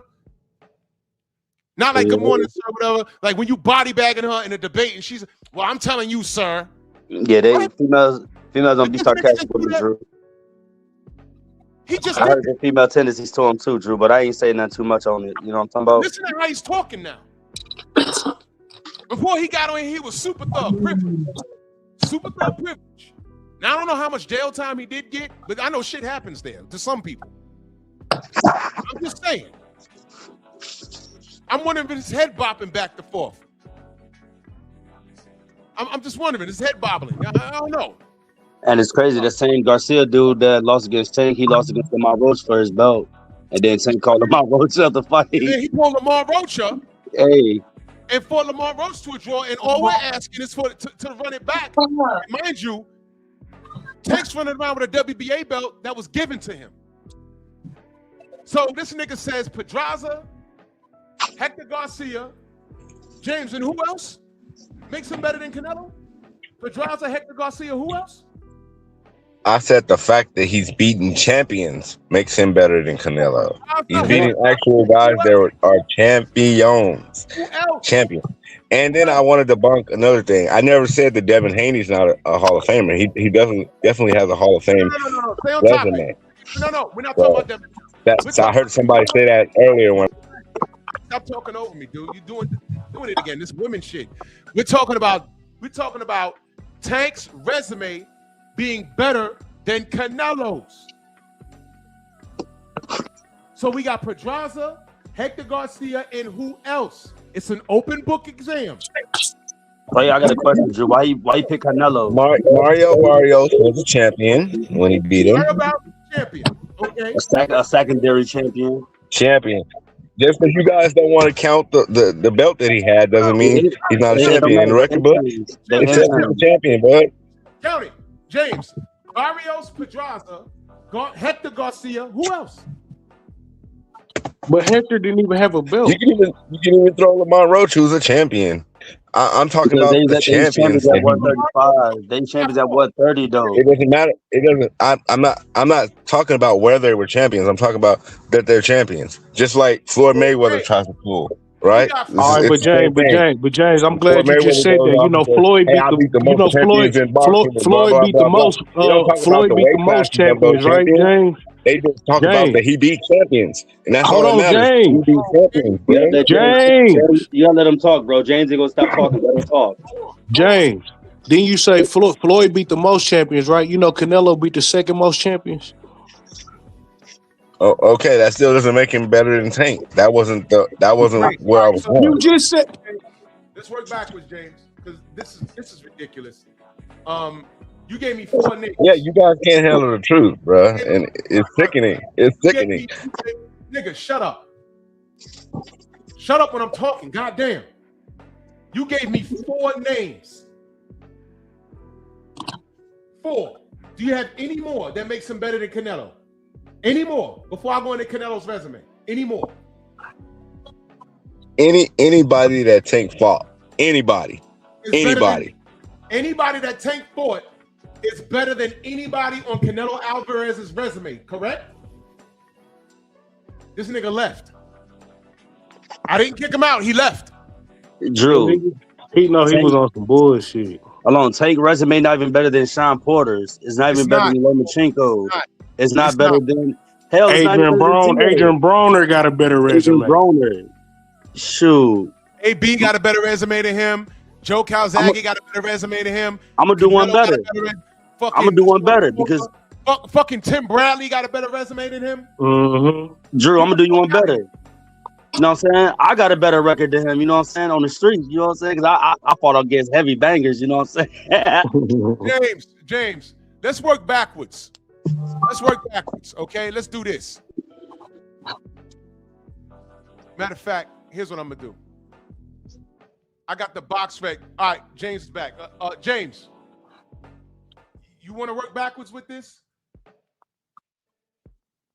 You said anybody on his resume, right? Anybody on his resume is better than anyone that Canelo fought. That's what you said, right? That's what you said. Yes, right? and you doing all. Shut up, nigga. Tank never fought a better fighter than Lara. He never fought a Lara, bro. Work backwards. Canelo fought the absolute best in the business in Terrence Bud Crawford and lost. But you know what I'll say? He got in there. Yep. He got in there. Okay? So he fought him and he lost. Okay? Who did he fight prior to that? William Skull. He's one of Cuban's finest. He won that. It was tough, but he won that. And he had a belt. I'm not sold on Edgar Berlanga. All right? Jaime Munguia. I'm not high on Jaime Munguia. But wait a minute. We got Jamel Charlo there. Jamel Charlo. 154 undisputed. All right? We got John Ryder. I don't fuck with him. Gennady Golovkin. That's the 3rd fight. Dimitri Bivol at 75. Stop right there. I said thank you, lover. Dimitri Bivol? James? Dimitri Bivol is not on Tank's level, bro. Come on. Get the fuck, man. Oh my God. That means he's better. That's all he better. At the end of the day, you just said he better. But you like it or not, bro. He better. We get it. All right. Yeah, you're right. Bivol is better. He ain't on his level. He levels above. Caleb Plant is official. Billy Joe Saunders at that time was official. Canelo was official. Hell yeah. 2 division champ. Tank can prove himself by fighting Gary Russell. You know what I'm saying? He can prove himself by fighting Gary Russell or something. Abney Yildirim was some bullshit. Cato Smith was some bullshit. Then you got Sergey Kovalev. Official. You got Sergey Kovalev. James, Sergey Kovalev. All the guys he fought were tomato cans, bro. Get the fuck out of here with this shit, right, bro. Now we're in trolling territory. Danny Jacobs. Yeah. Danny Jacobs. Rocky Fielding, some bullshit. Gennady Golovkin twice. Kovalev only lost against Andre Ward too, so you can't say he bullshit, bro. Like, stop playing. Man, this nigga just talking. Yeah, I know. Was some bullshit. Is this fact? Is it? Amir Khan was some bullshit. Now we got Miguel Cotto. Miguel Cotto James? Miguel Cotto was a solid fighter, but not on the level of a Tank. This nigga said solid. Wow. Bro, listen to Is me. this Fact Seven's? Is this Fact Seven's big brother now? It is. It is. That's his niece. That's his James niece. James Kirkland. Okay, watch this. Iris Landry Lara. No, let's go back to James Kirkland. Go back to James Kirkland. Kirkland was old though. A tomato can, bro. Come on. Kirkland was old though, but he better than anybody on Tank resume. That's all Canelo fights. Wait a minute. He even fought. Shut up. Wait a minute. Here's the deal. I named over 5 people, and James couldn't even fucking name outside of 4. And automatically, this motherfucker thinks that Tank has a better resume than Canelo Alvarez? What the fuck? Bro, I'm done, bro. I'm done with this. I'm done with this. Nigga's retarded. He's a typical Tank fan. Ladies and gentlemen, I do this for a reason. I do this to TEW. I do this to remind y'all how dysfunctional and retarded Tank fanatics are. He's a fanatic. He don't know boxing. He don't know who Joe Calzaghe is. He's in the fucking car in the dark, hiding from his wife, because I missed this. I'm gonna go back and watch the replay. His wife cussed him out and said, "Get the fuck off the live, nigga." And then he got out and went to the car, and he's out here fussing with BF and my brother Trill Will, and he's trying to go on a 78 panel or whatever. Dude, listen. I would say I'll pray for you, but I'm not in a Jesus mood right now. Fuck you very much. Tank is bad. And Tank, I hope you retire and take the rest of these niggas with you. Just listen to what this nigga said. That's why I don't want to box no more. I want to do therapy, right? But I feel as though if I do therapy, it will lose the fire that I have inside me. I want everything out of me, West, though. I don't never think about fighting again. I don't think about even getting angry, you know what I mean? Because I have 2 girls, 2 daughters. I'm wanting to be much softer, you know what I mean? Be more humble and things like that. I have 2 girls. I have 2 daughters. Meanwhile, he's going to strip clubs and punching bitches in their face. I got 2 things. Tank about to be after he get done boxing, he'll be the best baby mama ever. Because he dressed like them and everything. So he teaching them how to braid hair already and all of that. And, damn, what was I about to say? The second thing? Forget about it. I don't remember, bro.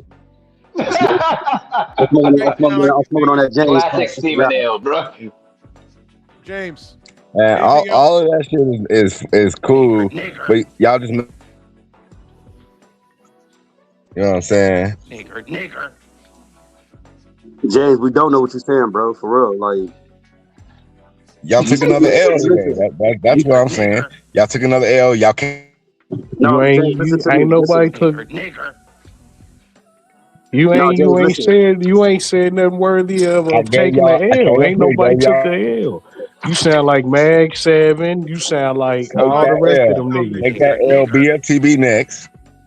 You just making up shit. Yo, this nigga like going around. And we gonna get 7-8 in the paint. We gonna get 7-8 in the paint and box him down. Bro, you're not going to be able to have an opportunity to talk with him, bro, because he don't care, bro. Man, this nigga, he like going around just he wants our attention. Hey, Drew, he done turned into the Cambosos. Nigga just picking him to kick his ass now. Yeah, exactly. They just kicking his ass there. Hey, Porter, hold on, I gotta say something. Cambosis, he don't duck no smoke. I can't compare him, bro, to James, bro. I'm sorry, bro. You right.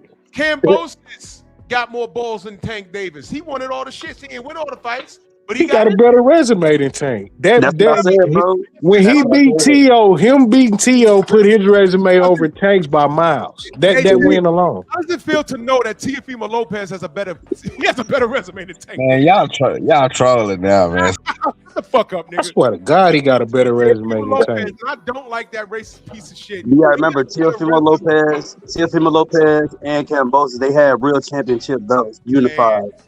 They had real belts. Man, show's over. Salute to y'all. I'm gonna get out of here. James, fuck out of here. go to BF and get body bags so I can laugh.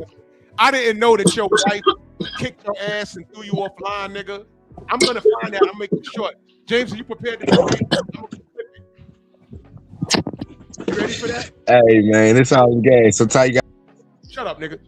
That ain't his real name. I can't believe that niggas come out and they allow themselves to get spoken to like that. If anyone was speaking to me like that, I'd never come back. But he's backstage. He came back several times, man. Hey, anything else, James? Anything else, James? Hey man, this was a fun little scrap.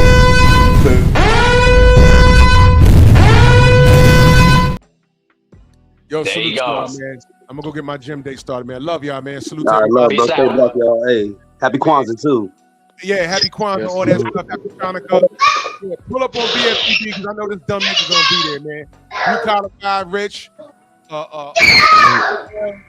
Blue collar, I know that baby kicking your butt right now, bro. Yep. Yeah, that's facts, man. Let me get up out of here, man. Peace. All right, family. All right, Steve, yo, we out, brother. All right. Yo, man, salute to y'all, man. Bronx on deck. Move! Why are you gay? Who says I'm gay? You are gay.